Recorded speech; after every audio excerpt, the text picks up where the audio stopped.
Oh.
Her.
Welcome to r/choosing beggars, where someone expects OP to pay for their butts.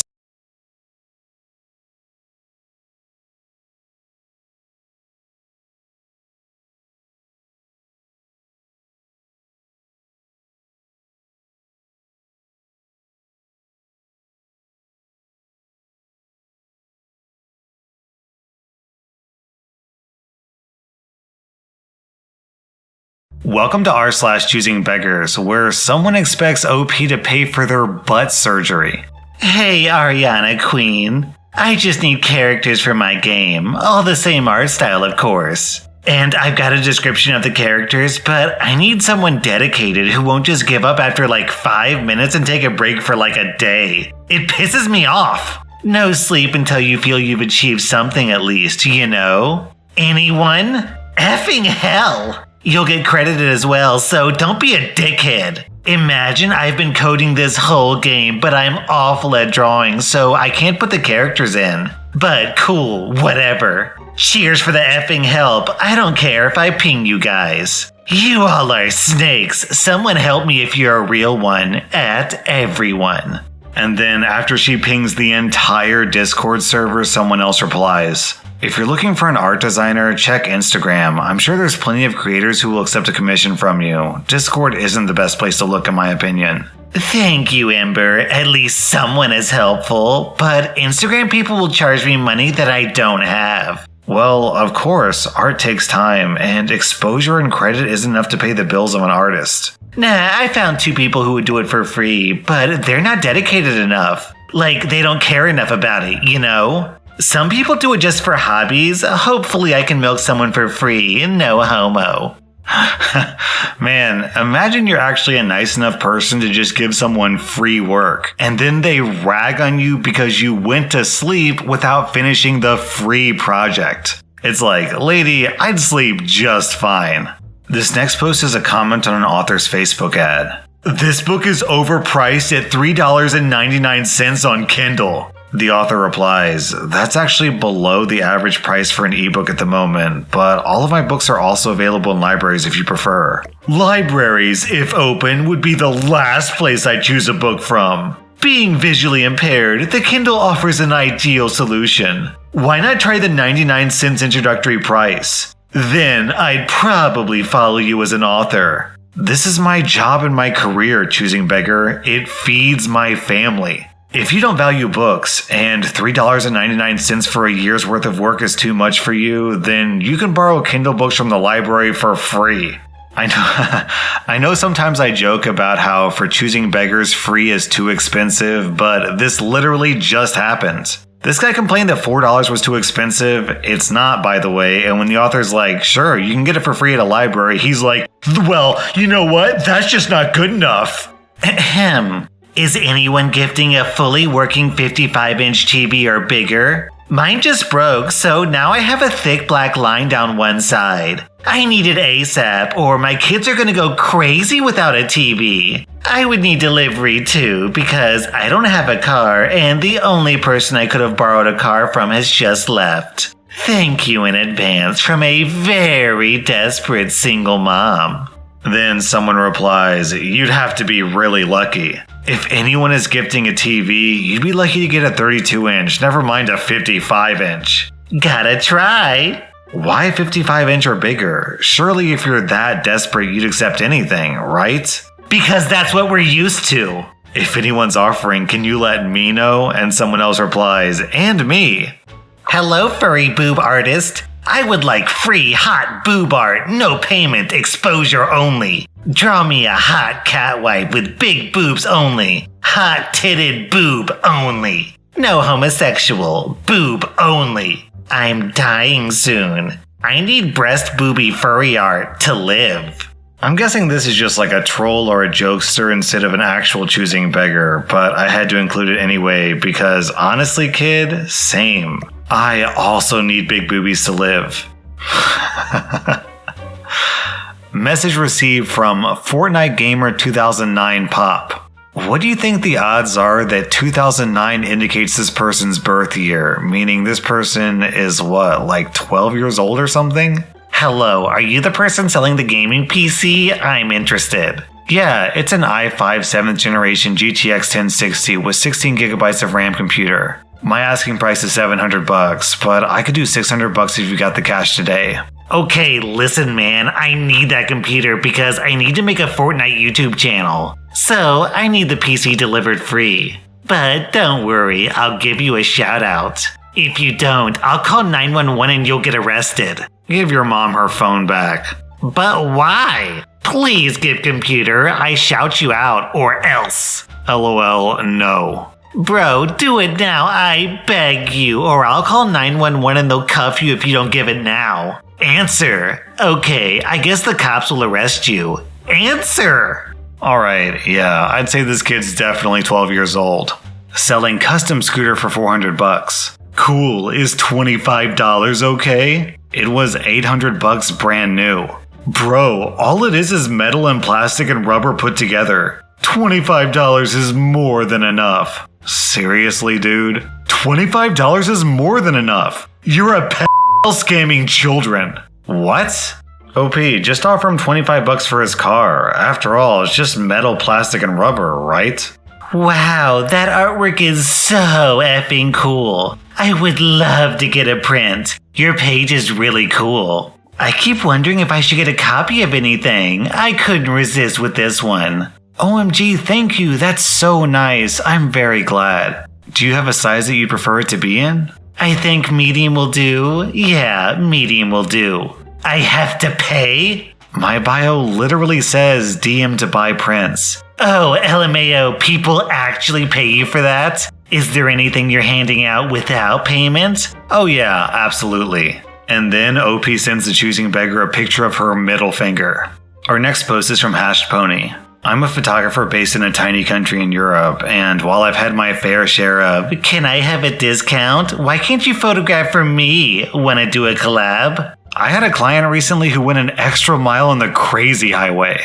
I shoot intimate portraits, which means that people are usually wearing none or very little clothing. I got an inquiry from a client who wants to get a quote. I walk her through the process and let her know what's included in the shoot, which was X amount of photos, an album, and makeup service. She agrees to it, pays the retainer, and signs the contract, where it specifies everything that's included in the shoot, how much she has to pay, and when. There's also a disclaimer that says to read the contract carefully. Cue the weirdest question I've ever been asked as a photographer. Can you buy me a swimsuit for the shoot?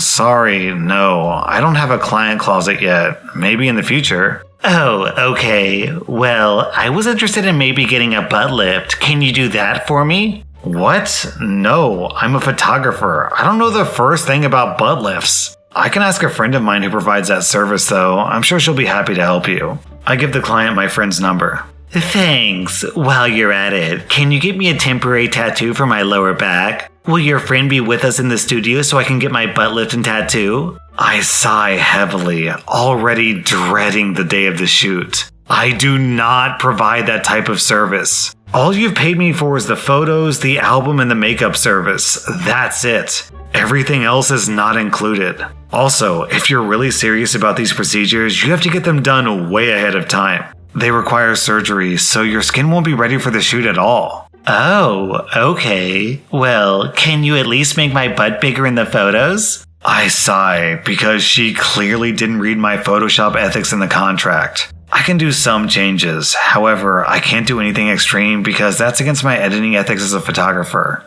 The shoot is scheduled to be a month later, and I just hope that things don't get more ridiculous than this. So, I can sort of understand the entitlement, right? Some people just, for whatever reason, thinks the world revolves around them. But who in their right mind thinks that they can get surgery and the same day look good enough for a photo shoot? On this next post, OP is giving away a free air conditioner. Hi, is this really free? Is it still available? It's still available, and yeah, it's free because I can't carry this 120-pound thing by myself, lol. But there's another person who messaged me before you did, so let me give her the opportunity first and I'll get back to you. Let's keep our fingers crossed. Okay, I'm a single mother and I could really use it right now. Can I have it? Hello? I'll give the other buyer the opportunity until tomorrow, and if I don't hear back from her, it's yours. Okay. She hasn't responded to my messages in a few hours, so I'm cautiously optimistic. Okay, I'll be around. As I said before, it's like 120 pounds, so it's going to require some serious muscle. Okay.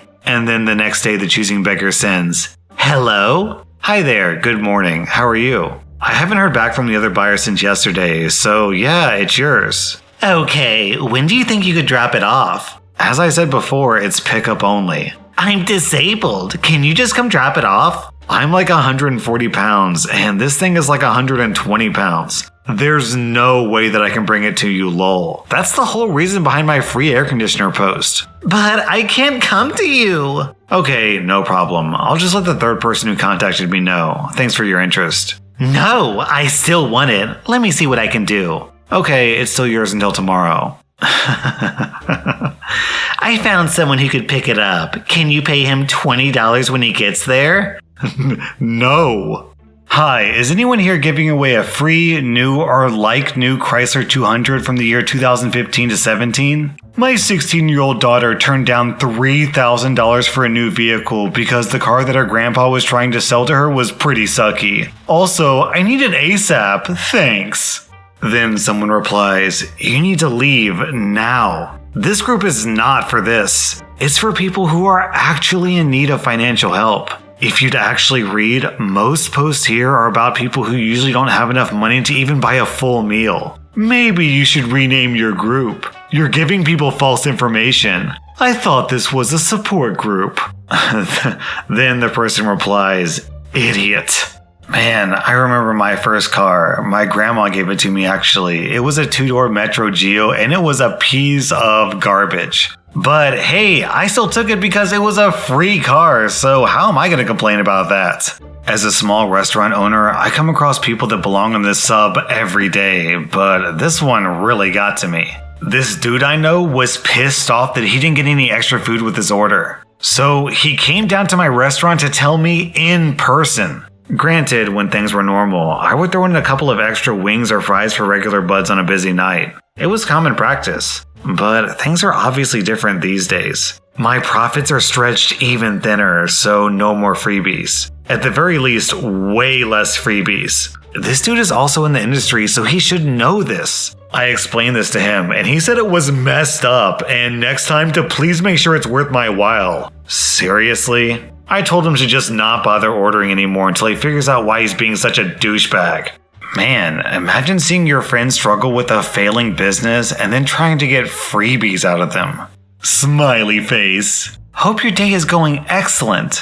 Thanks. Hey there, I'm not trying to be disrespectful, but I just wanted to let you know that I think you're incredibly handsome with an even more attractive personality. I've had my eye on you for a bit. I asked Alex about you, and he said a lot of good things about you that resonated with me, which got me even more intrigued. Would you at all be interested in getting to know me on a deeper level? We can grab a bite and some drinks if you're interested, my treat. If not, I completely understand and I can take a no, haha, just let me know. Lol, you're like 5'8" and a nurse. Too short for me and you work a woman's job. We're not compatible. Smiley face. Oh. You can still take me to dinner though, as friends. Wait, what's bad about being a nurse? Nurses are valued by society, and with the pandemic, some of them are pulling in over 6 figures. Can I see your rabbits, please? Yeah, sure. When I get home, I'll take some pictures. No, I'm in real life. You can come over sometime if you want.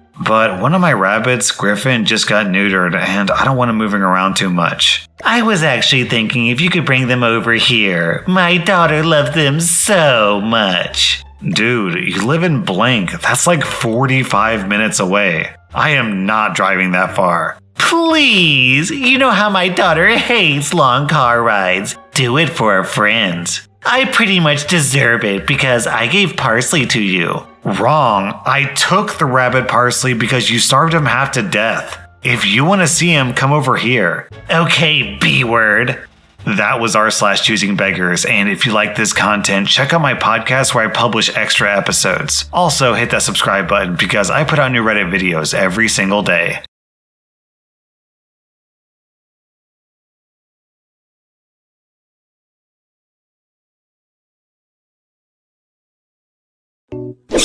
Welcome to r/choosing beggars. We have some ultra stuck up entitled people, so you guys are in for a treat. So I'm a shopper for a grocery delivery service. It's not super cheap to order from them as there's an upcharge plus a yearly fee, tips, yada yada yada. People are generally nice.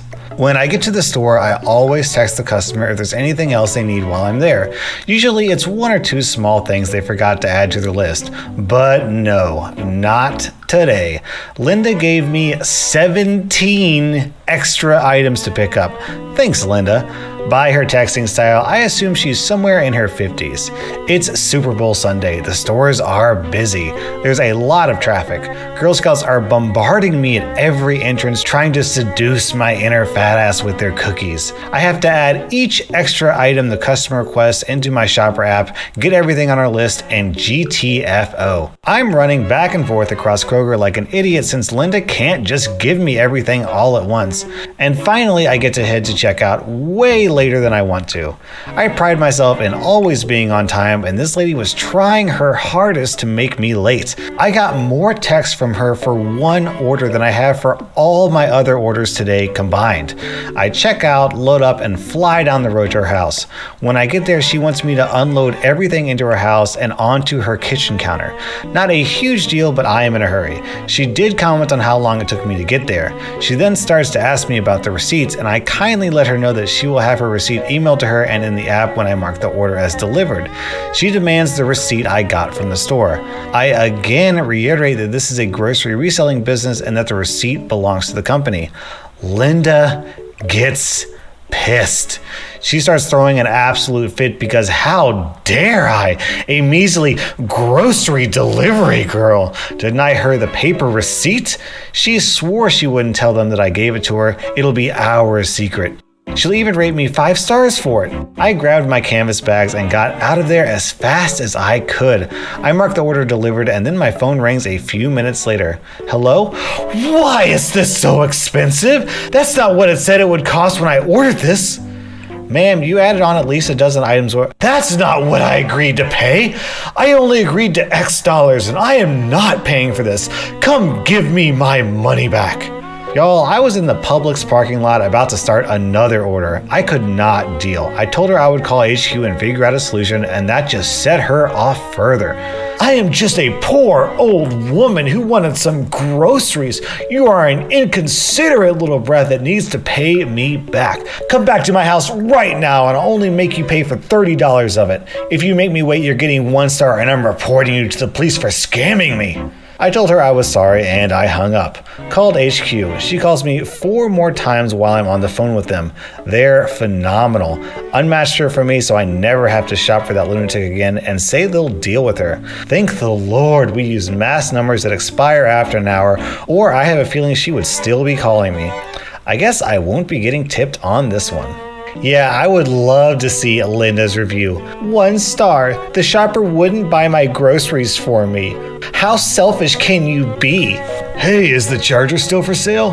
And for context here, he doesn't mean a phone charger. He means a Dodge Charger, as in the actual car. Yeah, do you have any questions I can answer? What's your min price? Make me an offer. 7K? 17,000? No, 7. Not a chance, sorry. Come on, man, please. Walk me through how you look at an $18,000 car and then decide to offer $7,000. Cause it's gonna cost $8,000 to fix the tires in the engine. Okay, I literally put new Michelin tires on last week.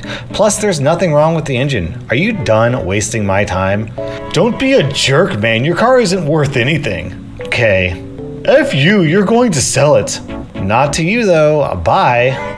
Jerk, you aren't anything. I can afford a Benz. Hey man, I've done some research and you're right. My car was way overpriced. If you can come up to $8,000, then you have a deal. 7.5K?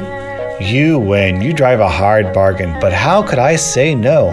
Can I get it today at 3 to 4? Sure, my address is definitely the real address. See ya then. Glad you came to your senses. No problem. Bro, where you at? I've been calling you. Can't find the place. I'm on the other side of town. Where are you? Huh? Maybe you shouldn't have wasted my time with your offer and I wouldn't have wasted yours. Fuck you, bro. You're gonna hear from my lawyer. I'm gonna fuck you up. Bitch, bitch, bitch, bitch. You're dead, bitch. Ah! I love this guy's comment about the Mercedes-Benz. If you can afford a Benz, then why don't you go buy a Benz? Hey dude, nice wheels. What is that, a Dodge Charger? Yeah man, it's a Dodge Charger. I could have gotten a Mercedes-Benz, but forget those cars. Those cars are for poor people. Dodge Charger? That's what ladies really like. Hey, is that makeup still available? Hello, yes it is. What are you interested in? The new or gently used items? All of the brand new unused items. Okay, I'd be willing to do a better price since you would be getting it all in one lot. I'm open to offers. So, what are you thinking? Well, I'm just starting out with makeup, so I was thinking you could just give it to me since you clearly don't need it. Wait, I'm confused. Are you talking about the used makeup? No. I clearly said the brand new stuff. Are you even reading my text? So unprofessional. Did you bump your head? All the brand new stuff has a retail value of over $7,000, and I posted it for less than $1,000, which is already a steal. I know starting out is hard, which is why I posted all of the gently used makeup for free, even though it has a value of over $800, but I know it's hard when starting out, so I was trying to be helpful to someone. There is no way I'm giving you all the brand new stuff for free. Not a chance. But you aren't using any of it and I'm really sick and this is my dream. All my money goes for medical bills so I can't afford this stuff, but it's the only thing that will make me feel better. You are heartless. You are going to deny a dying girl her last wish. You are a jerk. Last I checked, my name wasn't Make-A-Wish. Also, if you're dying, how are you going to run your own business and do others' makeup? Also, I'm the last person you should have used that I'm sick game.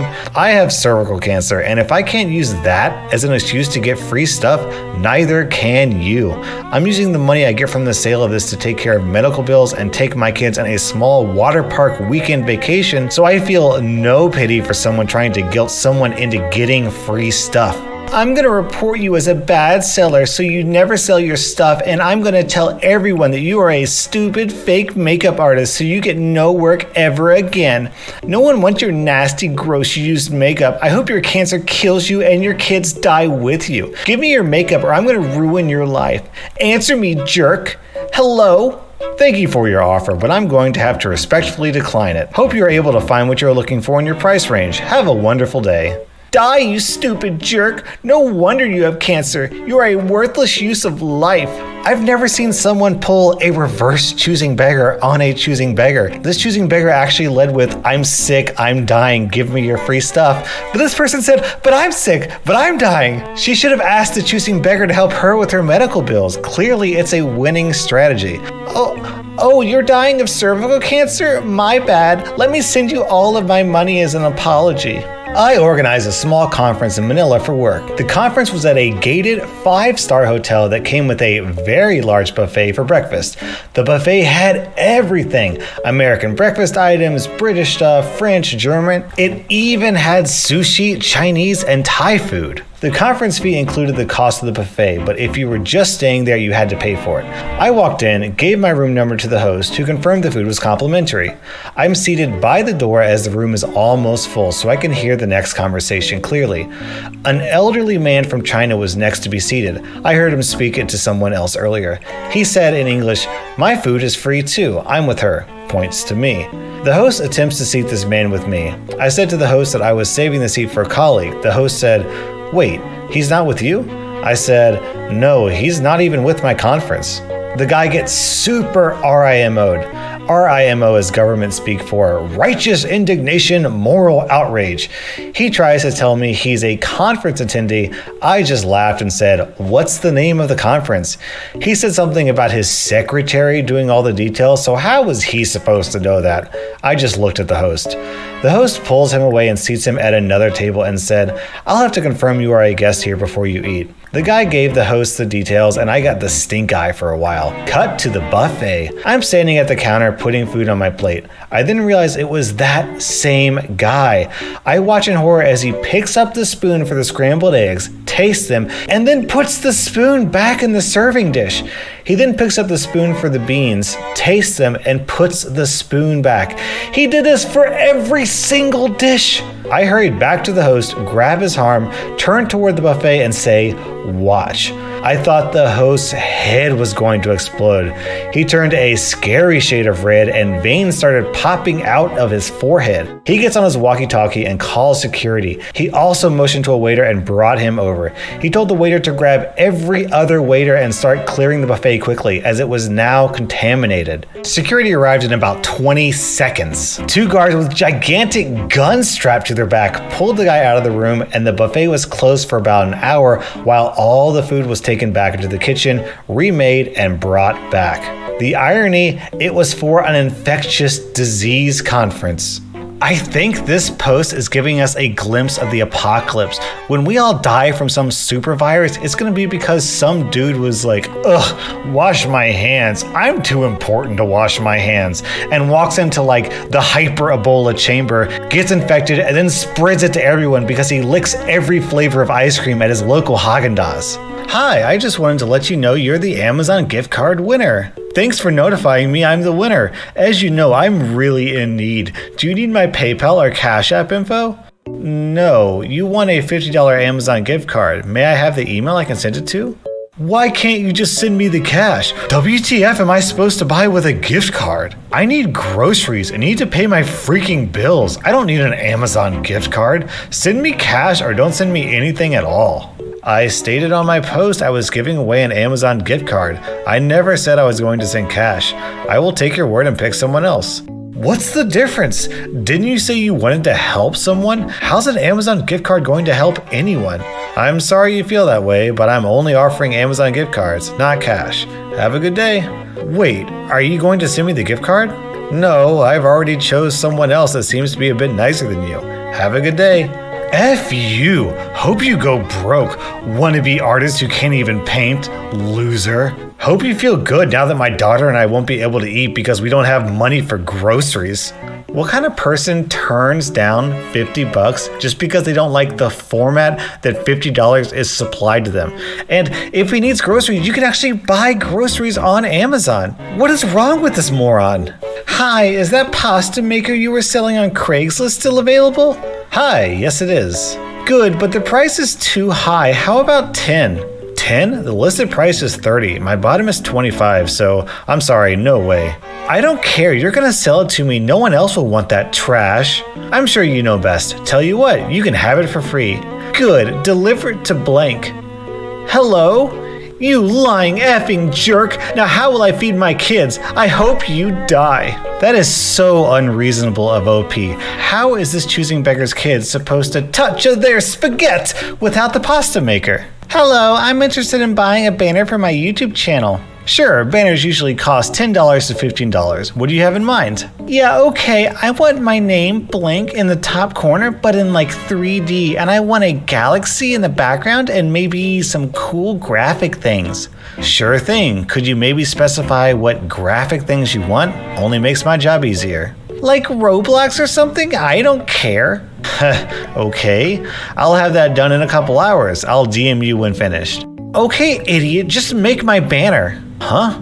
I'm working on it. Please don't be demanding with your orders since I'm the one doing the work. I love your hugs. Sorry, didn't mean to send GIF. Lol, okay. Hurry it up. I need it now. It's important. What did I just say? Please stop demanding or I'm going to block you. I know this isn't a very hard request, but it still takes time. Let me work. Here's your banner. Hope you like it. I will remove the watermark when you pay me. My PayPal is blank. What do you mean pay you? I thought you did banners for free. I will not pay. I literally said it costs $10 to $15. I was gonna charge you $15, but now I don't think you should have it. Yeah, if you don't give me banner, I will kill myself and it will be your fault and you will go to jail. Are you seriously threatening me like that? Killing yourself because I won't give you a banner for free? You are an awful person and I'm blocking you now. Hey, this is his brother. He just killed himself. Nice job. You took a life away. You can give me banner and I'll forget about you killing him. Deal? r/choosing beggars. Stupid blank. I hate you. On that note, hi, this is r/'s older brother. He tried to kill himself and he's in the hospital because people are watching his YouTube videos without subscribing. If you're watching my video, not my video. If you're watching my brother's video and you're not subscribed to him, you're literally killing him. So this is still r/'s older brother. He asked me to do the outro because he's still in the hospital dying because of all his ungrateful viewers out there. The doctor said that if he doesn't get at least 1,000 subscribers in the next 24 hours, then his butthole will fall off and he'll basically die. So if you don't subscribe, you're going to be convicted of manslaughter. Just thought I'd let you know.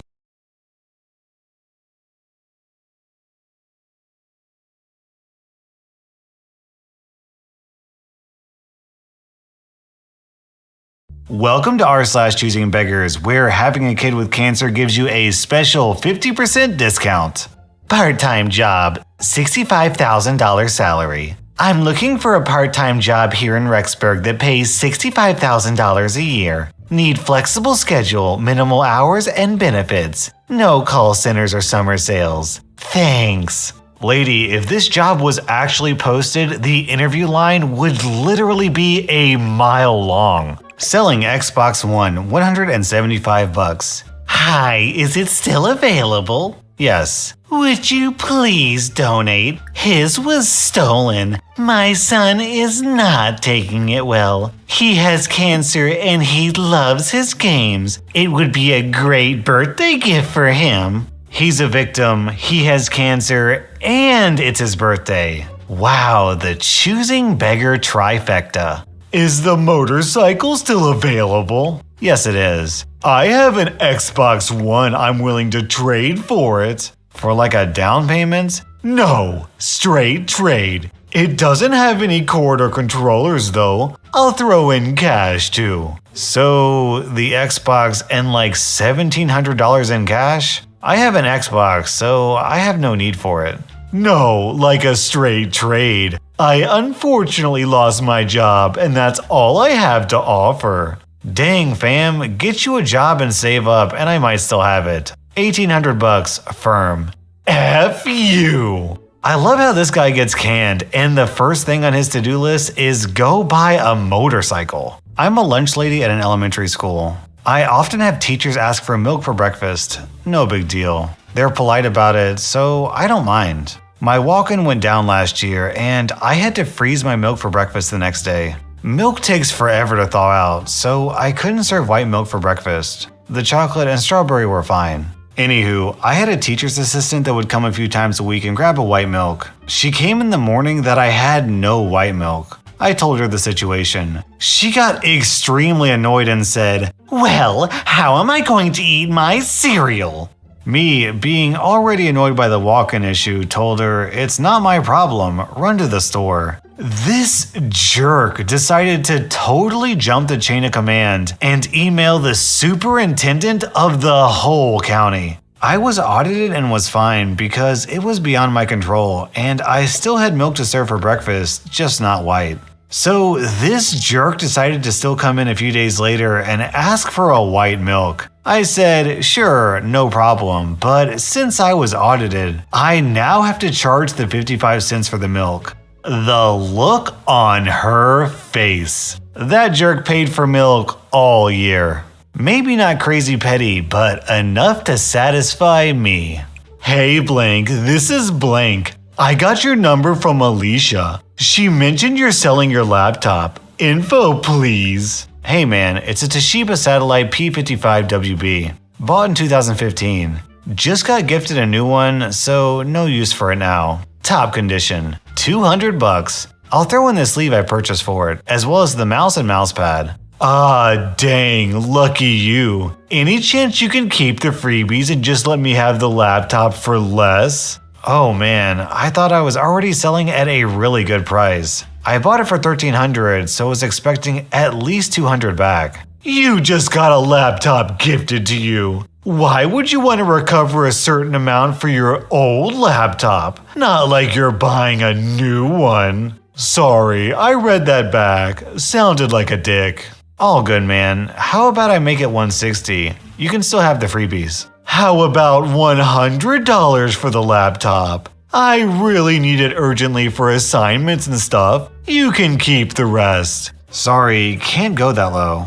Dude. Again, at the risk of sounding like a prick, I gotta say that I really don't get it. Life gives you a free laptop and $100 on top, and you want more? This isn't going anywhere. Best you look elsewhere. Jeez man, some people are effing ungrateful. If I was you, I'd just give it away to the first guy that asks for it. And pretending to sweeten the deal with a sleeve and a mousepad, LMAO. I highly doubt you would give anything away. You'd probably want top dollar for it. And whether I got it for free or spent a month's wages on it is no effing concern of yours. Do I take it as a no? What do you think, genius? I'll be sure to let Alicia know about this conversation. Already sent her a screenshot. She apologized for giving you my number. Hope your new laptop breaks.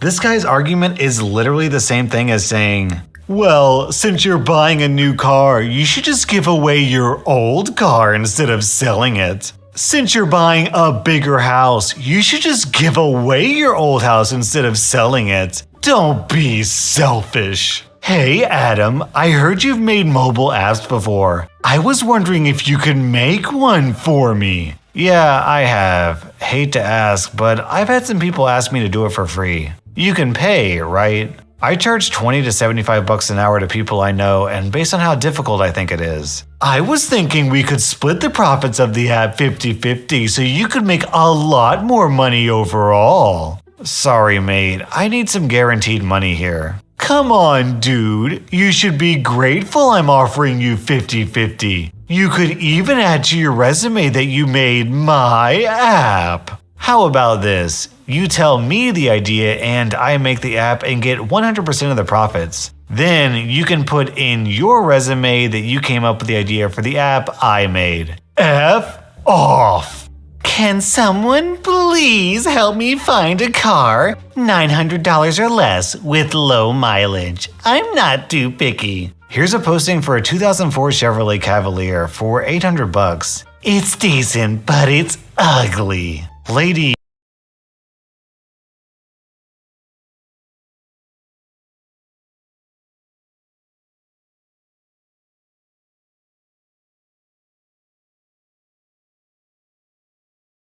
Your budget is $900. What were you expecting, a Lamborghini?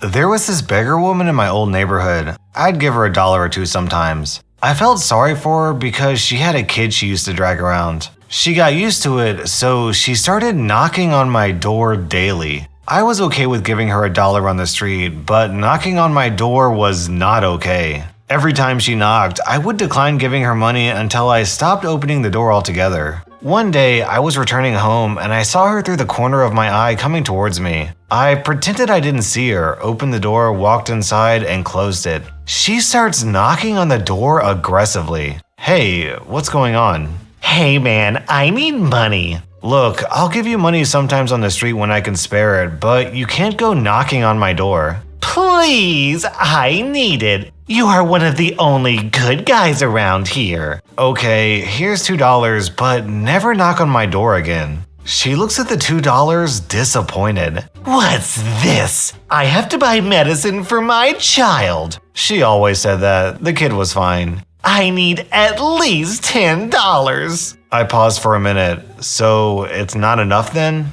No, I need 10 or more. Okay, I see. I extended my hand to her and she gave back the $2, probably expecting me handing her a larger bill. I said, okay then, bye, and closed the door. Never gave anything to her again. Then we have a similar story down in the comments. I had something like this happen before. I was walking to a newspaper stand to buy a token for the subway. A beggar woman on the street asked me for change. I told her I don't have any right now, but I'm about to buy something and can give her change after. She trails behind me to the stand and I break a 20 to get a token, which was $2 at the time. She watches the exchange eagerly, seeing that I was handed $18 back. I then turn to her and give her $3, keeping the 5 and 10 for myself because I needed to buy groceries later. Her smile turns into a look of disgust and says, "That's it?" Not even a thank you. She just scoffed and stormed off. Yeah, lady, that's it. I'm sorry, but I'm barely getting by myself. So I'm in a pretty big grocery store and they're notorious for never having enough lines open. Not Walmart though, good guess. And my son and I get behind this woman in a motorized cart. She's got a basket that's filled to the brim and she's slowly taking out one item at a time. Very slowly and grunting like she's having trouble. I tell my 8-year-old son to ask her if she could use his help to empty her basket.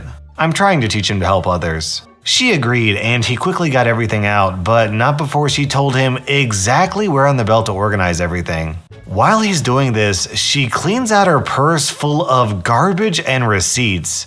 Doesn't even turn to look me in the face, but hands it back to me saying, "Would you find a place to throw this away?" I tell her no, and that once she gets closer to the cashier, they have trash cans behind the counter. She wads it all up and then slams it back in her purse. After my son is finished, she was kind enough to offer my son a candy bar for his work. I told her no, it's okay. He can do that kind of stuff without being given something.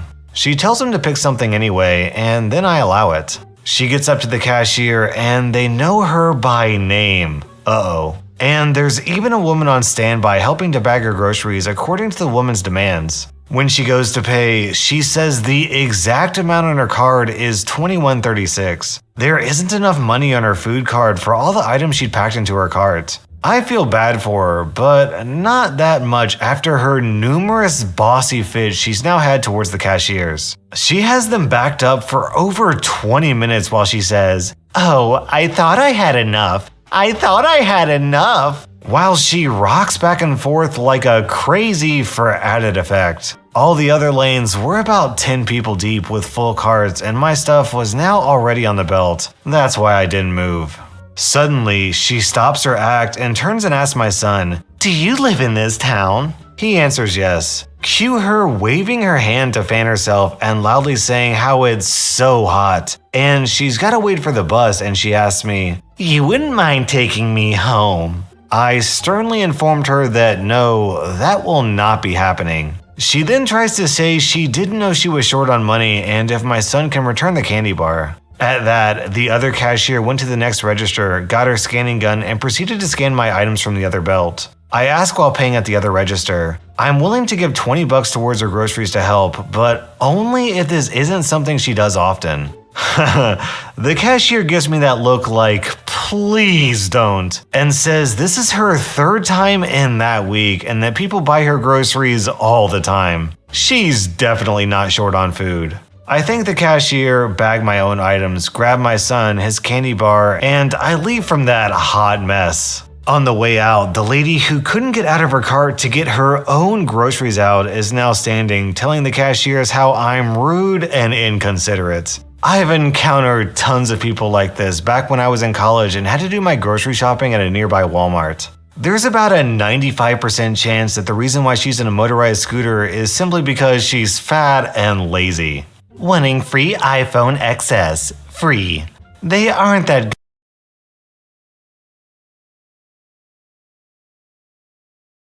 lazy. Wanting free iPhone XS. Free. They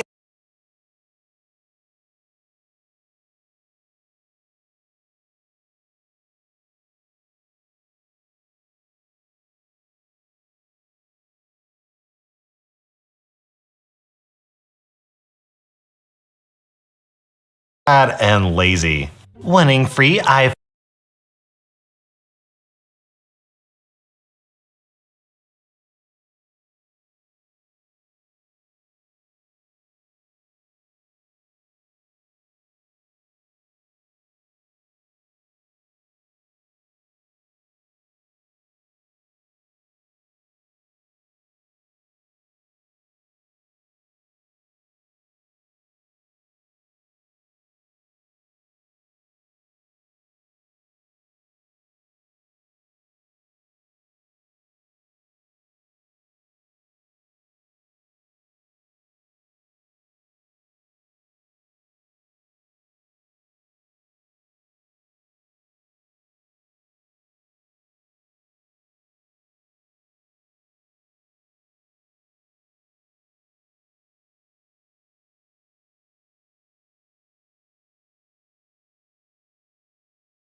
XS. Free.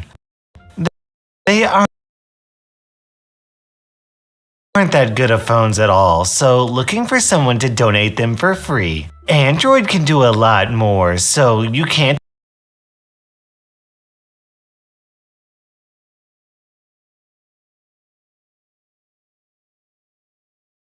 expect to ask money for an Apple product. It needs to be unlocked and delivery needs to be free also. Why won't anyone give me $1,000 phone? My nanny's gonna die soon, so could you do half price? Looks unreal on you, by the way. Thanks, and sorry to hear about your nan, but we'll only sell for full price. Cheers for that, she just died. And now I've nothing to wear to the funeral, honestly, thanks. Okay, probably wouldn't have fit you anyway. I'd like to point out that this lady's nanny died within the 7 minutes it took for her to deny the full price. What an interesting coincidence. On this next post, OP is a DoorDash driver, and part of the conversation is cut off, but OP writes the rest of the exchange down in the comments. Hello, this is Candy with the Five Guys order. I want the fries extra crunchy. I want the meat well done. I also would like all the burger condiments in one container and the bun wrapped, not toasted, in a Ziploc bag. The meat and cheese can be wrapped in foil. I want extra pickles and jalapenos. I want my whipped cream for my shake in a separate cup full to the top. Please grab 3 little cups of mayo and mustard. Thank you. Five Guys makes the order before I get there. It'll be made as usual. I'll ask for the extra mayo and mustard though. No. Burger wrapped separately from condiments so it doesn't become soggy. Customer is always right. Please do what I request. It's your job. Then OP responds, that's not how this works. You ordered the food, you get the food as it was made by the restaurant. This should have been in your order instructions. I am unassigning your order. Have a nice day. What's up with these bizarre instructions? In order to complete this delivery, you must answer me these riddles 3. That was r/choosing beggars, and in the spirit of begging for free stuff, don't forget to hit that like button because it really helps my channel grow. Also, please subscribe to my channel because I put out new Reddit videos every single day.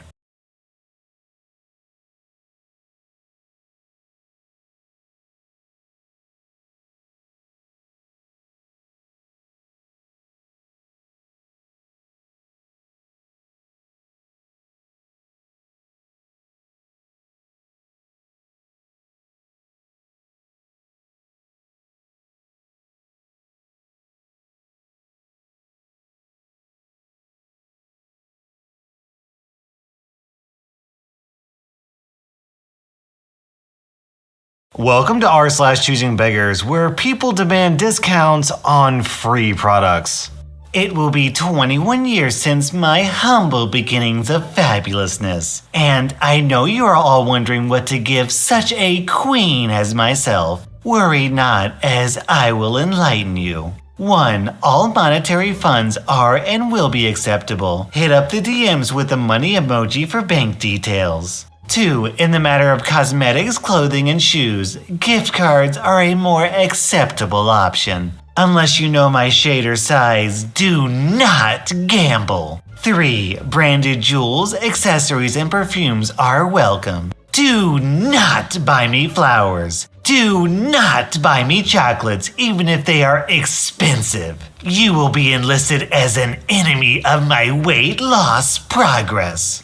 All friends who live out of blank, shipping takes 2 to 3 weeks, so you got time. Message me with a mail emoji for address details. Peace and love to you all, and hope to receive my gifts on the 28th. Smooch. People like this is why there are companies that sell glitter bombs by mail. I'ma expose you on YouTube. Expose me on YouTube because I want to get paid for my work? No, because you're a rude and inconsiderate person. Okay, here's the deal. I'll make the banner and put 300 penises on the banner. I will remove 1 penis for every cent you pay. Wow, you're so rude. Go F yourself for being so rude. Expose me on YouTube because I want to get paid for my work? Go ahead. Just give it to me for free.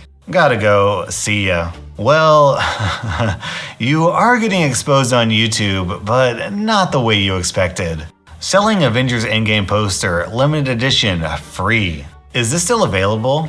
Yup, $20. Pretty sure your ad says free.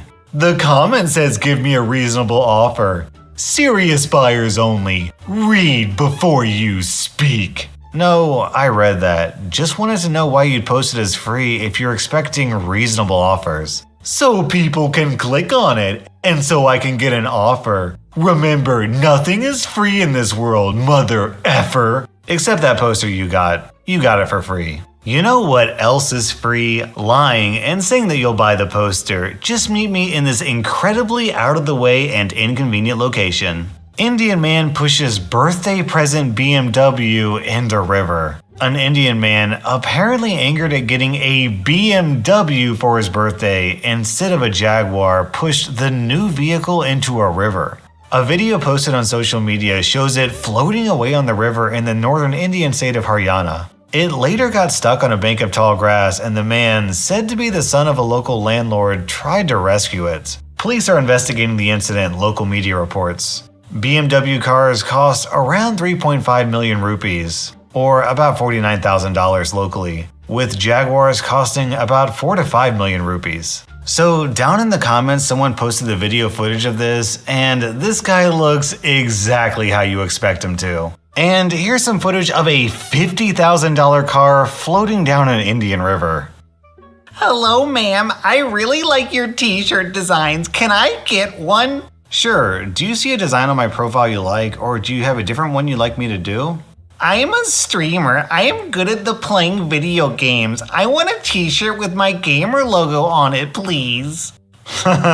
Then this guy posts his logo, which has watermarks on it, which, as we know from this subreddit, means he got someone to make it for him and then refused to pay, so he's just using the watermarked one. Like this, please. It's my Xbox clan logo. I need 5, please, for my clanmates. Okay, sure, I can do that. It would probably work best with dry fit cotton material. I can place an order through here, but it might be easier for you to go through the link in my bio and upload your photo there. No, I do it here, please. My address is blank. Okay, what color of shirts would you like? Black, please. Red logo, please. Of course, the total for 5 shirts will be about $87.50 before taxes and shipping.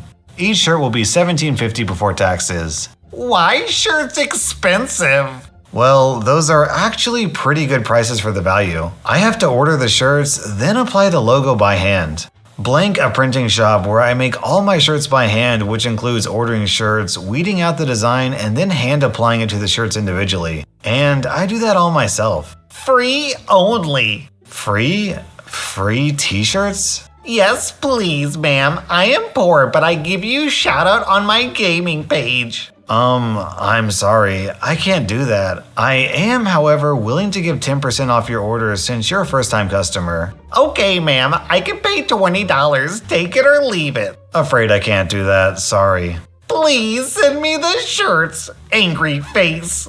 I need your shirts for my gaming page. Please, we are a big group and going to be famous. Please send me them. You get shout out on all pages. Please stop ignoring me. You are losing business. Sir, I'm afraid I can only do 1 shirt for that $20. No, I effing need 5 shirts. 5 shirts, please. Send shirts to that address, all of them. No can do. Hope you find what you're looking for. F your mother, greedy jerk. Your shirts are nasty. I have friends who make them way better. That's good. Have fun with that. F you, blocked you, whore. How much do you want to bet that this choosing beggar has a Fortnite YouTube channel? Our next Reddit post is from Manuel Ravina. Hello, is this blank? Yes, who is this? How'd you get my number? I got your number from blank. I'm her sister. And your name is? I'm choosing beggar. Wanna know if I'm single too? No. I just want to be sure you are who you pretend you are. So what do you want from me? You never talked to me before. I heard you was selling a $1,000 laptop. Was wondering if it's still available. Sure, $1,000 non-refundable. Wanna buy it? Yes, my son was looking for a laptop to buy and mentioned he sometimes plays on yours. Oh yeah, Blink, he is a good kid. I'll be glad you'll get him my laptop, plus his favorite games. So PayPal or cash in hand? Yes, but I can't afford it at that price. Hello? Sorry, was busy. So I can drop it to around $900. No, it cannot be $900. I cannot afford such things. I'm a single mom with a single job. My boyfriend dumped me without giving me money. What's your personal life have to do with buying my laptop? And no offense, but I heard from Jake you cheated on your boyfriend, so he don't owe you anything. What does the fact that I cheated on my boyfriend have anything to do with you? Exactly. Give me your laptop for free for offending me, or I'm going to call your mom for calling me a cheater and selling your laptop that she probably bought for you. She knows I'm selling it, and I have her consent. My son needs it. You are too old to play on it anyway. Have a good day. Please, my kid needs it. Don't you want him to be happy? Blank told me you had a crush on me and found me sexy. What if I give you a chance to date me with benefits? No, not a chance. You're 5 years older than me, and way to be a good mom. If you attempt to do anything with my mom, know that I'm showing her these texts and are not welcome on our property. And Jake wants to have a talk with you. And again, have a good day. Did this choosing beggar just try to prostitute herself out for a $1,000 laptop? After just admitting that she's a cheater? I saw the free dishwasher you have on Craigslist. I live in Smyrna though. Got anything else to throw in to make it worth my time? I'll tell you what, I'll knock half off the asking price. OP, you should have been like, how dare you make such an unreasonable offer? For that, I'm asking double the asking price. Hey Blank, I read your post saying free psychic readings. Can you do mine? Yes, I charge $20. Can you pay? Oh, sorry. I read the word free. That's why I messaged you. WTF, you can't even pay $20? How the F are you even surviving? Go F yourself, you jerk. I can pay on my payday, but hey, mind your language, okay? Go F yourself, you jerk. Go suck your dad's dick and tell your brother suck your kitty cat. I'm telling my dad to abuse you and tear your kitty cat, you effing prostitutes. OMG, I'm reporting you to Facebook. Goodbye.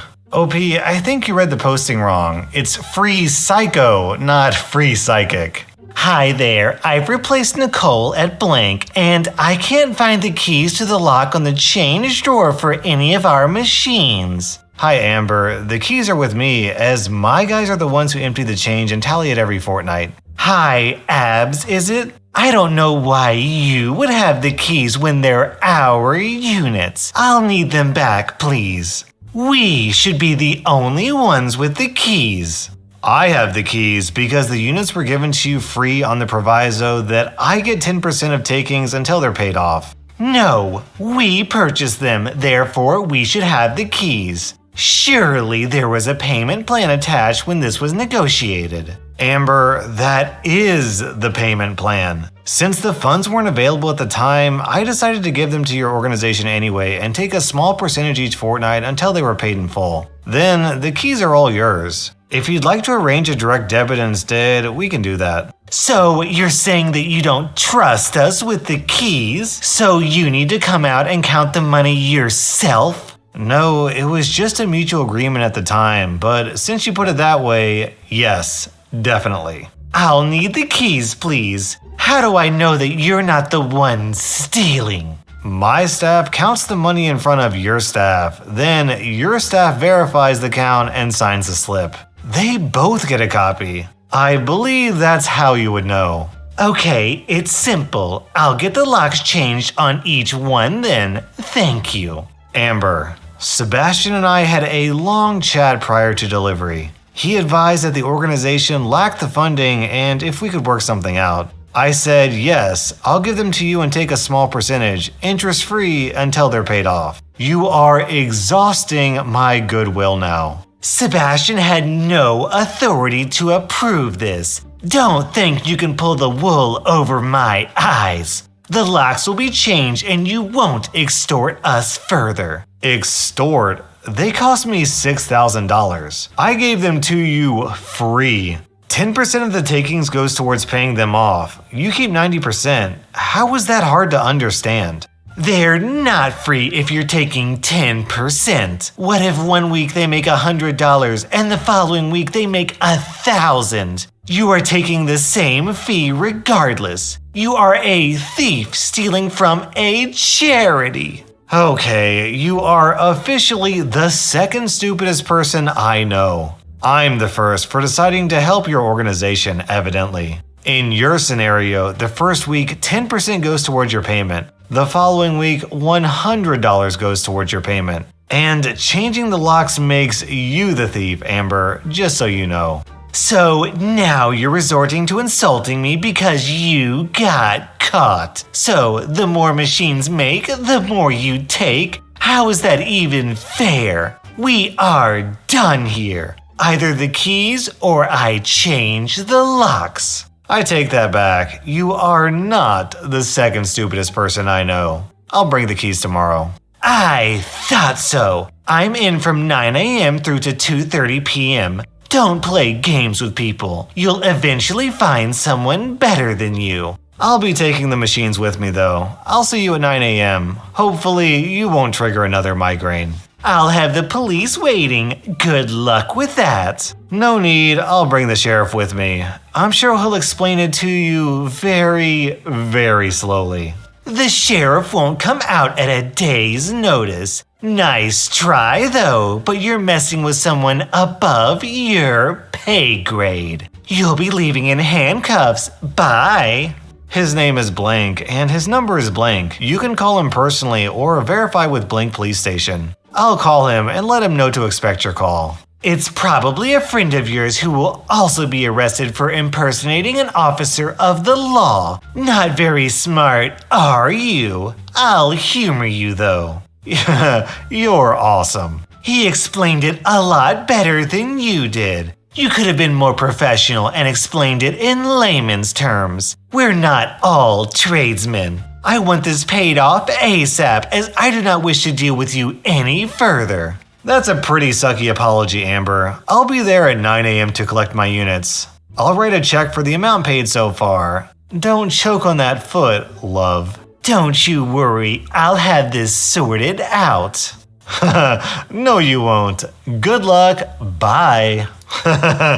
And then this absolute moron found the Reddit post. So OP has this incredible update to the story. You missed a call, but the caller didn't leave a message. You missed a call, but the caller didn't leave a message. It's Amber from Blank. Call me now. It's Amber. I saw your screenshot of our conversation on Facebook. Call me now. You missed a call, but the caller didn't leave a message. You missed a call, but the caller didn't leave a message. You missed a call, but the caller didn't leave a message.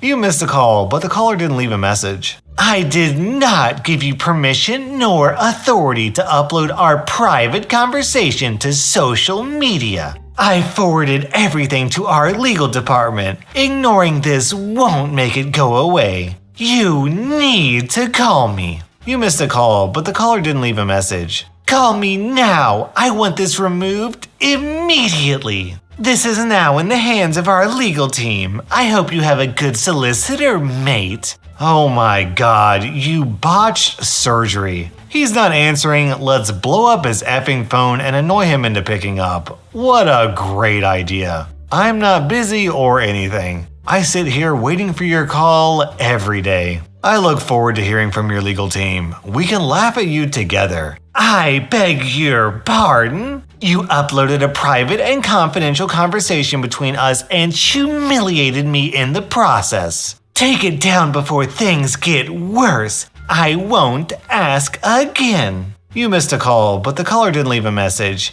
Answer your phone. No, since your legal department is involved, I'd prefer that you screech at me in writing. Also, due to the rules of the post, there was no identifying info, despite people begging me for it. The staff at my office know it's me by reasonable assumption. Take it down now. That's tragic. Oh well, gotta go. Have fun now. I'd love to see your face when you get trounced by our legal team. Great, I'll send you a pic. Please forward all legal correspondence to my lawyer at blank. I will. Love you. So, Amber, I've got bad news for you. Your very private freakout is now visible on a channel with more than 1 million subscribers. If you want me to take it down, I strongly encourage you to reach out to me. I would love to hear what you have to say. That was r/choosingbeggars, and if you enjoy my content and want to support this channel, please consider buying my merchandise. You can find the link to my merchandise down in the description.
Welcome to r/choosing beggars, where people demand discounts on free stuff. Probably not as choosing beggars as others, but earlier on this month, my mother kicked me out and tried to have me sectioned. She made it clear I was never welcome back at home.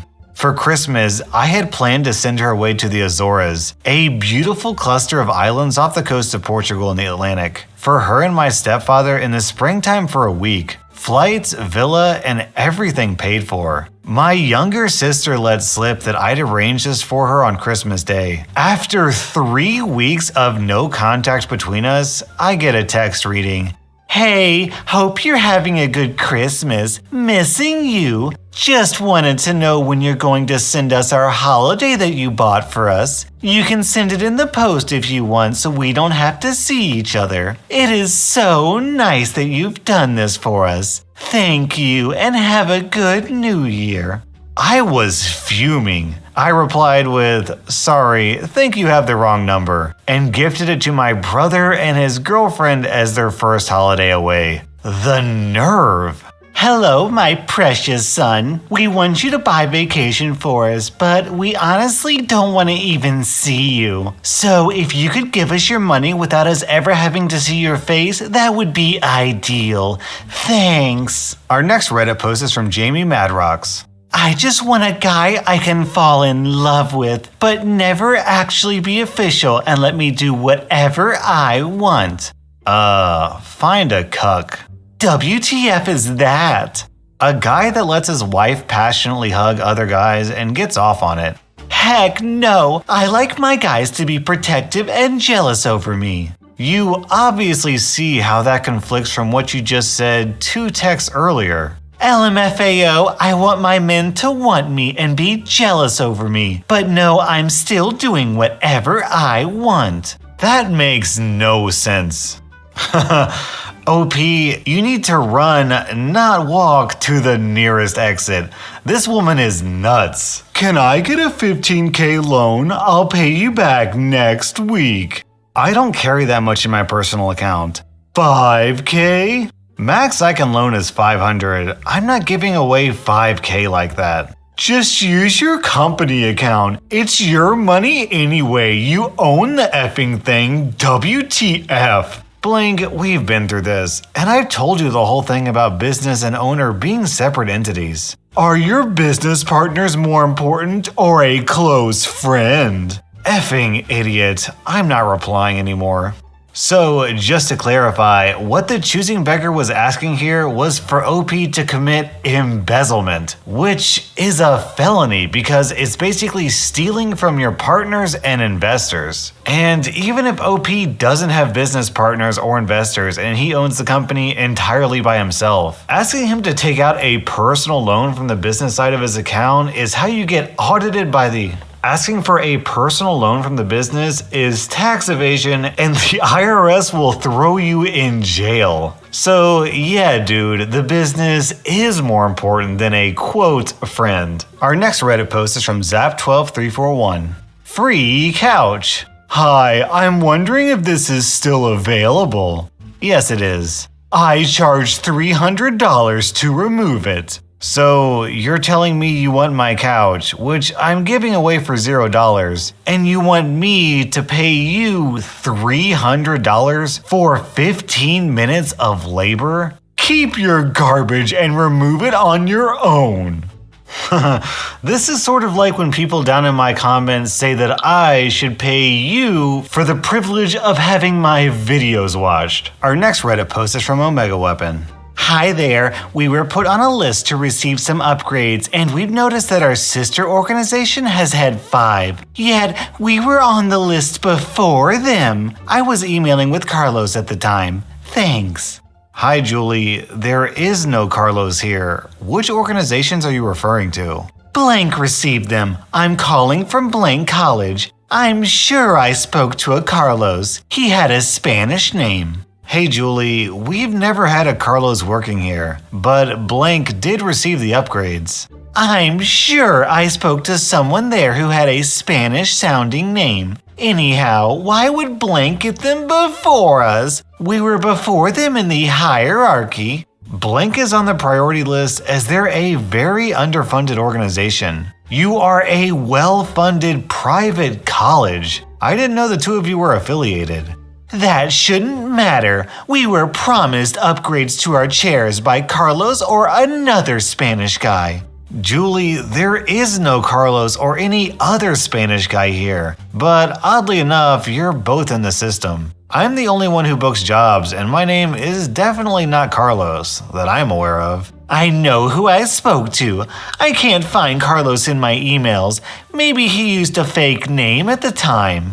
Maybe you just misread the name. I only have the original contact form here. There was a deposit required to reserve a spot. No deposit received, so Blank got it before you. That's impossible! They can't approve any purchases without our permission. How did they pay? There was an agreement made between them and I. No, you can't do that. Not without our permission. I and them, then. You can't have a private agreement with them. It needs to be approved by us. We have disabled kids too who need chair upgrades. Rich disabled kids going to a private college as opposed to community-funded disabled kids. The choice is obvious on my end, Julie. So it's prejudice that determines who gets what. Oh yes, most definitely prejudice. Let's go there, shall we? We will have to commandeer the chairs then, as we take priority as far as funding goes. With your funding, you can buy everyone 24-karat gold chairs. But instead, you want free upgrades that you're willing to take from a broke charity. Your sister organization, no less. Shame on you and your college. I'll remove the upgrades. Then, I'll give Nancy at Blank a personal gift of new upgraded chairs. You are now on a different list. What list would that be? What about us then? We had an agreement too. It starts with S and ends in garbage. The agreement is initiated by paying the invoice. There was no payment, therefore no agreement. Ask your millionaire donors to help. Commandeer, really? I will make sure to tell everyone I know about you in this conversation. I wouldn't be able to handle all the new business if you did. Can I do the same? I have around 6 followers online. Sure you can. We have over 50,000, dear. You're a peach. Buenos tardes. Oh, wow, Julie. 50,000 followers? Really? I'm so impressed and so scared for OP. I certainly hope OP doesn't have any friends with, I don't know, 1.1 million followers who might be able to back him up. OP, if Julie gives you any kind of trouble, reach out to me. And we'll see if 1.1 million is bigger than 50,000. Free armchair. There's another guy offering an armchair and a coffee table for free on here. Do you have anything you could sweeten the pot with to make it worth my while? Thanks, Jim. I can knock half off the asking price. And then the choosing beggar gets there and the guy gives him half of a free armchair. Our next Reddit post is from Kevin Forshee. I have 2 employees that usually leave work at 6 p.m. They are good, but I don't like that their commitment lasts for work hours only. What should I do as a CEO? Well, you've got 2 options. Either pay them for more hours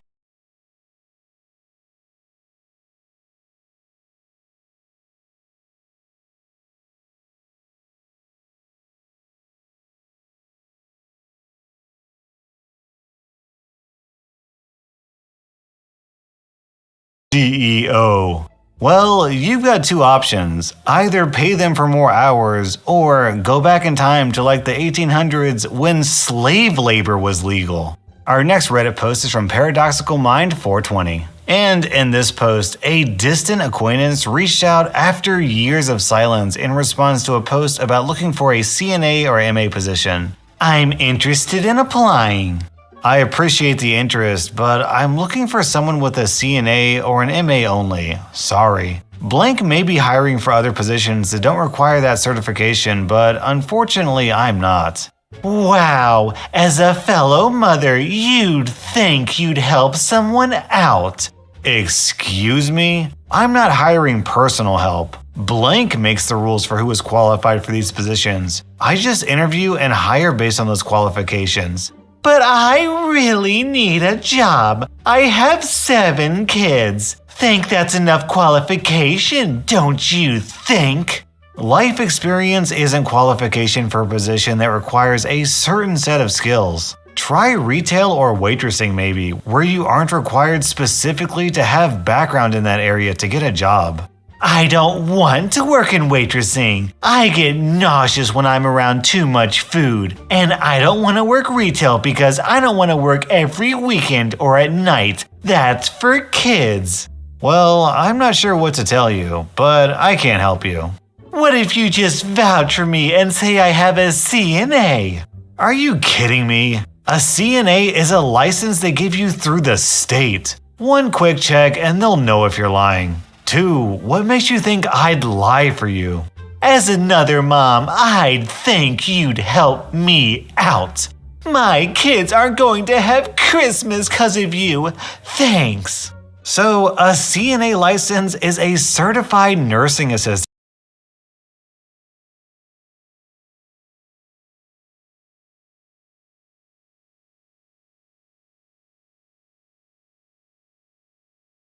license.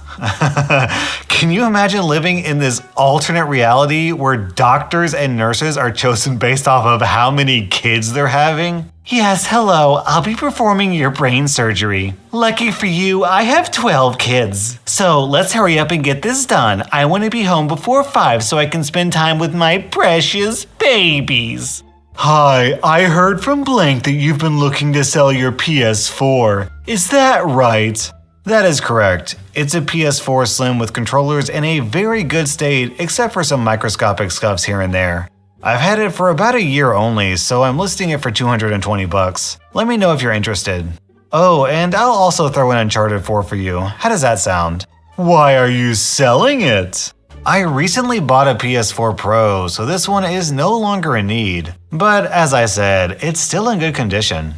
Why don't you just give me it for free if you don't need it anymore, lol? And as a bonus, you can keep the game. I don't really play that garbage. I think I'll pass on that offer. Don't be an effing wimp, dude. You just said you don't effing need it. Alright, how about this? Give me 3 valid reasons and I'll send it over. I'll even cover the transport cost. It's actually an early Christmas present for my son. He's been begging me for a PS4 for a whole year now. That's why. I think that's a good enough reason. Wow, I'm moved. Such an incredible display of fatherhood. I wish I was as lucky as your son. Send me your name and address. I'll send it over ASAP. For real? Thanks, man. He'll be so happy.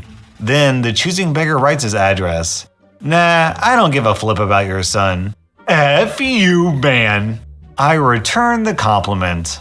So, did anyone notice how his story kinda doesn't add up? He said he doesn't want Uncharted 4 because he doesn't play that, but then he says he wants it for his son. This guy clearly just wanted a free PS4 for himself and then used his son as an excuse. I'm surprised his son isn't also dying of cancer and has perfect grades. Review 1 out of 5 stars. Don't bother calling for takeout. They put you on hold and never come back. Posted by the owner of Frankie D's. Sorry for your inconvenience. The server taking your order had a seizure while doing so and couldn't complete the process. When you showed up to retrieve your order and it wasn't ready, even though there was an ambulance in front of the restaurant and we were tending to the medical emergency at hand, we offered to complete your order at that time. I am sorry that you declined and chose to complain in a public forum. Terrible service. I would have tipped my waitress, but she died in the middle of our meal. How rude. What's the lowest you'll take? Lowest I'll go is $700. $200? Sure, why not? Okay, where do you want to meet? 101 Main in Burlington in about 10 minutes. Sounds good. Hey, I'm here. Cool, hit inside. Into the comedy club? Yeah, then hit up on the stage and tell your jokes to somebody else. Are you still selling the 30-inch TV? No, sorry, I sold it a few days ago. How about $200? I already sold it. Sorry. $250? I literally do not have it. Then don't waste my time. Technically, that wasn't a choosing beggar, but it was so dumb I had to include it. Can you draw me? Yeah, sure. My price starts at 150 pounds for an A4. That's 11 by 8 inch black and white drawing. Free? Is it done yet? Sorry? All done. I couldn't see the top of your head in the photos, so I had to guess what it looked like. And then we have this absolute masterpiece of a drawing. If you're listening to this video and not watching, this is definitely worth something taking a look at the screen for. I want you to make me free art right now. Please put me ahead of anything else you're working on. I need some free art right now within a few hours. Okay, thank you. If you don't complete our agreement, I'm gonna dox you. I've obtained this information through a close friend of yours. You have until tomorrow to make me art. Please make it of a skeleton with a weed pipe in his mouth and make him dancing. I'm being serious. I really need this art and I'm not afraid to release this information. Do not mess this up. Man, it's depressing the type of abuse that artists go through. I'm kinda lucky that YouTubers are fairly immune to this. Usually, I don't get many demands from my fans, except for, of course, people wanting more puppy bloopers. $200? Dog. Dog. What do you want? I gotta work, bud. Poochums. Poochum, poochum, poo. Smoochy, poochy. Dog. Please, come on, man. Come on, man. What's the lowest you'll take? Lowest? Dog. What do you want? You wanna come cuddle? You wanna come cuddle? Come here. No, you wanna play, like always. Come here. Come here. No. No. Dog. Dog. Come on, man. All right, I'm going back to work. I can't play with you right now.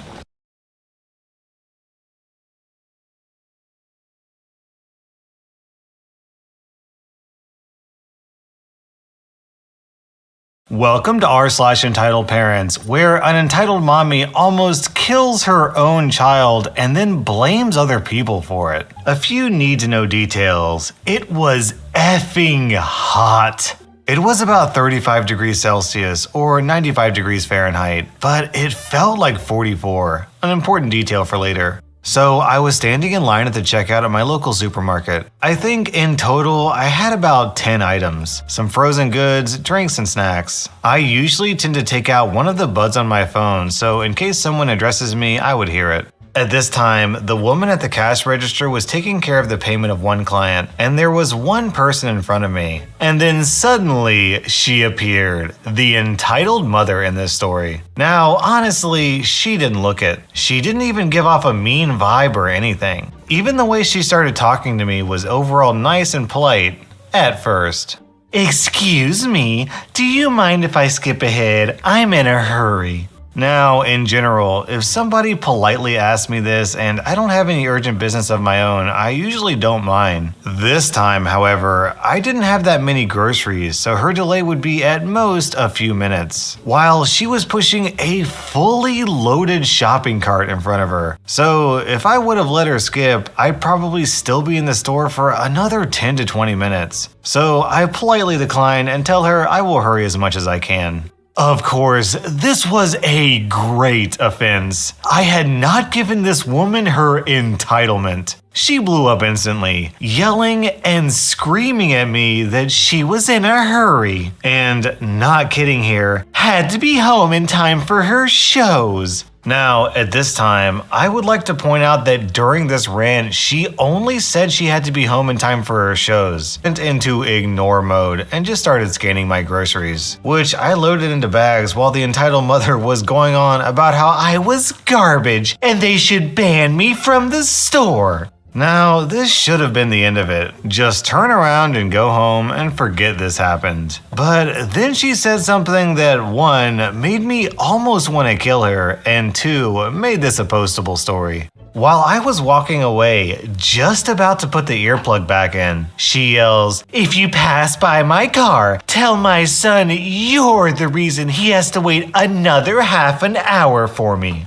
Now, I'm not an extremely smart person, but in this moment, my brain made some connections quickly. What I realized was this. 1, again, it was very hot outside. 2, this woman had been in the store for a while, judging by the amount of groceries. 3, the entire parking lot of this store had almost no shade. 4, it was about 2 p.m., so the sun was just over its peak. I rush outside and start running past cars, scanning them for kids inside. Thankfully, one of the first cars I pass has a small child laying in the back seat. This kid is as pale as a ghost, sweating like crazy, and it looked like he was only half conscious. I run back inside, and to my utter astonishment, this woman is having a conversation with the cashier while she's checking out her groceries. I grab her by the shoulders, spin her around, and yell almost straight to her face that her kid is literally dying in your car. And if you don't do something right now, I'm smashing in your windows and calling the cops. At first, she looked at me in complete confusion, probably never been spoken to like that before in her life. Then, the realization of what I told her sunk in, and she rushed outside. While she went outside, a man tapped me on the shoulder and asked what had happened. I explained the situation, actually leaving out the bit at the cash register, just saying I saw the kid in the car and knew that this woman was probably the owner. He went outside, and when I came outside, the entitled mother suddenly rushed me and got in my face, saying I was the reason she was in the store for so long and her son's current condition was my fault. Before I can even respond, the man that approached me earlier speaks up. Turns out this man was an off-duty cop and had been in the store for a while, and as such knew that the actual delay caused by me could not have caused this. He also said he had already called an ambulance for the kid and the cops for her. I don't know what happened to the entitled mother, but she completely crashed. She just sat down on the pavement and started shaking her head, not saying much except the occasional sob or, "Not my fault." As for the ending, everything turned out okay for most parties. I stayed a while to give a statement to the cops and my contact info in case it went to court. The kid was okay afterwards, and since his mom got arrested, they called his dad or another male family member, I didn't ask, to accompany him to the hospital. As for the entitled mom, I'm assuming she's going to have to stand trial for child endangerment. Not sure if she'll just get a fine or jail time. Then we have a similar post from Roxanne1930 down in the comments. I saw a similar situation. It was freaking hot outside, and I went into a store where I stayed for about an hour, and when coming out, I saw a crowd gathered around a car. There was a little boy in it, looking half dead, soaked in sweat, and people were trying to get the door open, but it didn't work. Luckily, a couple of big burly bikers came and smashed the windows in with their helmets. People pulled the kid out and gave him water to drink and poured some over him to cool him off. Ambulance and police came, and when police were taking statements, the parents finally showed up with bags from multiple shops, showing they'd been taking their sweet time. The worst part is that instead of worrying about the kid, they started screaming at everyone for damaging their car and ordering the police to arrest everyone. Needless to say, they were the ones arrested. It ended up on the local news, and I think the kid was put into foster care.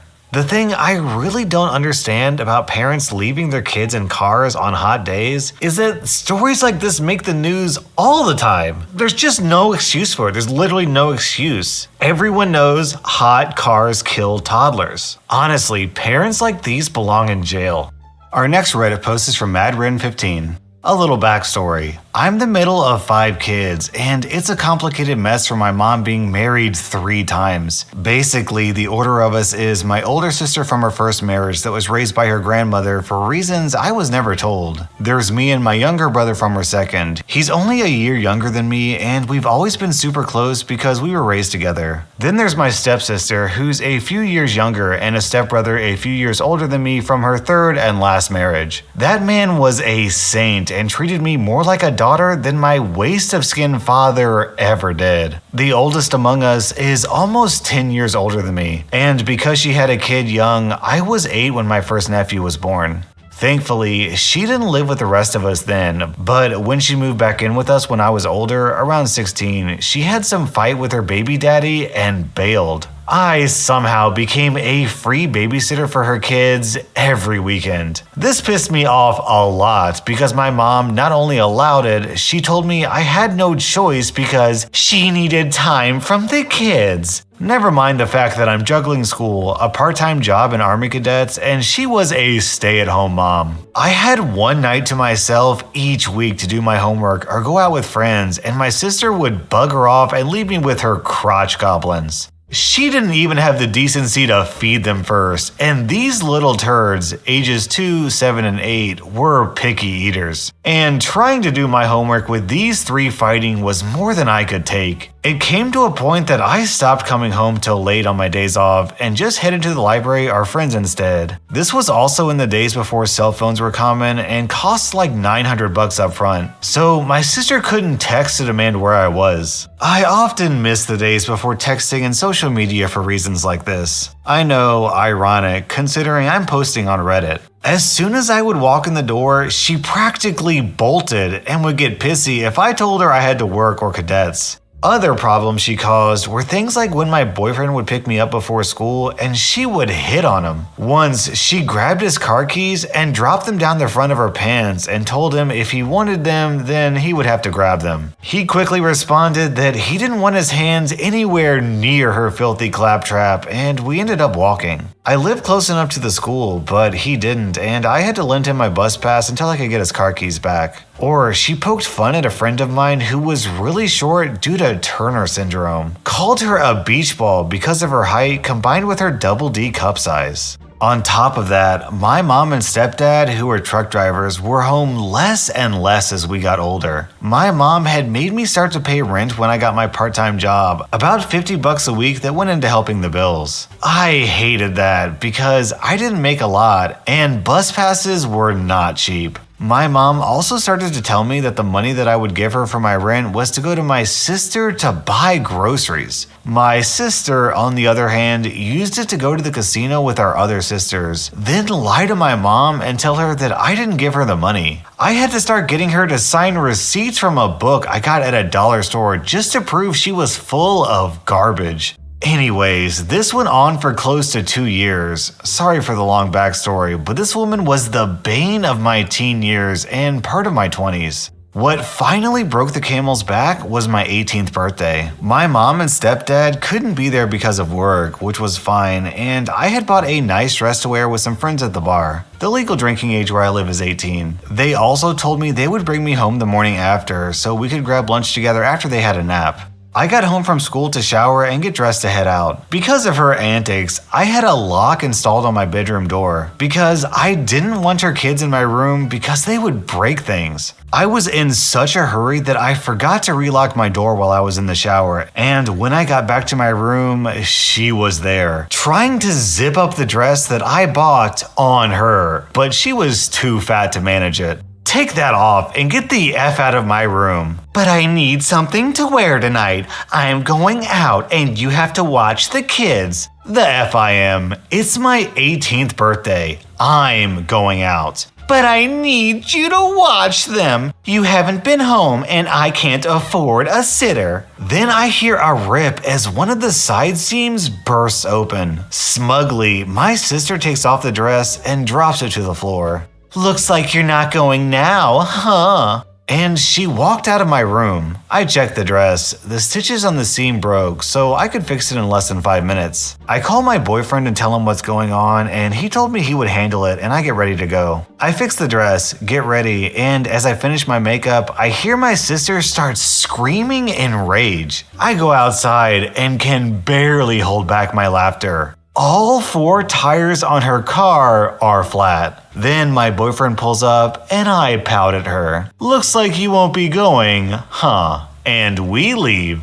Boyfriend had parked his car down the street and snuck over to let the air out, but not slash them, as he wasn't that much of a jerk. That night was a blast. What I remember of it. I didn't come home to the butt crack of dawn just as my parents got home. Mom didn't say anything, just asked if I had fun and told me to be up by 11 so we could go and eat. I went to my room and collapsed into bed. I heard my sister start to whine to them in the kitchen. Must have thought she could turn this to me to get in trouble, but my mom wasn't having any of it and tore into her like I had never seen before. Not only was my sister called selfish and childish for trying to pull such a stunt, but also she was not living there for free any longer. She was given 30 days to either get a job or leave. She moved back in with her baby daddy 2 weeks later. Apparently, she had been seeing him the whole time she was living with us and was getting welfare checks without giving my parents a dime to help out, while not even buying so much as a box of cereal for her kids. To this day, I hate when any of my siblings, even my younger brother, ask me to watch their kids. I don't hate my nieces and nephews, far from it. I just don't want to be in the situation of being that run-to free babysitter. I'm also the only one among us 5 who doesn't have kids, and I'm perfectly content with that. My kids have 4 legs and fur. OP, if she was lying to you and your family, she was also probably lying to the welfare people. I wonder if you could report her to the welfare office and potentially get her in some well-deserved trouble. That was r/entitled parents, and just a reminder, if you want to support my channel and buy your very own r/merch, you can click the link down in the description to visit my store.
Welcome to r/entitled parents, where a mommy and her precious son point a gun at OP.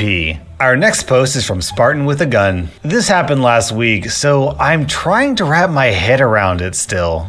Firstly, I love guns, nearly everything about them. The sound, the recoil, the fireball.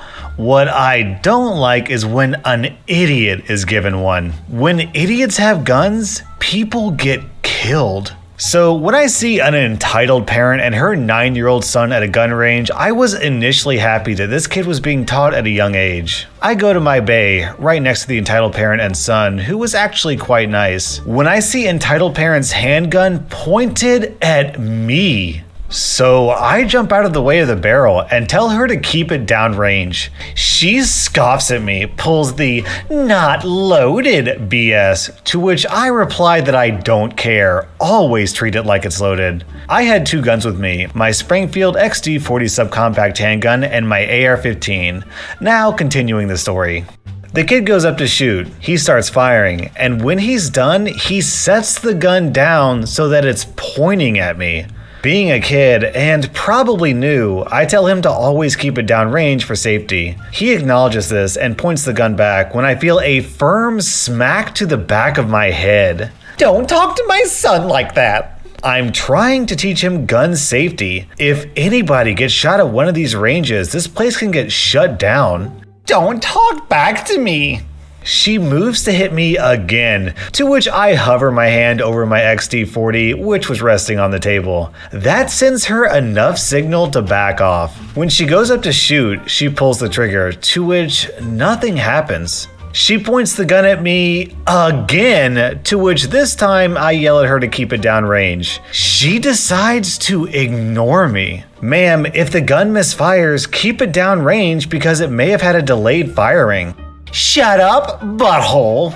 I go back to shooting my handgun, to which I see once again that the gun is pointed at me. The worst part, she was fiddling with the freaking trigger. To those who don't know, the rule is that you can point your gun at somebody if you feel they genuinely jeopardize your life. I wasn't quite there yet, so I called over range safety. Range safety told her off, and she listened until she did the same thing again. Now I point my gun at her. What the F are you doing? Keep your gun downrange.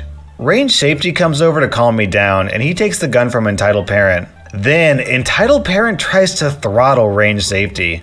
So I take the gun from him and field strip it, disassembly in case of emergency. I noticed the safety was on, but the gun was fully loaded. So I point my gun at entitled parent and tell her to get on her knees with her hands behind her head. I'll sue you for this BS. I say to the little kid, never say anything you've heard today until you're older. Then back to entitled parent, go ahead, I'll just show the camera footage. Range safety calls the cops, and when they arrive, I field strip both my guns. I get cuffed, asked a few questions, and then released to put my guns in their cases. Entitled parent is screaming bloody murder as she's taking away, and the kid is just crying. So then I go to the kid and try to calm him down. Entitled parent then screams that I'm trying to kidnap her son. I just back away and the kid is calmed down and just put my hands up. Cops close the car door and then they get contacts for the kid's dad. Still waiting for a court date. I will update you when I do get one. Nothing screams entitled parent quite like, how dare you not let my precious baby almost murder you. Our next post is from Acker1. My aunt was always playing the big shot of solving people's problems but using my cousin as the actual person to take on the problem. Always for free. If someone insisted on paying, entitled aunt kept the money. Need a babysitter, a ride, house cleaned, yard mowed, errands run? Oh, my daughter can do it. As far as my aunt was concerned, the only reason Emily existed was to cater to her. Emily was her ultimate trophy. Entitled aunt was entitled long before it became a huge thing. My aunt has always been entitled. It's her personality type. My mother couldn't stand her little sister, so we tried to avoid her while maintaining contact with her husband and child. My uncle, their brother, lived further south in the state, so we always tried to avoid entitled aunt, knowing when we were visiting. On this trip, I was staying with my cousin for a couple of weeks in the summer, and we were going to do tourist things. Entitled aunt thought that the university not being in session meant that cousin was slave labor.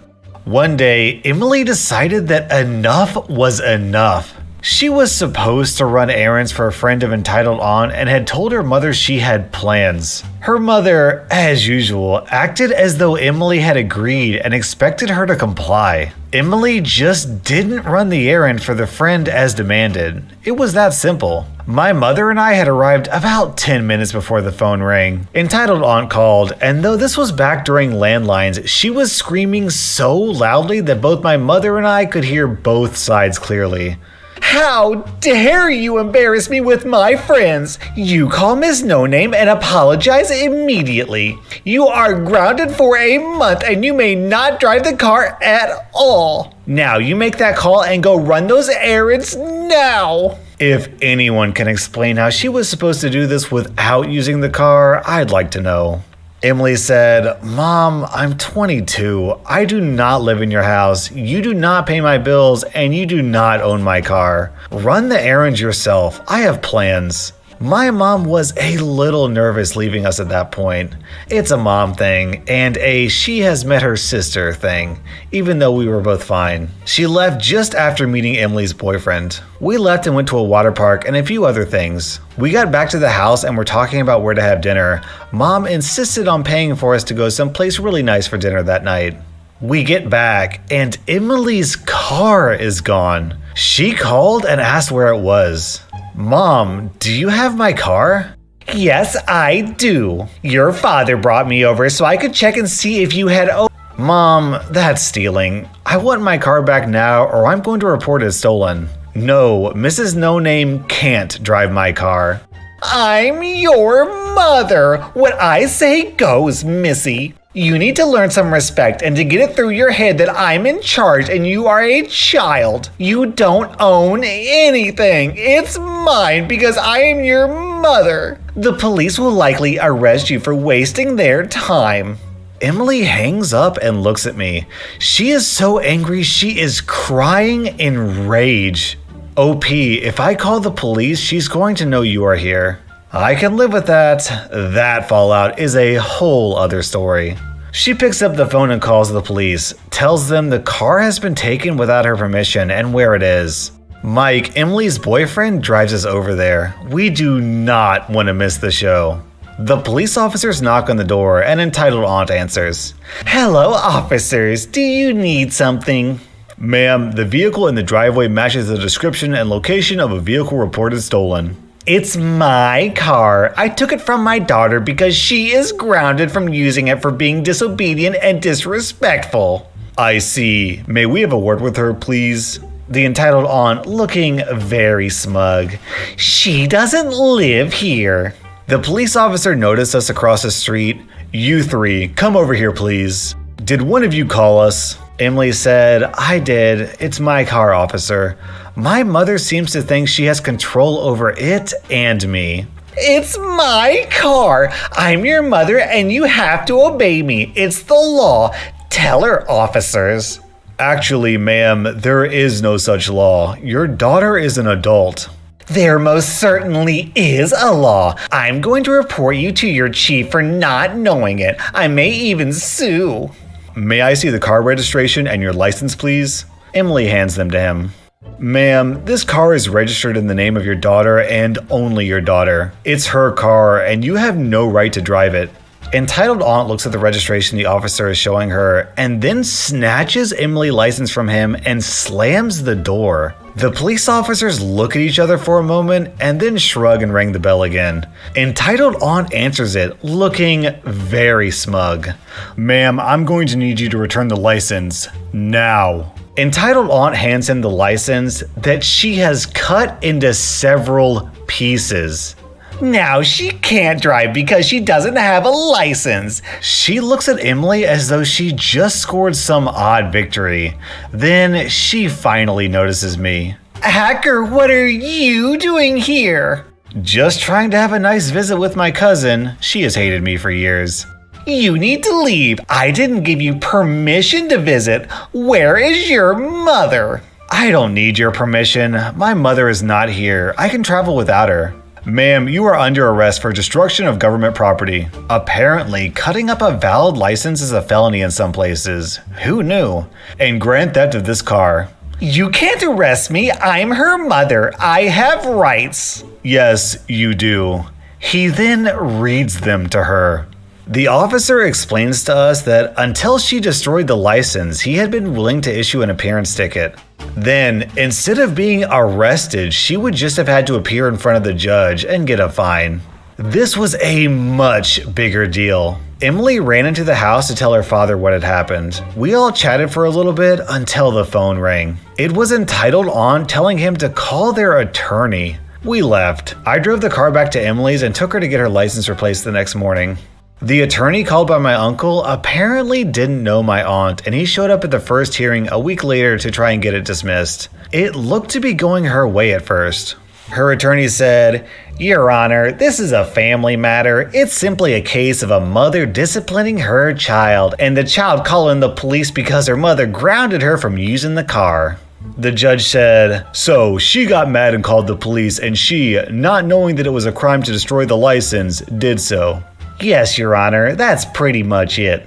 Prosecutor, do you have nothing better to do today? The prosecutor said, "No, Your Honor, I don't. I consider it rather important. When a 22-year-old woman has her car stolen, it doesn't matter who stole it. She has just as much of a right to justice as someone who has their car stolen by a stranger." 22? The victim is 22?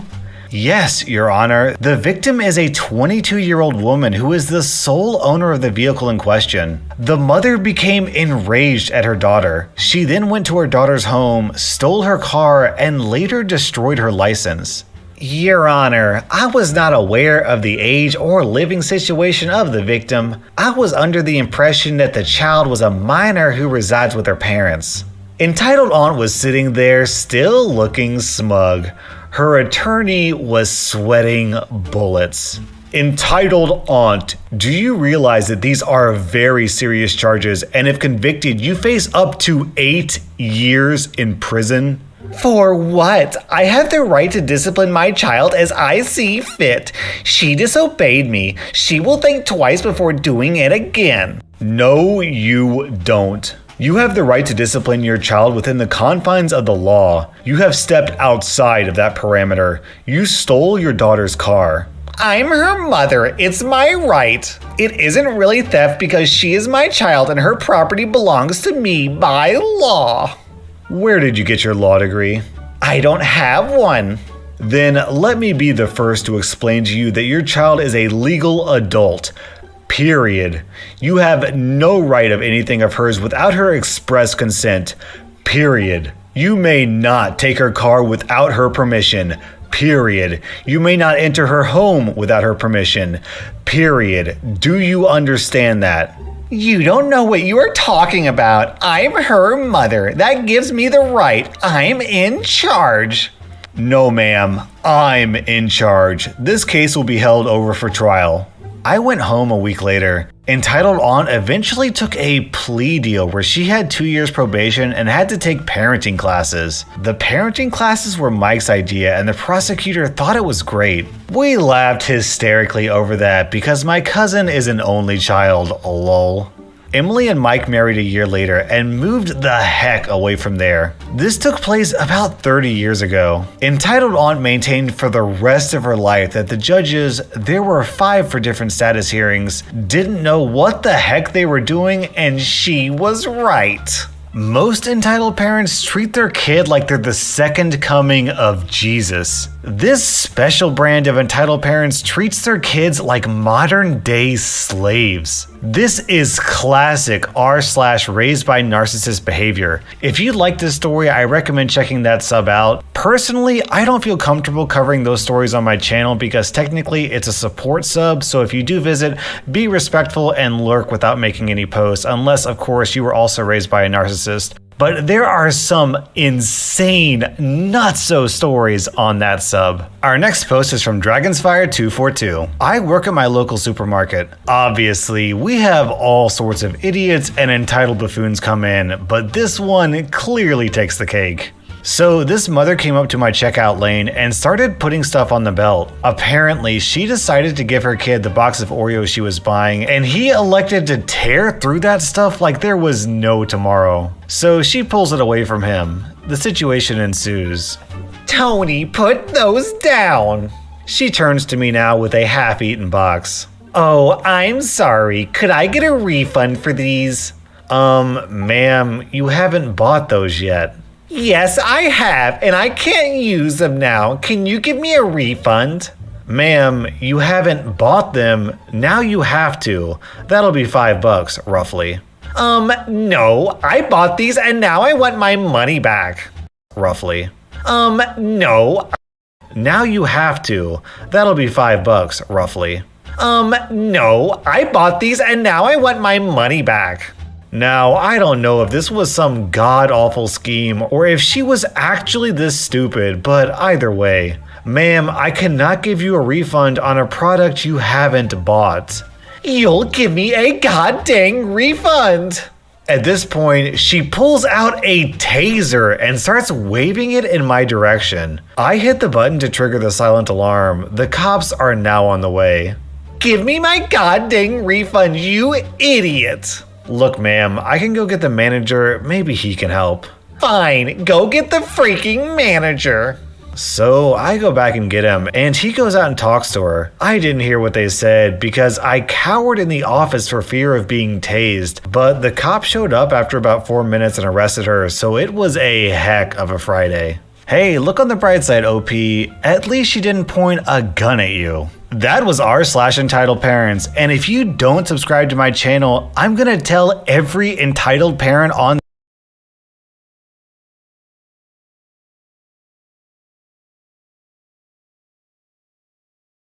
Welcome to r/entitled parents, where an entitled mother demands that someone hand over a loaded firearm to her precious baby. So, I work at a grocery store. I'm also 24 years old, but my family has chronic baby face. This is important to the story. It's my day off, and I wanted to get some chores done, like clean the garage and give my dogs a bath. But I'm out of dog shampoo, and the garage has a major spider infestation. So, I run to the store I work at for dog shampoo and bug killer. I then pass the beer aisle and think to myself how awesome a nice beer would be after I get all my work done, and pick out a couple single bottles of brands I've been meaning to try out.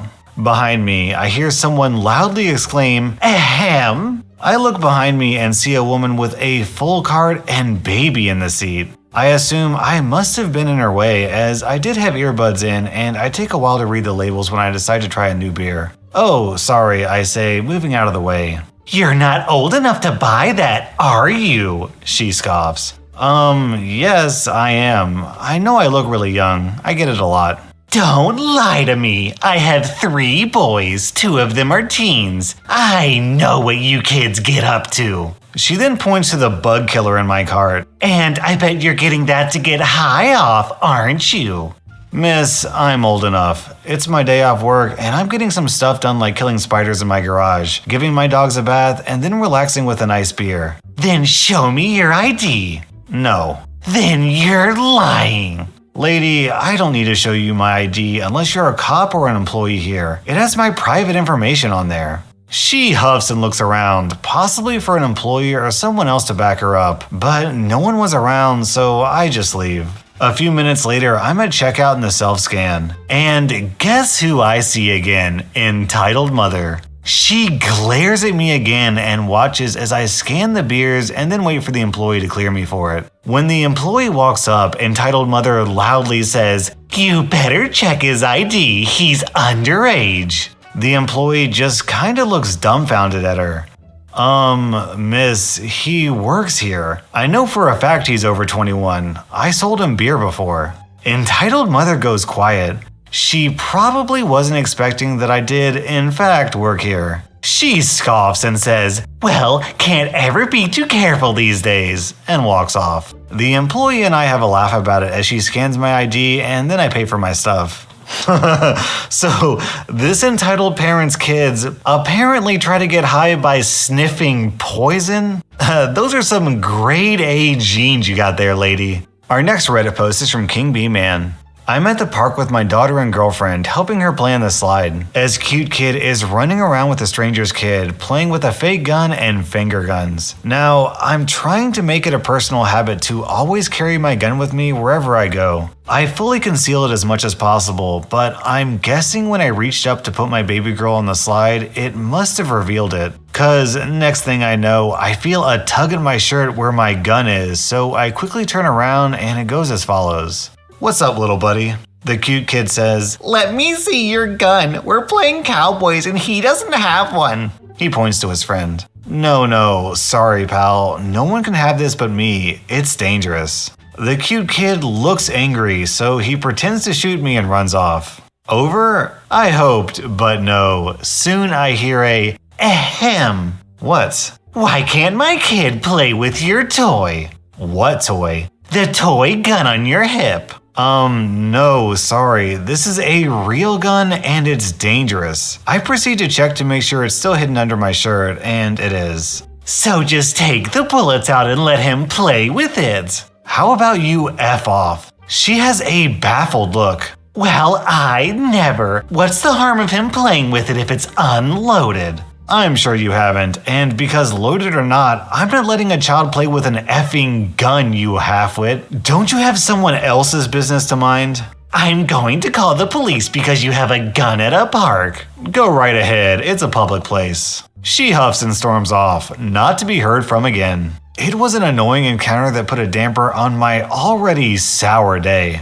So when the entitled mother says, "What's the harm of him playing with it if it's unloaded?" I'll tell you exactly the harm. Step 1. Police? Yes, there's a child here on the playground with a real gun. Step 2. Son, this is the police. Put that gun down immediately. Step 3. Put your hands up, mister. Pew, pew, pew. And at that exact moment, that police officer has to make a decision. Does he shoot a kid who's pointing a real gun at him, or does he risk getting shot himself? Our next Reddit post is from SSG Vegito. Background: so I work at a pretty big pretzel company, but for privacy reasons, I will call it Uncle Uns. Anyway, I had worked there for a year already, and this happened pretty early in my second. This particular pretzel place was inside a small amusement park in Pennsylvania, not Hershey Park, important for later. Alright, enough lame backstory, now onto the juicy story.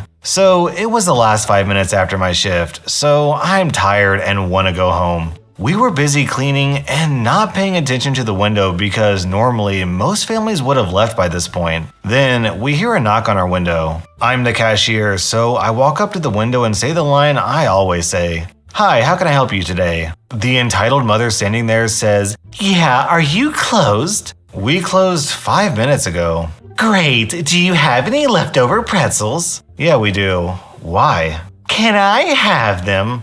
"How many would you like?" 5. Alright, that comes to $21.15, $4.23 a pretzel. "What? Aren't they discounted?" "If you have a season pass, it's 15% off." "No, you're closed, so the pretzels should be half off." I wanted to go home and stopped caring. And why do you think that? "You're closed, so that means the pretzels are a day old and should be discounted." We switch out our pretzels every 30 minutes. These pretzels are only 30 minutes old. "Fine, babe, do you still want them if they're full priced?" The tired dad standing with her said, "I don't care, hurry up so we can go home." "Fine, so I can get 15% off, right?" "If you have a season pass, yes." No, I should get 15% off because you're closed. Ma'am, no. As you stated, we're closed, so we're no longer selling pretzels. I'm only offering them to you because my boss wants as many sold as possible. See, you can't sell them, so they're free. No, they're not. I'll take them home and eat them for my dinner. I was too tired to care as I had just worked a 5-hour shift. I know that's not a lot, but it was 95 degrees Fahrenheit and I had to deal with kids the whole time. Plus, I'm 15 and they can't have me on for much longer. You don't need them. My kids are hungry. Then buy them some food. No, they are free. For me, yes. For you, they're $4.23. Mommy, can we go home now? The entitled mother starts screaming something that no one but dogs could understand and leaves. OP, you should have just stared at her dead in the eyes and thrown away every single pretzel you had. It would have been worth it for the look on her face. Our next Reddit post is from Sweet Trevor.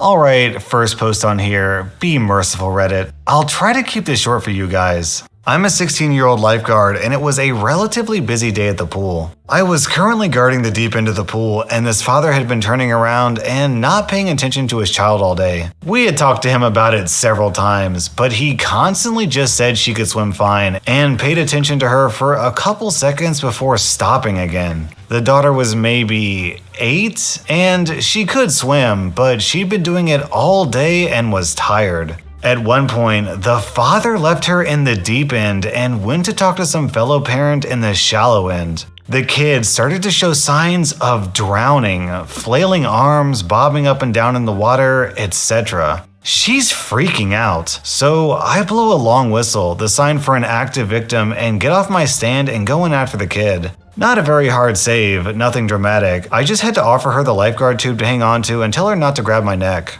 We get to the wall and the dad is already standing there and he blows up on me. I don't remember exactly the stuff he said, but it went something like, "What the heck, you pedophile? I told you she could swim. What are you thinking touching my kid?" I was shocked. I couldn't think of anything to say, and he started screaming about getting my manager for wasting his time and touching his daughter. I got back up on stand, a little shaken. 1, it's my first save of the summer, and 2, I was just yelled at and called a pedophile in my place of work, which involves watching children. Not exactly the best situation. Luckily, my supervisor is a 26-year-old woman who doesn't take flack from anyone, especially about her lifeguards. When I got off my shift, she told me he'd complained to her about me. She'd seen the whole thing and chewed him out about endangering his child and kicked him out of the pool. He hasn't been back for the rest of the summer. This almost sounds too impossible to be true, but there are actually people out there who believe this. Like that famous resuscitation lady. It is never okay for men to give CPR to an unconscious woman. Resuscitation is just a fancy word for rape. I wonder if one of these entitled parents were drowning in a pool, if they'd want a lifeguard to save them, or if they'd rather just have the lifeguard let them figure it out on my own. Our next Reddit post is from Taken By Me. I've been reading this sub for a while and never thought I would have something to post, but here I am. Last week, I was traveling for work. It had been a long 2 days of meetings and I was exhausted. I had just arrived at the airport for my evening cross-country flight home when I got the dreaded text from the airline saying my flight was delayed 2 hours due to mechanical problems. I decided to pass the time by getting something to eat. I found an airport restaurant and sat down to order. I ordered my food and pulled my phone out of my bag to catch up on email and browse the web while waiting for my food to arrive. While I was waiting, a family with a mom, dad, little girl about 5 years old, and a middle school age looking boy sat at a table near me. I didn't pay much attention as I was looking at email on my phone, but then I hear the little girl exclaim in a rather loud voice, "Look, Mom, the lady is on her phone at the table." I then hear the mother reply, "Yes, she shouldn't be doing that. It is rude to have a phone at the table." I glance over and the mother says to me, "We have a rule that no phones are allowed at the table." My first reaction was to say something snarky as exhaustion was definitely getting the better of me. But then I thought better of it and decided to be polite. I looked at the little girl and said, "We have the same rule in my family, but since I'm here alone, I'm not being rude to anybody by looking at my phone now." At this point, the son looks like he wants to crawl under the table from embarrassment, and the dad is trying to hand the mom a menu and says, "It's okay, let's just order." I think that will be the end of it, but no. The mom says, "Obviously you have a family, so you know how important it is to follow rules. I would appreciate it if you put away your phone," in a tone that a parent would use on a petulant teen. The little girl chimes in and says, "Yeah, you have to put your phone away. My brother can't have his phone at the table, so you can't either." I look at the little girl and say in as sweet as a tone as I can muster, "Well, the great thing about being a grown-up is that I can do whatever I want, so I'm going to keep looking at my phone," and turn back to my email. The mother sighs loudly. The teen looks even more embarrassed, and the dad tries to get the mom to just order and leave me alone. The mom calls the waiter over and asks to be reseated. He grudgingly moves them to a different table. My food arrives and I eat in peace, enjoying browsing Reddit. OP, you should have been like, "Well, in my family, we teach people not to stick their noses in other people's business. But clearly, your mommy isn't teaching you how to do that." Our next Reddit post is from Karma Cookie. So, a little backstory is in order. I have 2 young adult children living at home, ages 18 and 19. They both work and go to college. I trust my kids. I trust their decision-making skills. When they graduated high school and turned 18, new rules went into place. No curfew, just call me and let me know if you're going to be out all night so I don't worry. You can call me at any time for a pickup, no questions asked, just don't be stupid and drink and drive. Yes, your significant other can sleep over or come over for the weekend, just let me know what's going on. Pay me a small rent during the summer when you're working full time and pay your part of the car insurance. You have your chores and I have mine. We all work together. I tell them that if they're being buttholes and they listen, in turn, I listen to them.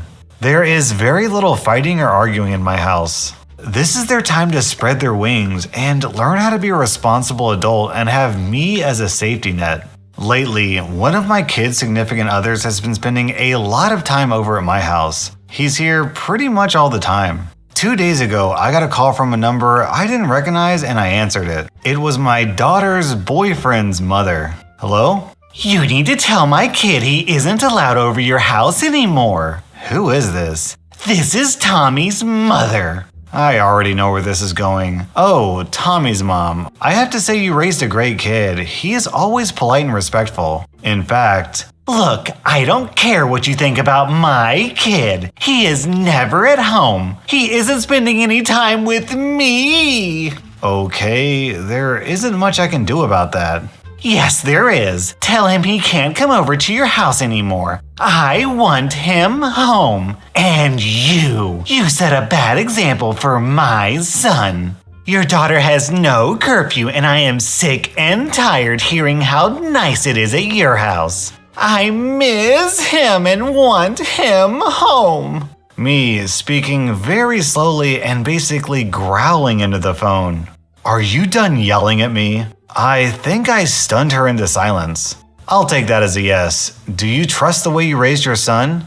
What? It's a simple question. Do you trust the way you raised your son? Of course I do. What does that have to do with anything? Do you trust him to make good decisions? Yes, of course. She's starting to calm down now. Mother to mother, I know things are not okay at your house right now. Her husband drinks a lot. I am trying to give your child a safe place when things are not okay at your house. She starts to cut me off at this point, but I won't let her. It's not your fault. He throws your son out for days at a time, doesn't he? Yes. I can hear her choking back the tears. Do you need someone to talk to? Would you want to go out to lunch? That way you can feel safer knowing whose house your son is at and that he's safe. That would be okay. We were on the phone for about an hour after that. What started out as an entitled mother was just a scared woman feeling very, very alone. Sorry there wasn't any righteous retribution, but I think it turned out okay. I'm gonna try to get 19-year-old Tommy's curfew changed from 10 p.m. to midnight, and maybe he can stay over for a weekend. This post goes to show that maybe all entitled parents are just misunderstood and deep down, they're good people. Nah.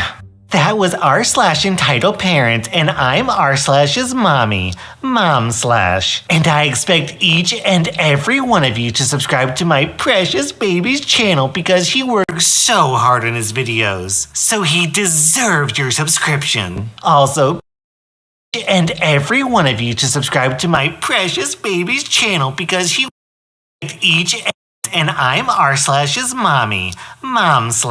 And I expect each and every one of you to subscribe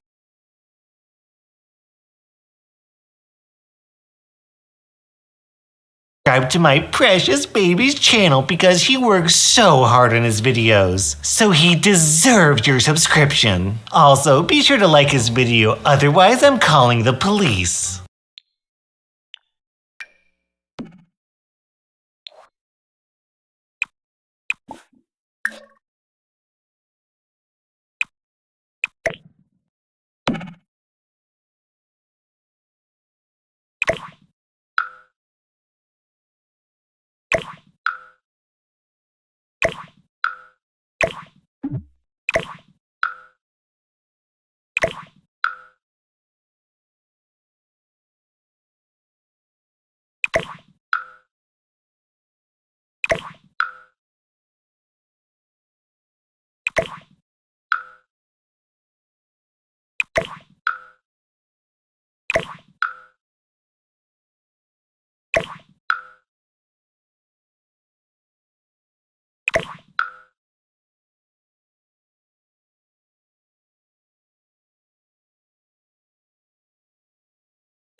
Welcome to r/entitled parents, where a mother nearly murders her own child just to prove someone wrong. Background: my company sets up a booth at a carnival and we engage several part-timers to assist the carnival. The part-timers are required to go around the carnival ground to distribute flyers, share information, and direct visitors to our booth. The story. On the day of the carnival, after setting up, I met up with the part-timers to prepare them for the day. Out of all the part-timers, only entitled mother was late. She mentioned she would be 15 minutes late, but it was closer to an hour. As we couldn't wait, I briefed the others and deployed them for the day. When entitled mother arrived, she had her kid in tow, 5 to 6 years old.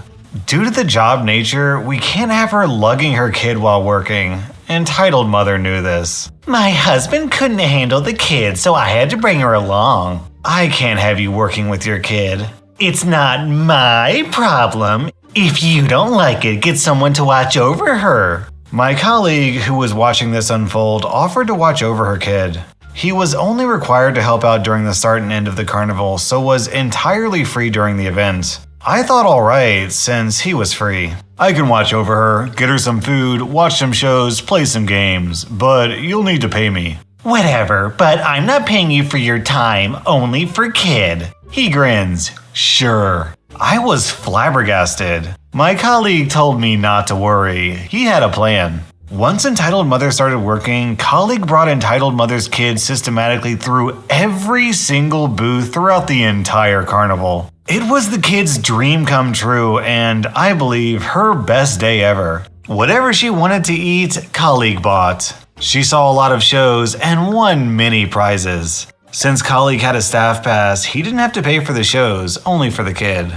At the end of the carnival, when we were clocking the hours worked, entitled mother had the nerve to insist to be paid full even though she was late for almost 1 hour. She said that because of various reasons, mainly due to her kid, she would have been early. She was ranting and I didn't really pay any attention, as I was tired and I don't decide on the pay. But it was about how I will never understand as I don't have kids and how she deserves it because she was a mother. My nearby manager winked at me and took over. He said he was very pleased with the day's sales and how we are very supportive of her and we should give kids the best. He told her not to worry about the hours she worked and entitled mother would be paid in full. After hearing this, not even a single thanks from entitled mother, she declared in a loud voice, "At least someone understands." She had this condescending and victorious look on her face. Thankfully, it didn't last long. The sucker punch for entitled mother was that entitled mother's kids spent roughly $100. And with entitled mother's pay at $15 an hour for 8 hours, that's $120. She made a whopping $20 for the whole day.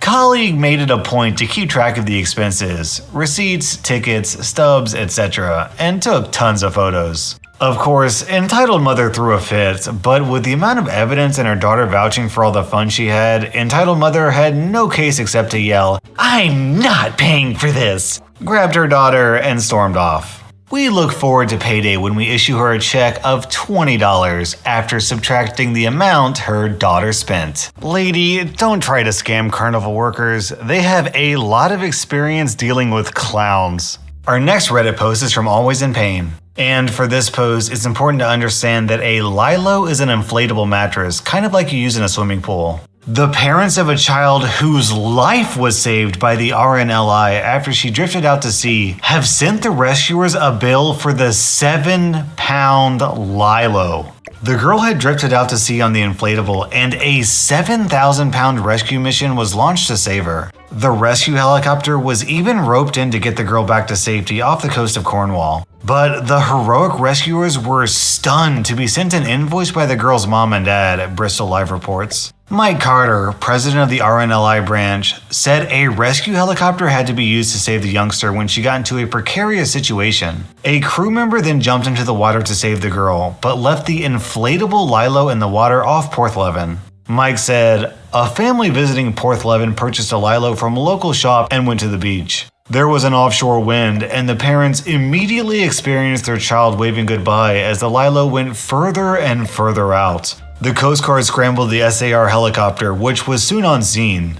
The diver jumped from the helicopter and saved the child. He instantly put a knife through the lilo to prevent any further drifting, and they were both winched to safety." After receiving the invoice, Mike said the rescuer replied saying they would happily pay if the family paid for the cost of launching the helicopter. He said, 2 weeks later, the commanding officer of 771 received a request to pay an invoice for 7 pounds, the cost of the lilo. The CEO wrote, replying, "I will be happy to pay your invoice on receipt of payment for the helicopter rescue for 7,000 pounds. No response was received.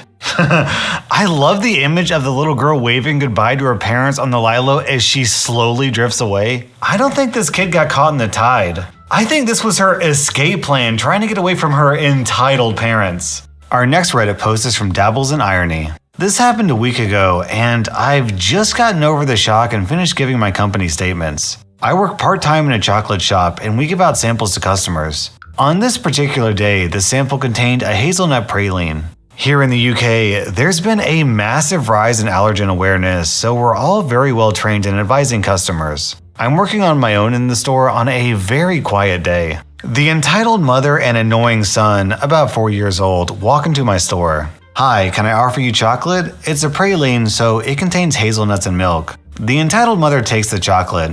"I'll have one, but my son is allergic to nuts. Is there anything he can try?" Now, even though it's not company policy, my store keeps an open box of plain dark chocolate to give to people with allergies because we like to be nice. I do have to warn you that everything may contain traces of nuts, but I do have some chocolates you could try with no nuts in the recipe if you agree. She agrees and I get the chocolate out. So far, so good. She actually comes across as quite nice. He greedily grabs 2 chocolates and she picks one up as well. I internally roll my eyes, but keep a smile on my face. He immediately spits it out and she starts to complain. What is this? This is boring and flavorless and disgusting.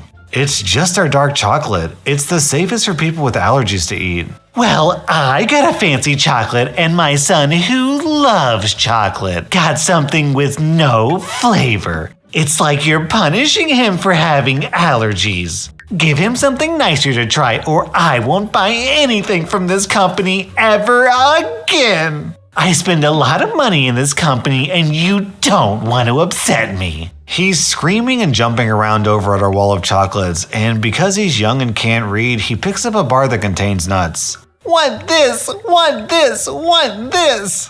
Let him try this. Miss, I'm not allowed to open packets to let people try a chocolate, and also, she cuts me off as I go to explain about the nuts. If you don't open it, then I will. She rips the packet out of the boy's hands. He's been screaming the whole time, and this just makes it worse. I panic. Miss, it has nuts in it. How dare you shout at me? You're just saying that so I don't open it. She opens the packet. You can literally smell the praline as she does, but she breaks off a large chunk of chocolate and shoves it into the boy's mouth as he screams and cries. The moment he tastes it, he stops screaming and starts happily chomping the chocolate, and she instantly appears to calm down.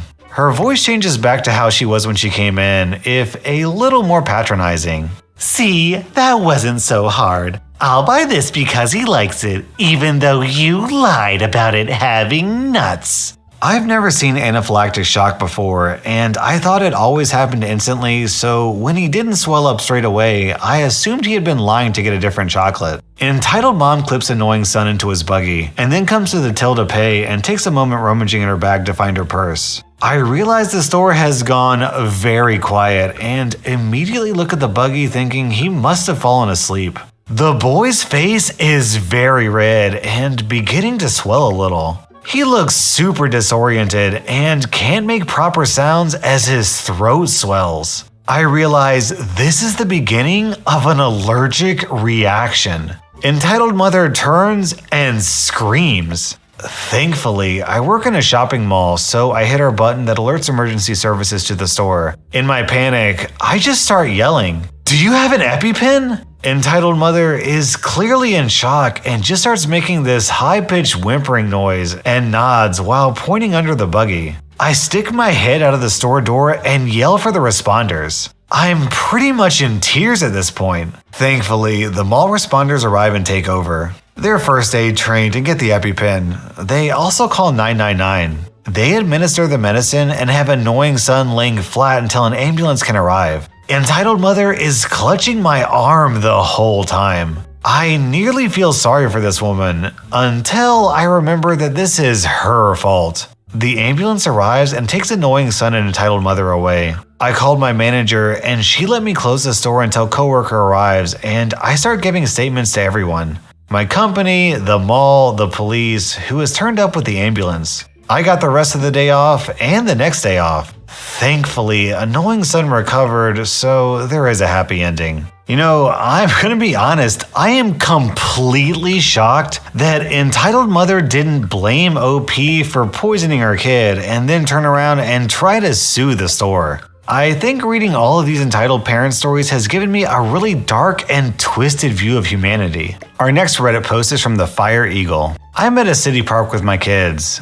We've been to this park a bunch. There is this one spot where there's a rocky hill, all tree covered. Nice and shady on a hot day. There's a playground and a pavilion on the top of the hill. We get up there and I immediately notice loud noises and I'm having to step over cables and extension cords. Someone rented the pavilion and set up not one, but 3 bounce houses around it. Effing great. So I have to give the disappointing news to my kids that even though they're surrounded by bounce houses, they can't play in them since this is a private party. But they're free to go hit the playground. Everyone is cool. I sit on a bench as my kids go to town on a fake pirate ship when I hear, "Hey!" That's when entitled dad, doing his best to imitate the situation from the Jersey Shore, walks up to me and informs me that the playground is closed for a private party. I look at him and inform him that the public park does not close for private parties, and it sounds like he rented the pavilion nearby, which is fine. But that doesn't give him exclusive use of the neighboring playground. He storms off and returns with a rental agreement and shoves it in my face, telling me to get my effing kids and leave. Right, so rental agreement is very clearly for the pavilion. All for the grand sum of $35 for 4 hours. How could any sensible adult think that $35 granted you exclusive use of a public playground? Moreover, why is it so important for you to have exclusive use of a public playground? I, again, point out to him that he rented the pavilion, not the park. And my kids won't go on his bounce houses and we won't go into his pavilion. But the playground is fair game for everyone. He begins hurling threats, and I'm weighing just taking my kids and leaving to avoid this butthole. Then I decide I need to take a stand on principle. So I tell him to F off and proceed to use my phone to find the phone number for the park office. Our county staffs our park. During the summer months, they employ park rangers who have peace officer authority. I call the park ranger and tell them that there is trouble up at the shady playground and they need to come right away. Sure enough, as I'm getting off the phone, Dolph returns with 2 of his meathead friends to tell me that they're ejecting me from the park. No, you're not. And if you touch me, I'm calling the cops and pressing charges. No anger, no rage. With this promise of action, however, one of them kind of widens his eyes and steps back, saying to his friend, "Just leave them alone, man." This guy, for some reason, does not want the police coming, and it's very obvious. The ringleader won't back down, however, and tries his best to get in my face, scream, and yell. He grabs my arm. I remove his hand. All of this just as I see the ranger pull up, yell for everyone to step back from one another and come over. This smug effer shoves the rental contract into the chest of the ranger, telling him that I'm trespassing, and he rented this space for the day for his kid's party. Now, normally, I don't like posturing by law enforcement, but here it was pretty amusing. The ranger says, "Touch me again and I'm arresting you." He reads the contract. "This is for renting the pavilion. You have use of the pavilion, but the playground is open for public use." He hands it back. "Also, your permit doesn't allow you to set up bounce houses. Where did you plug these in?" The ranger follows the extension cords and sees that they ran them to the nearby public bathrooms. There was an outdoor outlet. It was locked. This dude cut the lock off so he could plug in his stuff. The ranger comes back with a broken lock. "Did you cut this lock?" It was like that when I found it." "Really? Because it was intact this morning. So some random person cut this lock and you just happened upon it within the last 2 hours." I guess." Long story short, he let them stay and let them keep the bounce castles because he didn't want to ruin a kid's party. He wrote the guy a citation for the broken lock and the unauthorized power use, and banned him from the park for the remainder of the season after the party. Amazingly, this entire event was lost on my children, who barely noticed anything was going on, likely because of the compressor noise. That was r/entitled parents, and if you enjoyed this video, please subscribe to my channel because I put out new Reddit videos every single day.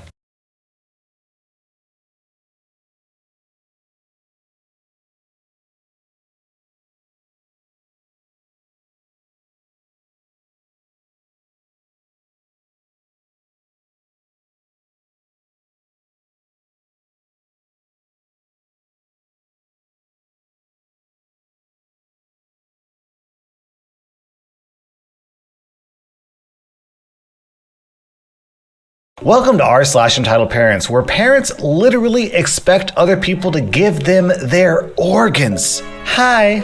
Hello? So, you know how much Jenna loved your cat bag, right? She saw a bag with cats on it in the store and really wanted it, but we didn't want to spend the money for it because it's not worth it. Do you think you can let her have yours, or at least borrow it? She didn't forget about it. She will get tired of it eventually, and then you can have it back. Are you serious? After what happened last time, it will be a no. Why did you take so long to respond earlier? And yes, I am serious. And that's really rude of you. She's a little girl. She just wants to play around with it. Why are you being like this? 1, I was busy. 2, I don't care. 3, see number 2. How heartless can you be? Just let her play with the stupid bag. You will not order me around. If she wants to play with the bag, then I will send you a link so you can purchase one yourself. I already told you I don't want to spend money on it.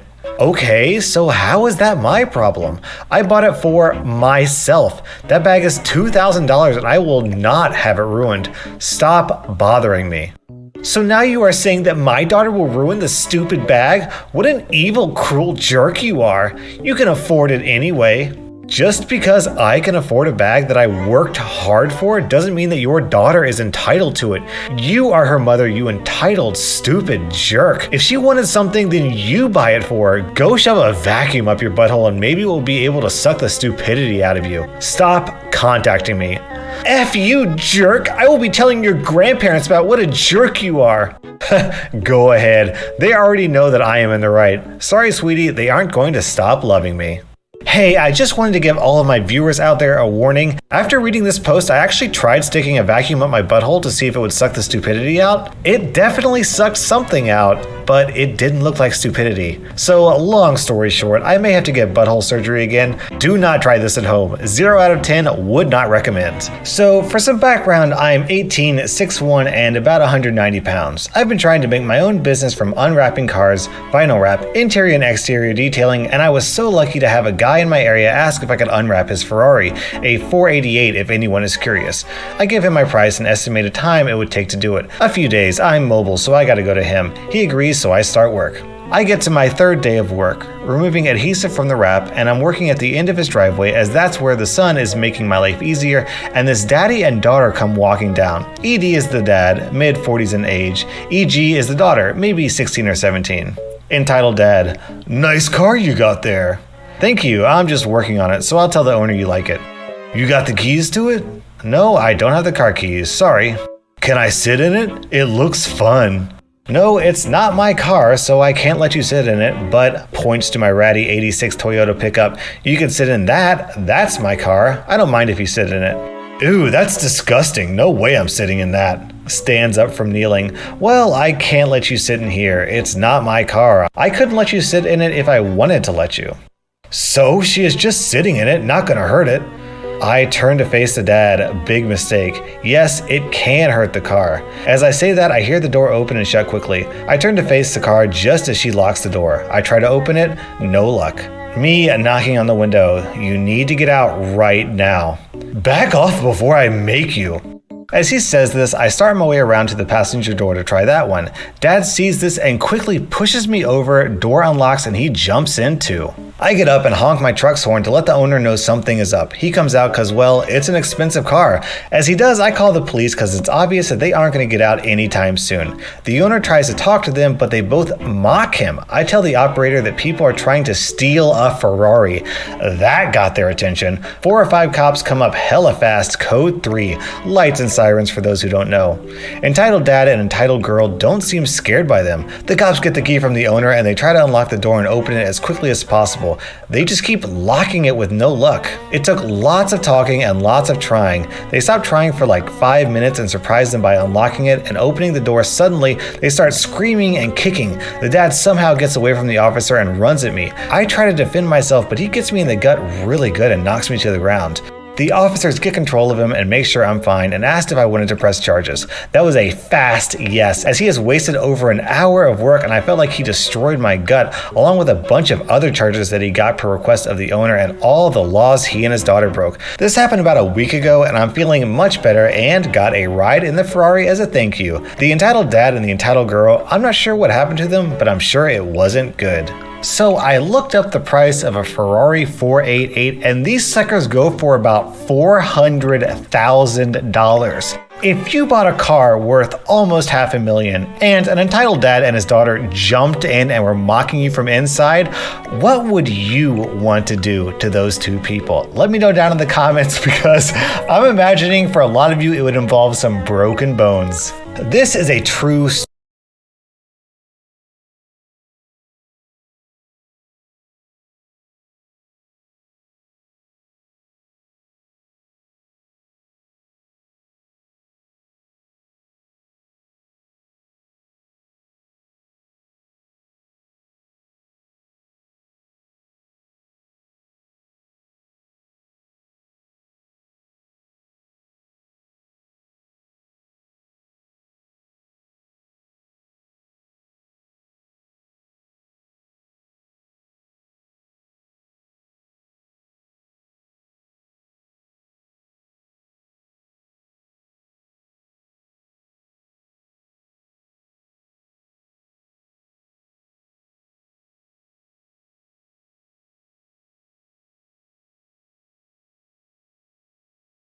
Welcome to r/entitled parents, where parents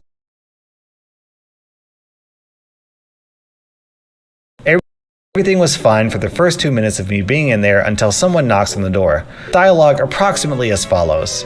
Hello, I'll be out in a minute. All right. Mind you, I one-person bathroom meant for me.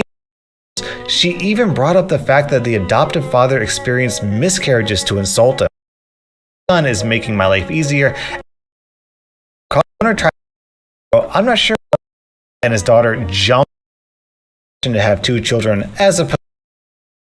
This is a true story in China. When entitled mother had her second daughter, she decided that she doesn't want her. You see, while the family was given special permission to have 2 children as opposed to the one-child policy, they wanted a son, and this extra girl is just an inconvenience taking up the precious spot for a boy. So they abandoned her up without hesitation. The next year, entitled mom got pregnant with a boy who was spoiled to death in the family. The girl ended up with an adoptive father more than 300 kilometers away from her original village. He and his wife had 3 pregnancies, but all ended up as a miscarriage, so they adopted the girl, but divorced soon after because of the stress that came with the adoption. For 16 years, he had been raising his adopted daughter on his own. The man is just a crab farmer and is nowhere rich, but he loved the girl as his own daughter. They were living a quiet and happy life together until one day entitled mom turned up.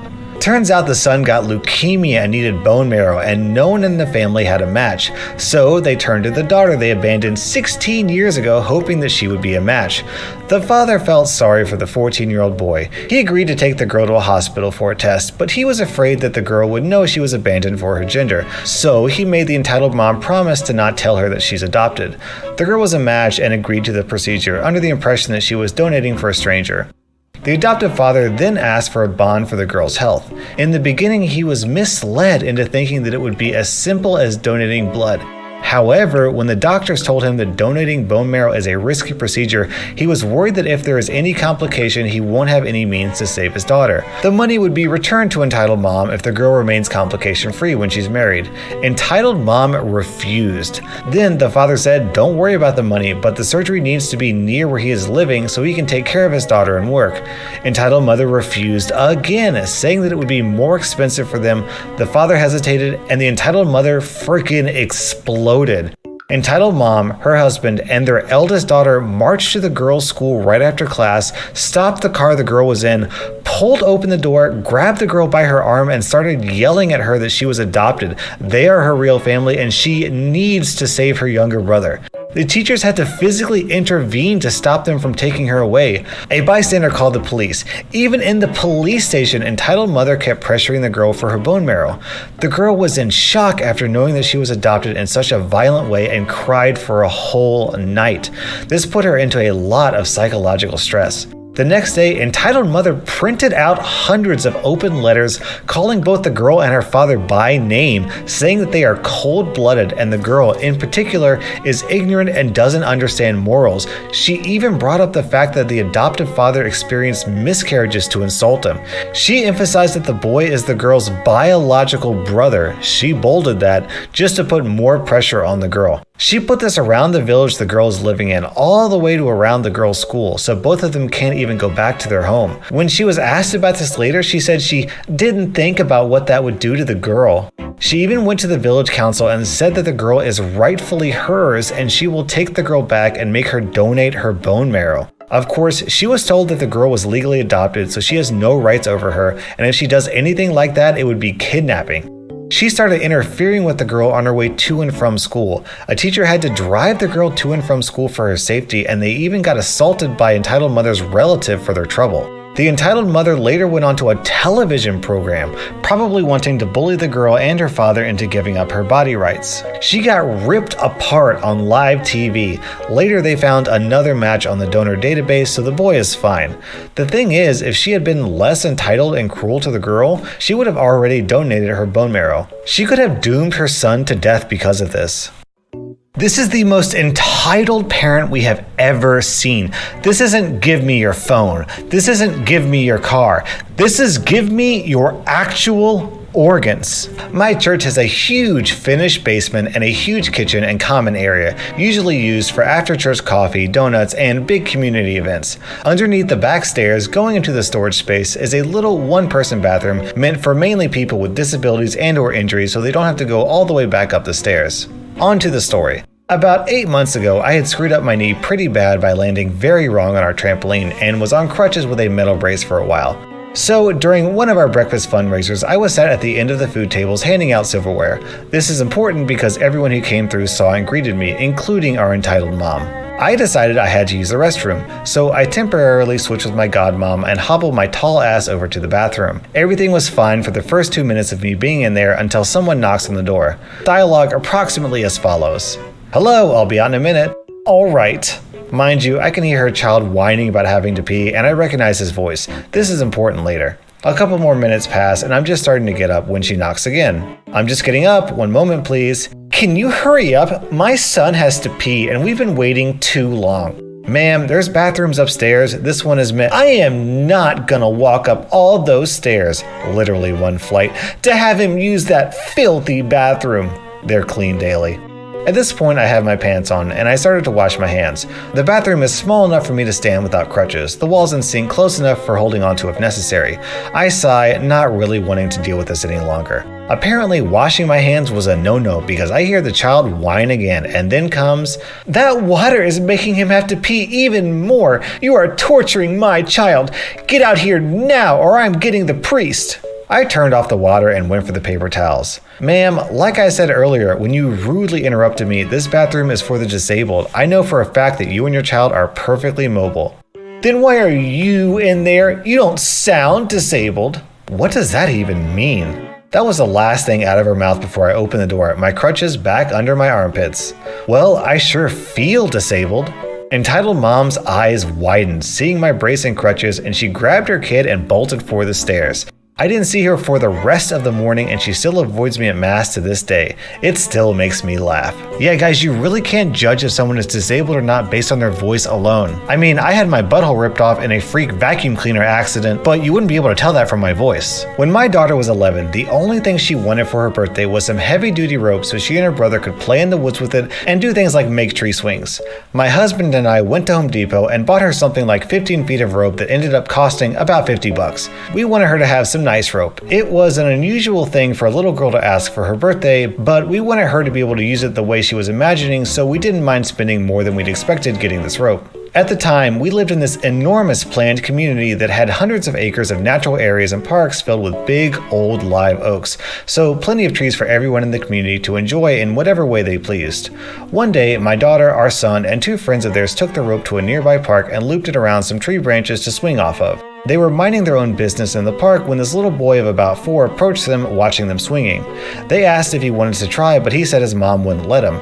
They said okay and went back to swinging. Pretty soon the little boy's mom came over and told them they needed to untie the rope and leave the park because her son was too young to swing, and it wasn't fair that he had to watch them have fun while he couldn't. Now, for safety's sake, I had trained my kids that they didn't have to do anything that a strange adult told them to do, and if a stranger asked them to do anything, they should give the adult my phone number and tell them to call me, which is what my daughter did. The entitled mom snorted and said, "I don't need to talk to your mother." She then walked back to where she and some other mothers had been having a picnic and got a small knife, then came back and cut my daughter's rope off the tree. My children were terrified that this wacky lady came at them with a knife and cut the rope and came flying home on their bikes extremely upset. When they told me the story, I was so pissed.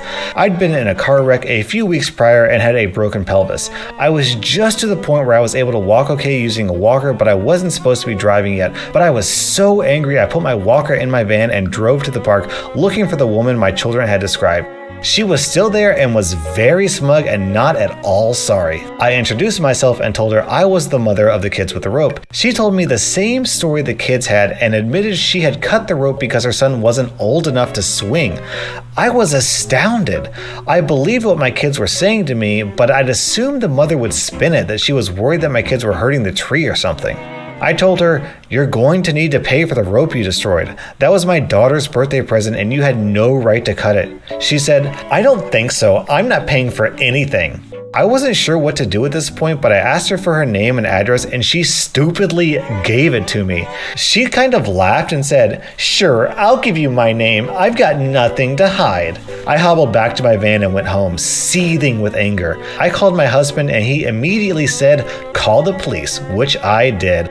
The policeman came within about 20 minutes since we lived in a pretty small town, and I told him the story. He said, "That's destruction of property and she can't do that." She lived within walking distance of my house, so he drove up there to talk to her and was back within a few minutes saying, "She says she'll pay for the rope now, or you can press charges and I'll arrest her. It's your choice." I was pretty surprised to hear that she could get arrested over destroying $50 of rope because that really hadn't occurred to me.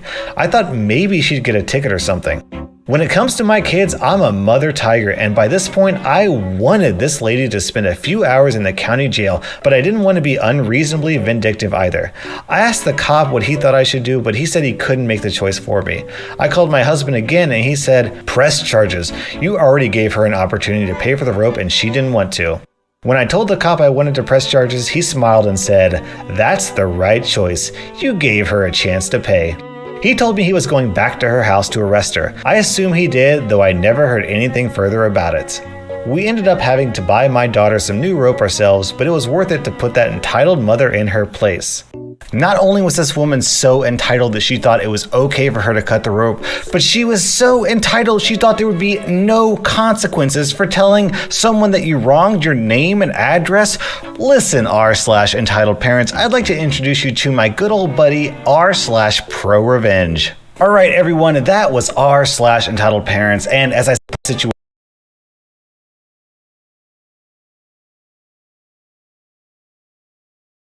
Welcome to r/entitled parents, where people expect everyone to treat their children like royalty. But real quick, I have made a Discord. You can find the link down in the description. And I told my mommy about the Discord, and she wanted all of you to know that she expects each and every one of you to join my Discord, because if you don't, you're basically stealing my time, and that she's going to call the police on you. She seemed really angry, so honestly, I wouldn't mess with her. My mommy only wants what's best for me, and she knows that I worked really, really hard on this. So seriously, you had better join the Discord. My baby brother was the victim of a horrible medical malpractice when he was 6 months old. This left him with progressive encephalopathy, aka progressive brain death, extreme and uncontrollable epilepsy, and to top it all off, when he was 5, they discovered he had cystic fibrosis. Obviously, a kid that sick wasn't projected to live long. Like many small children with a terminal diagnosis, when he was 5, his doctors referred him to Make-A-Wish, a charity that grants wishes to terminally ill children. Since my brother loved the local amusement park, my parents asked to take him to Disney World. Let me just say, Make-A-Wish treats you right. We had a limo to the airport, a 2-bedroom condo in the Give Kids to the World Village, a resort solely for kids with Make-A-Wish, and passes to not only Disney World, but also to SeaWorld and Universal Studios. Random important tidbit. When you're with Make-A-Wish, they give the Wish Kid a huge button to wear to make it easier for staff places to spot families. My brother thought buttons were idiotic, so my mom wore it the whole trip. One of the activities they send families to while at Universal is a free dinner at the Hard Rock Cafe. We arrived at the cafe to find it packed to the brim. My older brother and I were super excited about eating there, 7 and 10 years old, so mom reluctantly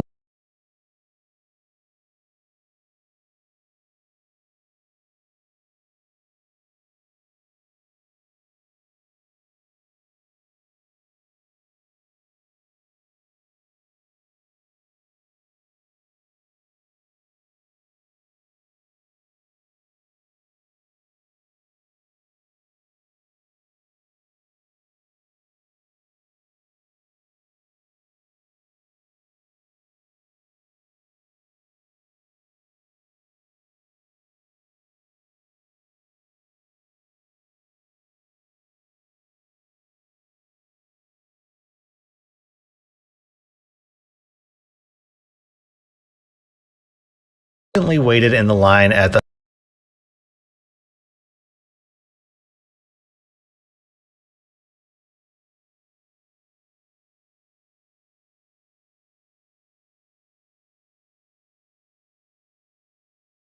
wait was.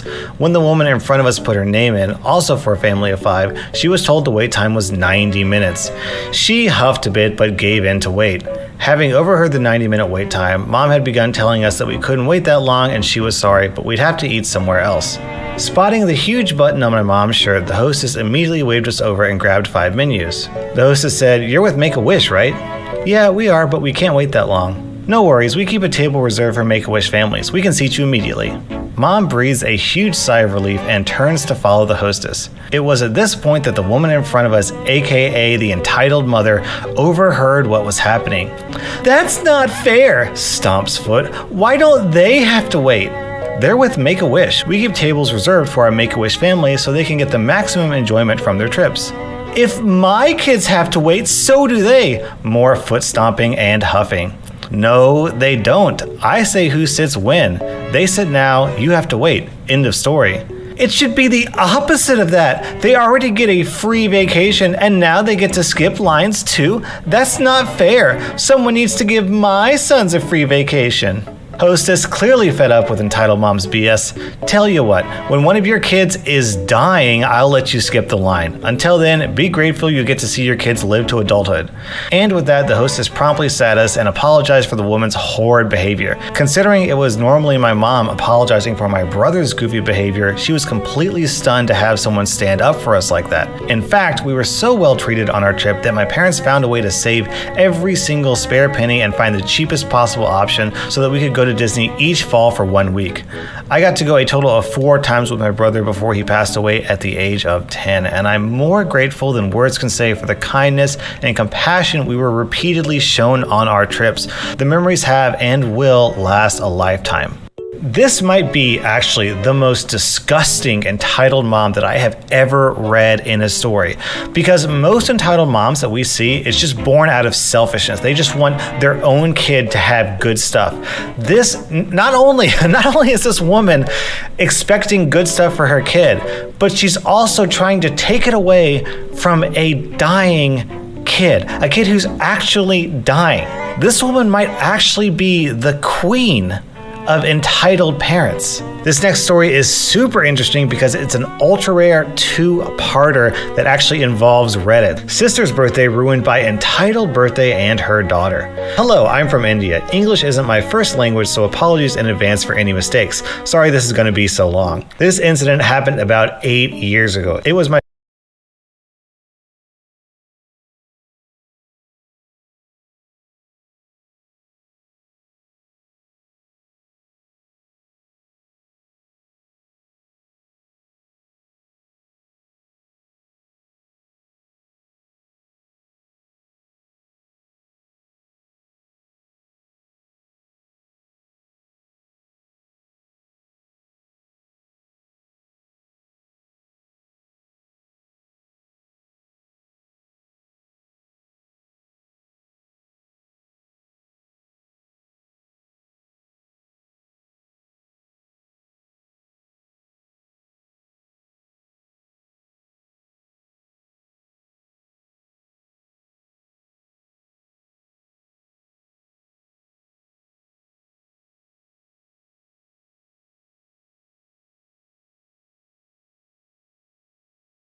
My sister's birthday, and a lot of my family members from my dad's side were invited. My dad's sister, who will be called Entitled Mom henceforth, and her daughter, Entitled Child henceforth, were visiting us after a lot of years because they shifted to California.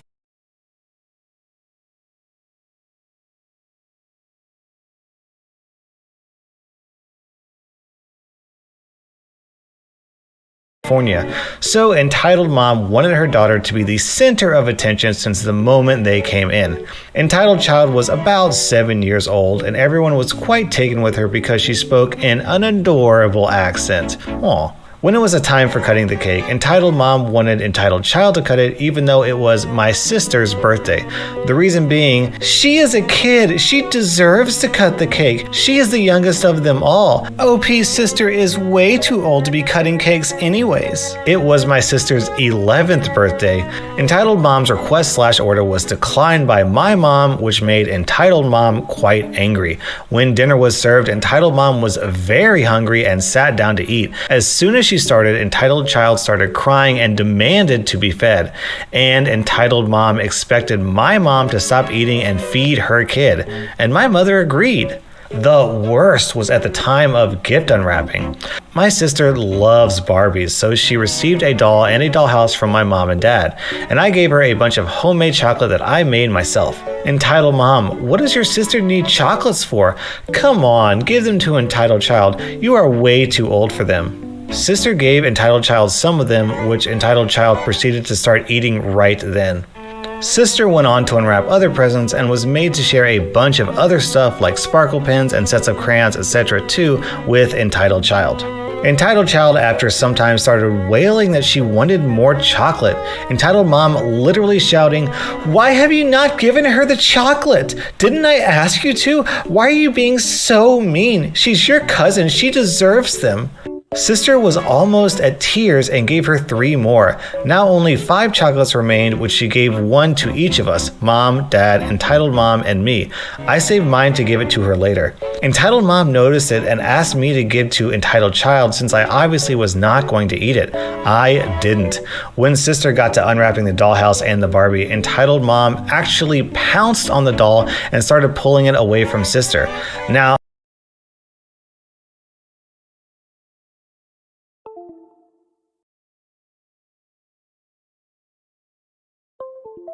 Sister started to cry, which made Entitled Mom angry, and she screamed at Sister to shut up and stop being so mean and stingy. Entitled Child was from the US and did not have any Indian toys. And she needed the doll. My father flat out refused, which resulted in more screaming and crying. Then she left in a huff and kicked at the dollhouse, denting it. My sister was very sad, and needless to say, her birthday was ruined. But that was not the end. About an hour or so later, Entitled Mom was back kicking and screaming at our door, saying we had poisoned her kid and that she would be suing us. Entitled Child's stomach was aching, but instead of calling a doctor, she had drove her to our house. We seated them and called the doctor, during which Entitled Mom was screaming about how we were jealous of her and would suffer terrible fates. The doctor said the pain was because of overeating. Guess she shouldn't have had 6 of those chocolates. Entitled Mom then proceeded to blame me and my sis for everything and saying how both of us were spoiled and mean kids. I love this story because of how incredibly hypocritical this Entitled Mom is. If you think that your kid is the best kid in the world and deserves everyone else's stuff, that's one thing. But if you care so much about kid, why wouldn't you take your kid to the hospital? Instead of taking their sick kid to get medical treatment, this Entitled Mom took her kid to yell at people. That was actually higher on her priority than getting her kid well. Now on to part 2 of the story. Entitled Mom flips after she reads the post about her daughter and her. Hello again, I posted a story about my aunt ruining my sister's birthday a day before yesterday. Turns out she or her daughter is on Reddit and are subscribed to r/entitled parents and read the story. This is what happened last night. Entitled Mom called my dad last night at around 11 when my dad was half asleep. How could you do this to us? Aren't we family? Why did you shame us like this? It was so many years ago. Couldn't you just let it go? And my dad had no idea what she's going on about, so he asks her what happened, to which she tells him that we posted on Reddit about my sister's birthday. My dad doesn't know and doesn't care what Reddit is and asks what's the big deal. Wow, so your daughter's doing things without telling you? You should keep an eye on them. Don't let them get out of hand. You have taught them manners. OP just exposed us and shamed us online. What are you saying? How did she expose you? She hasn't even talked to you in years. She posted a story about us, and as soon as Entitled Child read it, we knew it was about us. I haven't divulged any names in that story, not even mine. Dad asked me if I did that and why, so it took a total of 15 to 20 minutes to explain Dad what Reddit is and why I did it. I tell him that I have just narrated a story and haven't exposed her identity in any way, so Dad just hands me the phone so I can explain it to her. As soon as I say hello, Entitled Mom starts screaming at me so loudly that it can be heard outside the phone. You jerk! How could you do that? Who do you think you are? You poisoned my child and then you make it up as if I was overreacting? Take that post down now and apologize for it on that subreddit. If you don't, I know, gonna sue you. What the freak? I'm so angry that I just say no. I won't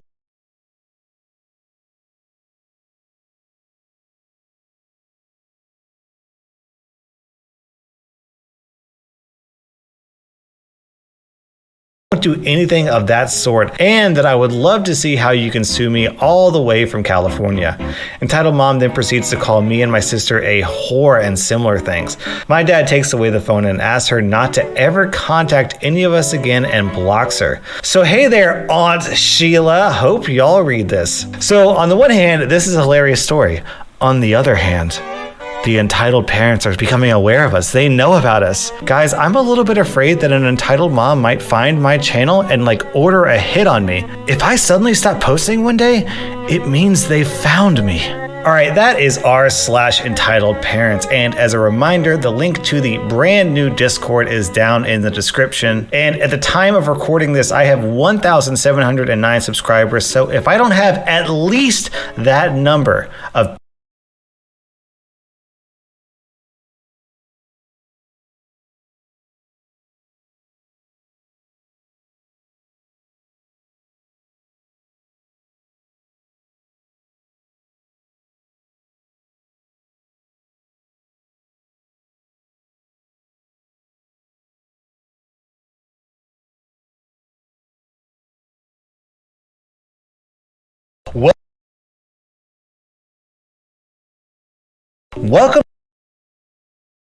Welcome to r/entitled parents, where psychopathic criminals break the law in the name of their precious children. I'm a 21-year-old female babysitter, and I have this girl, let's call her Mia, whom I watch at least once a week, plus whenever the parents ask me to help out. Mia is 8 now, and I started babysitting her when she was 4 months. Yes, I was 14 at the time. The family is great, and Mia is a really easy kid. We're like sisters. I never rose my rate, so keep in mind that I have been working for £1.50, about $1.70 per hour for roughly 8 years, and could expect a £20 gift card for both my birthday and Christmas. I'm a babysitter for fun, not for money, and I'm true to that. What I earn just about covers expenses. I have an actual job that's paying for my life after all. When Mia is with me for an entire Saturday, we go on day trips. She loves shopping and sightseeing, so I mostly take her around to bigger cities. This is where the story starts. We are on the bus on an hour drive to the next bigger city. Taking the car meant stress for me as I don't like driving and the train was more expensive. Though both would have been a 30 to 40 minute ride, me and I like to go by bus. The private bus company has perks. On this particular day, I paid £10 for a return ticket. Mia, being under 10 years old, went for free. Plus, they wait for you on the way back, but causing delays results in fees. Anyway, we are on the bus as per usual. I brought my old Nintendo DSi for her to play with. I can do whatever, she plays happily, it's a win. Until this entitled mom and her 10-year-old boy come along. They take the seats right behind ours. No problem, right? Wrong. It doesn't take long for the boy to notice the console and the racing game Mia was somewhat fixated on. Boy to entitled mom. Mom, I want to play. Entitled mom. Well, go ahead. I thought he would get our attention and ask nicely. Nope. The boy jumps up from his seat, reaches over Mia's lean, and tries to snatch the game from above. He gets hold of it for a moment, but the hand strap stops him. I made sure Mia's wrist was fine and the game not broken from the rough move. Then I turn around, stopping the boy from another attempt. Young man, that wasn't nice. He just wants to play. Let him play too. Teach your child to ask properly and I will consider. Don't tell me how to parent, kid. Mom, I want that game. In a minute, sweetie. No.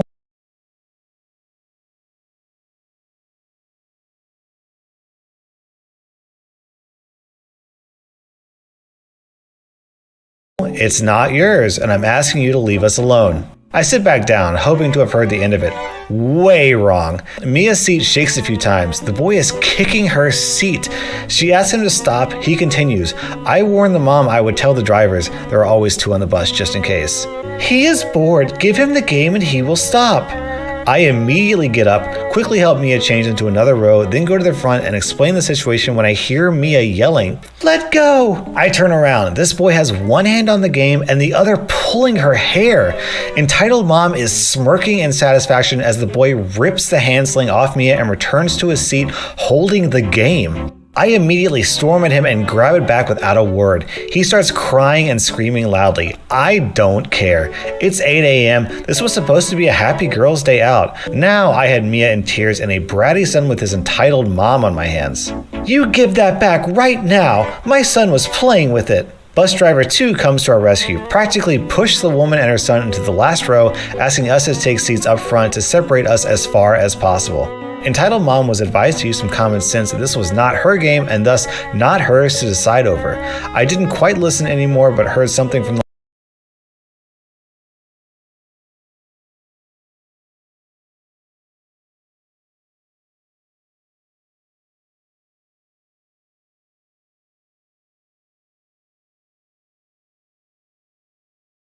lines of, "My son only wanted to try the game. These girls were unfairly rude to him. I demand an apology." I hide my hand and give her the finger. Not that entitled mom could see. Mia snickers. Whoops, my bad. Mia saw. But Mia was already smiling and starting the game again. Fast forward to the end of a successful shopping spree. We were signed for the last bus back, 7 p.m. departure and 10 minutes early. I let Mia choose the seats as per usual, pretty much up front.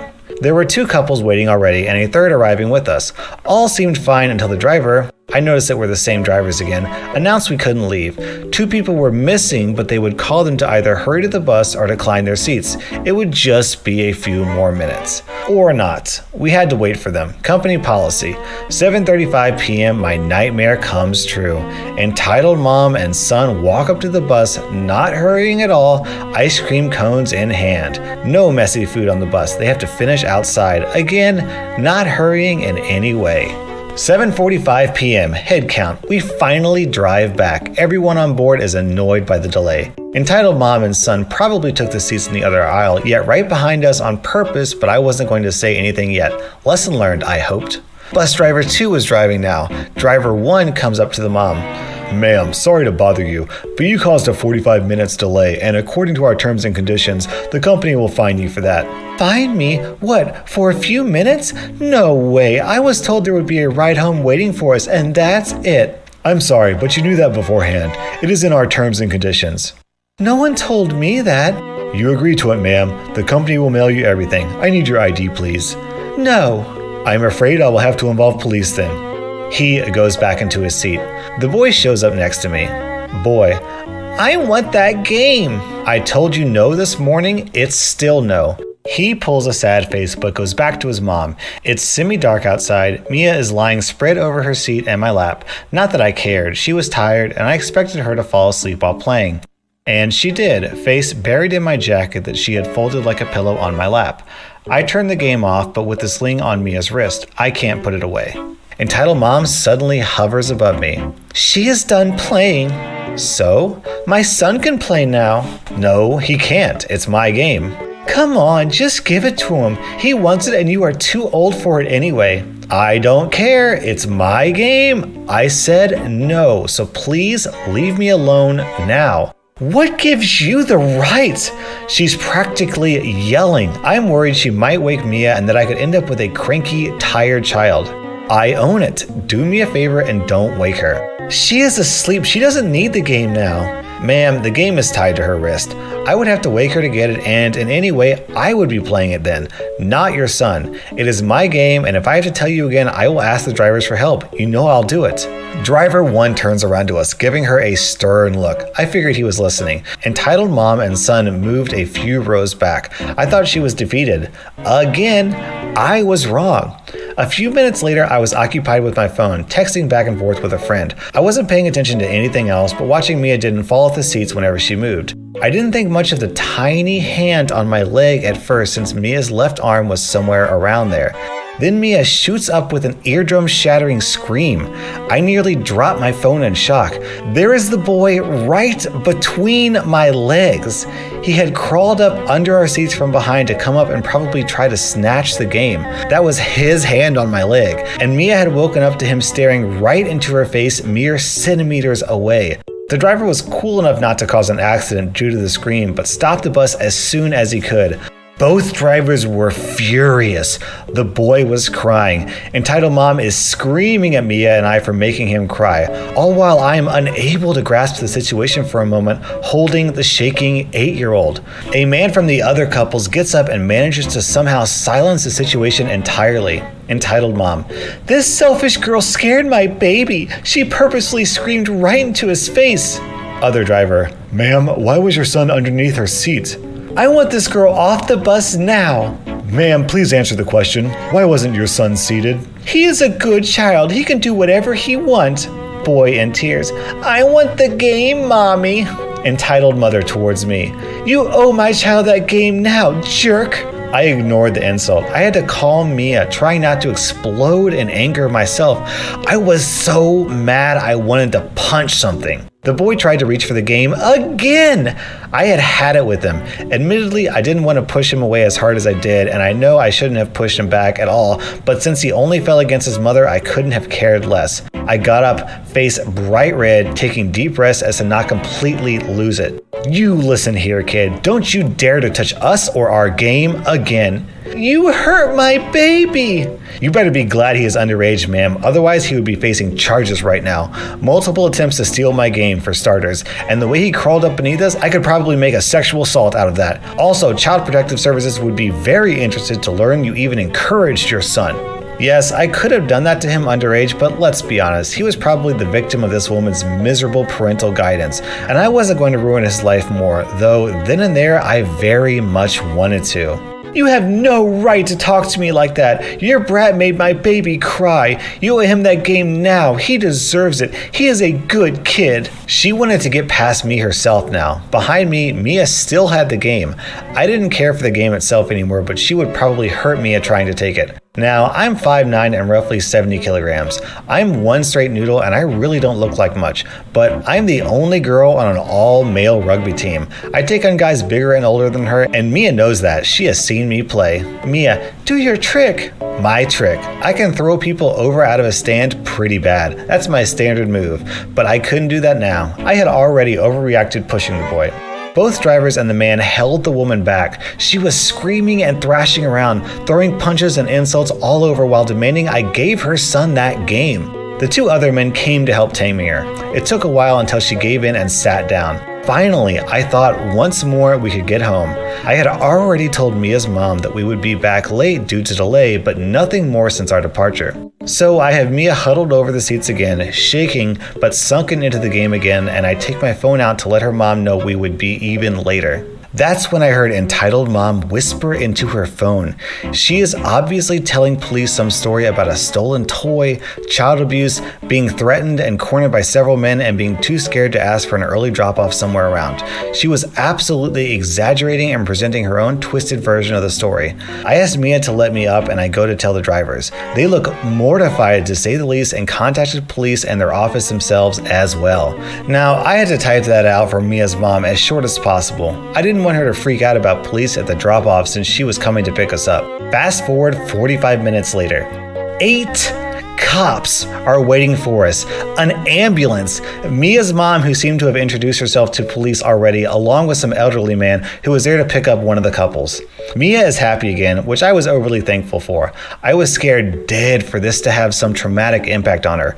It could have been partly my fault for exploding. She had never really been in trouble, hence had never seen me mad. Mia runs up to her mom, I follow with our shopping bag. Entitled mom and son are questioned separately in the ambulance. The rest of us has to answer questions as well. The drivers back us up with the bus surveillance cameras. Entitled mom is busted.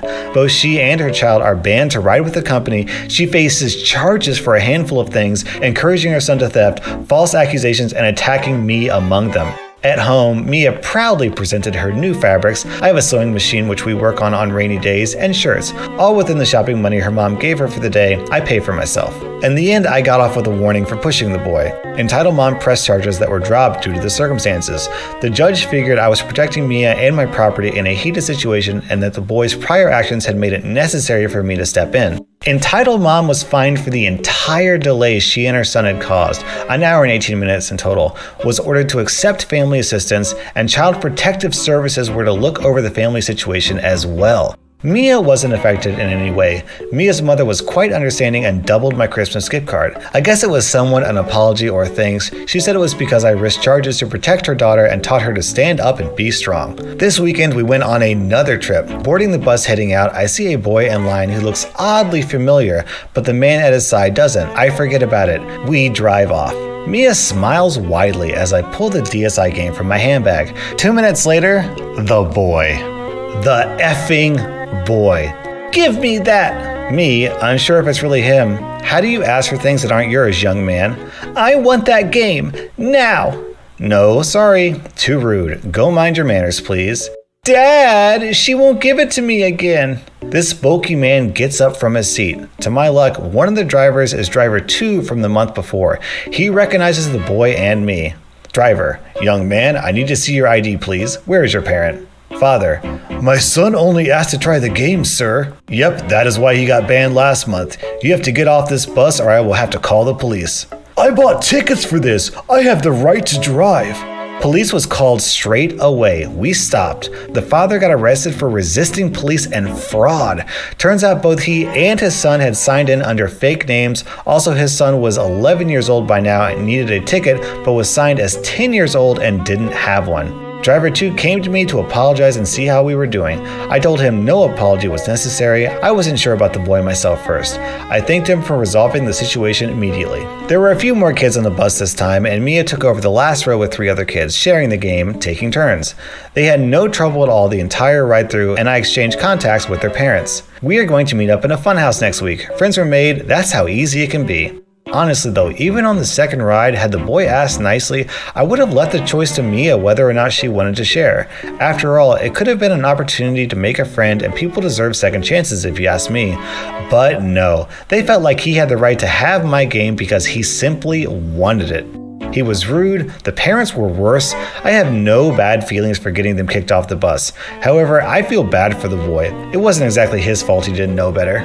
Oh my god, we're gonna have to change the name of this subreddit from Entitled Parents to Entitled Family. The entire family is just a bunch of thieves and criminals.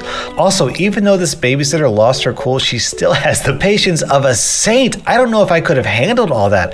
Let me ask you, if you were sitting in a bus and this happened to you, how would you handle this situation? I'm really curious to know if you would be more patient or less patient than this babysitter. Now on to the next entitled parent. Some context. I have a disability that causes me to have severe balance issues, along with muscle weakness and falls, and while I can still walk, it's unsafe for me to do so, so I use a wheelchair. One day, I needed to go to the supermarket and decided to take my little sister, 8, along with me. I don't see her often as I live out of home, so we made a day of it, going to the biggest shopping center on our side of town and had a great time.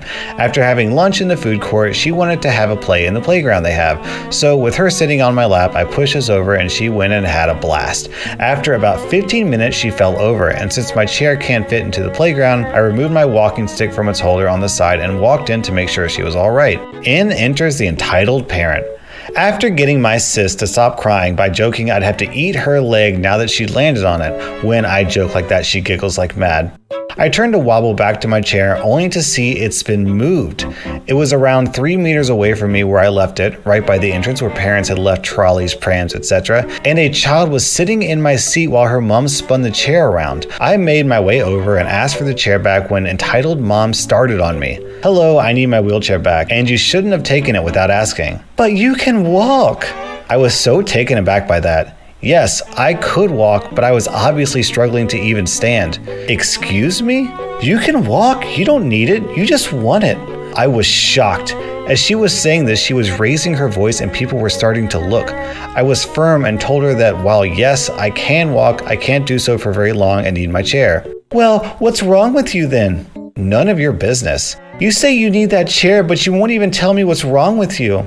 She said it as if I was the crazy one. She reluctantly got her kid off my chair, so I put my stick away and sat back down. My muscles and my legs were agony from having to stand for so long, so I pushed myself back to where my sis and I were set up to try to forget what just happened and rest. As I was going, she was loudly complaining about me to the people around her, claiming I'm lying about needing my chair because I can walk and that I'm just a dull bludger.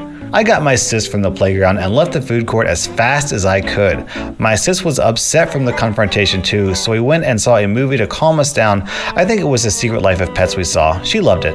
I've had people both confront me about walking and demand to know what's wrong with me before, but I've never had a complete stranger take my chair. Please treat people's wheelchairs, walking sticks, walkers as an extension of their body and not something to touch without permission. Thanks for reading. Yeah, seriously guys, you shouldn't just make assumptions about someone based on their appearance. I mean, a lot of disabilities are kind of hidden away from view. Like, you wouldn't know this about me from listening, but I have an IQ of 10 and I'm one of the ugliest people on planet Earth. So naturally, I'm pursuing a career in YouTube because I fit right in. All right, everyone, that is r/entitled parents. I would really love to know how you would handle the bus situation. That mother, that child were so persistent. Would you have had this babysitter's patience, or would you have snapped and thrown them out the bus? Let me know down in the comments. I'm really curious.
Welcome to r/entitled parents, where psychopathic criminals break the law in the name.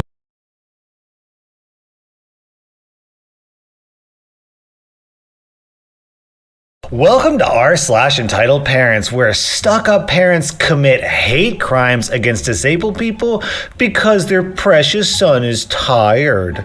Some important information for the story. I'm in a wheelchair because I have a disease named EDS type 3 that causes my joints to be loose to the point that they pop out constantly during the day. When my joints are out, I can put them in myself, or if there are too many out, one of my parents or carers needs to pop them back in. Also, I have PTSD because I was abused by someone hired to help me get a bit better. Because of my PTSD, I have a hard time standing up for myself and am a bit scared of people if they get too close. A few years ago, I was in a grocery store with my mom. It was the first time in weeks I went out because my disease is really bad at the moment.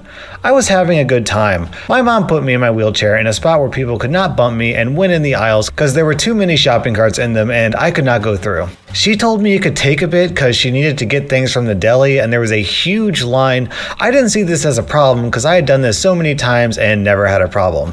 After a minute or so, the entitled kid, who was, I guess, about 7 to 8 years old, came up to me. The entitled kid was watching me and looking at my wheelchair and asked me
something. Even though I was a bit uncomfortable, he was a kid, so I thought it was okay. Why are you in that wheelchair? I use my chair because I can't walk right. But I see your legs moving, so you should walk. I know it looks like that, but you see, if I walk or stand, my joint can go out of place and I fall. Also, it hurts really bad to stand, and that's no fun, right? Okay, bye. Of course, I was not offended. He was a little kid and was curious, or so I thought. I thought this was a good moment to teach him why some people use wheelchairs and that it was not scary. The entitled kid ran back to his mother and told her all the things I told him. This is the moment the poo hit the fan. In a few seconds, the entitled mom stood in front of me, staring me down. Hello, can I help you with something, ma'am, or am I in your way? I'm 26, but my mom has taught me to be polite to people even if they are unfriendly. Why are you in that wheelchair? My son told me you can walk normally. I'm sorry if your son did not understand what I said correctly, but I have to use it because my joints can't support me for long and will pop out if I walk more than a little bit. I wished I hadn't said this because I swear she turned into a demon. How dare you call my son stupid? He can remember everything and is 100 times smarter than you. I was taken aback by her sudden loud voice and started to move back a bit. And as soon as the screaming stopped, the demands started. The entitled kid started to tug at his mom's arm. I have never heard of your stupid disease. You are faking it, aren't you? There is no way you can dislocate your joints that easy. You just want free money so you don't have to work like us honest people. At that moment, I just let her rant and hoped when she had her little moment in the spotlight, the jerk would leave. But oh, was I wrong. This is where the little turd entitled kid jumped in. Mommy, if she isn't sick, then she does not need her wheelchair, right? You're right, sweetie. You are such a smart boy.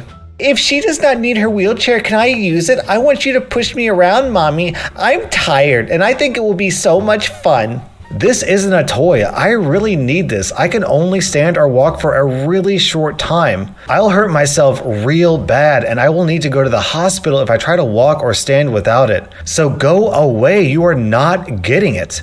Meanwhile, I was praying my mom would come and help me. At this point, the entitled mom starts to turn red and gives me the drop-dead stare.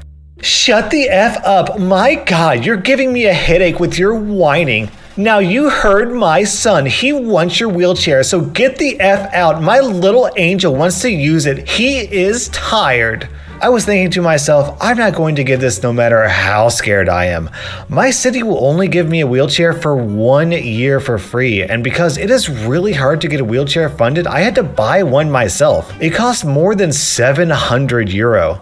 Ma'am, for the 1000th time, you are not getting my chair, and believe me, I'm much more tired than him and in a lot more pain. The entitled mom looked so shocked that I dared to talk back to her. By this time, people started to notice but just walked away, all except for one, thank God, went to alert an employee. Give me your wheelchair now. My son wants it and deserves it so much more than a faker like you. Get up and walk away. Look at these people staring. They can all see how pathetic you are. I had enough and started raising my voice and hoped that she would back off and my mom would hear my voice and help me. In God's name, back off, you jerk. I will not give you my wheelchair. If you try and take it, I will have you arrested. Then I saw my mom show up.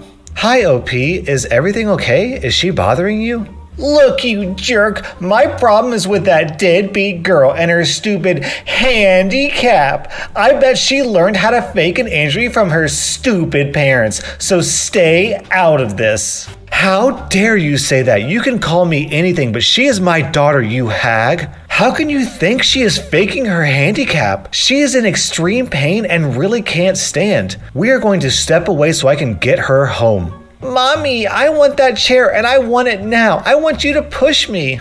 Listen, kid, you are not getting it, so stop it. I want that wheelchair. My son deserves to have fun. Are you going to deny a kid his toy? Step away now and leave. You are not touching my daughter or her wheelchair. At this moment, the mom got physical. The entitled mom suddenly dives past my mom and comes at me and grabs my hand. I swear she pulls as hard as she can. When she pulled, I could feel my total arm starting to dislocate. My wrist, elbow, and shoulder gave up and dislocated.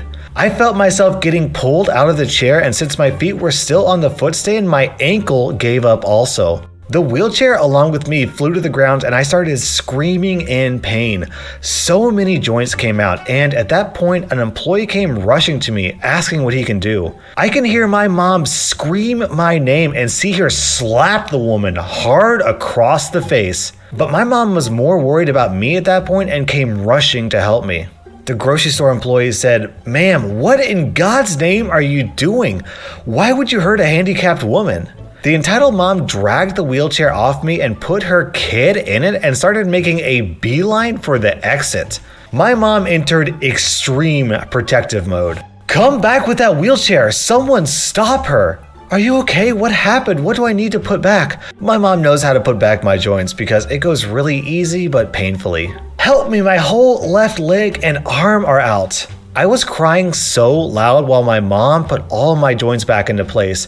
I didn't notice at the time, but the employee ran after the mom to get my wheelchair back.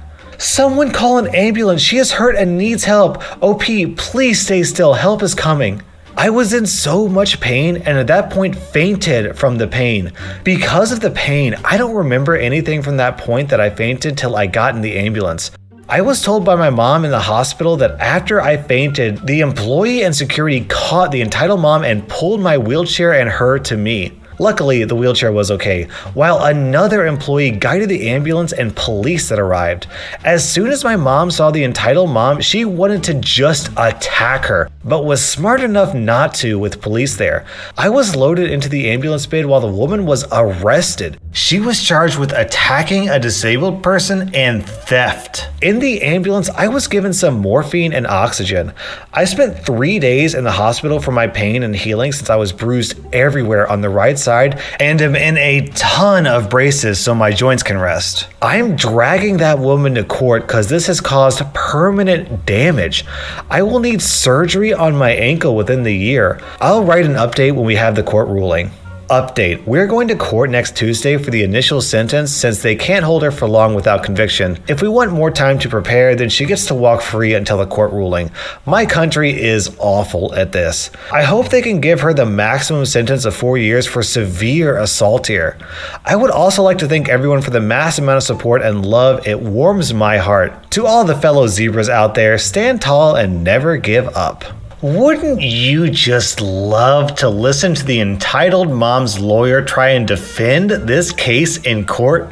Yeah, Your Honor. The reason why my client attacked a disabled person and stole her wheelchair was because her son was really tired, and that was way more important than this woman's disability. So basically, this woman was acting in self-defense, and the disabled person should go to jail. Okay, Reddit.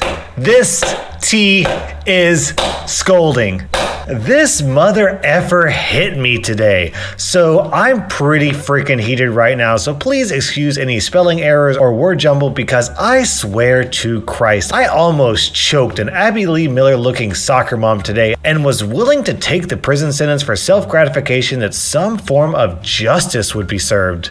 Since my high school days, I have moved to the East Coast, would not recommend by the way, and the drivers here range from acceptable to I just got my license for my 16th birthday drivers. With 95 and everything else, it frickin' sucks.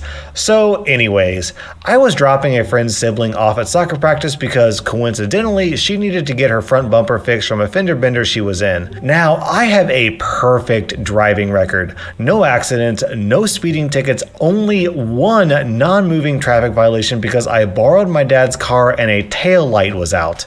And I pay for my own car and car insurance.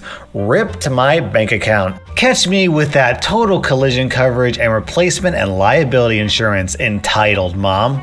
So anyways, I drop my friend's sister off and pull up to a 4-way stop since her soccer fields are right next to my apartment complex. I stop at the stop sign and then another car pulls up, a nice black BMW. I remember my mom always joked, "Don't F with nice cars, the owners probably have lawyers on retainer for car accidents." It's a joke, but still. I see her come to a complete stop since we pulled up around the same time, and I start to go through the stop sign when I just feel a wham, and my car gets pushed back. Out of panic, I pull my emergency brake to stop my car, and I get out and see my driver's side back door, back bumper, and tail light are destroyed. I run over to the mom, freaking pissed, and before I could even get a word in, she starts screaming at me like a banshee. She starts saying stuff like, "Do you know how unsafe that was? Why didn't you stop at the stop sign? What is your problem?" and is screaming in my face. I look over in her car and her maybe 12 to 14-year-old looking son is just staring at us with wide eyes like he's in shock or something. I start screaming back that I had come to a complete stop first, and it felt like she floored the gas when I was halfway through the intersection. And she got red in the face and started saying I am accusing her of sabotage and that she'll sue me for every penny I have. She was screaming so aggressively at me that I decided to call the cops. I wasn't going to give this bad case my insurance information. She gets on her phone and calls her husband, screaming to him, but I just ignore her. I go back into my car, lock all my doors, and blast FGL until the sheriff, who was very cute, I would like to add, arrives. When he gets there, this ho-ho with acrylic nails starts yelling in his face about how I ran the stop signs and I'm probably an uninsured driver, etc., etc. I just stood there defeated looking because I knew the cop was going to take her side since I'm technically an inexperienced driver. Still, I patiently waited my turn, and when he addressed me, I explained my side of the story practically in tears. And he looked over back at the mother and then looked at our cars. He evaluated the accident. There was no one else at the intersection except us unless a resident in the apartments right next to the field saw something. He looks over everything and then suggested we should switch insurances and discuss with our agent. The woman scoffs and pulls out a state insurance card, which is essentially minimum coverage insurance, and then I come in hot with my insurance card with my AAA roadside assistance number. She suddenly got really pale, realizing I am insured and my rinky little Corolla is protected, as am I. I start writing down her info and she takes a pic of my card while the cop wrote some stuff down when, by the grace of God or Allah or whatever force rules this universe, an apartment security guard pulls up. He gets out and asks what's going on, and the cop explained it to him, and he said very matter-of-factly, "Oh, well, we have security cameras at this intersection just for this reason. I can take you back to the guard gate and we can look them over."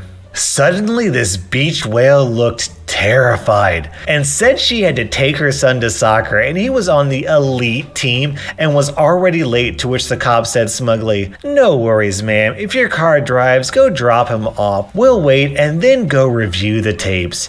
She gave us all a dirty look. I took a pic of the collision real quickly and then she headed over to the fields, the cop driving behind her, maybe to make sure she didn't drive off. I don't know. We all pull up to the guard gate and he asked the time of the collision.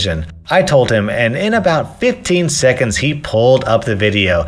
The video clearly showed me coming to a complete stop first, and then she did, and then me going through the intersection.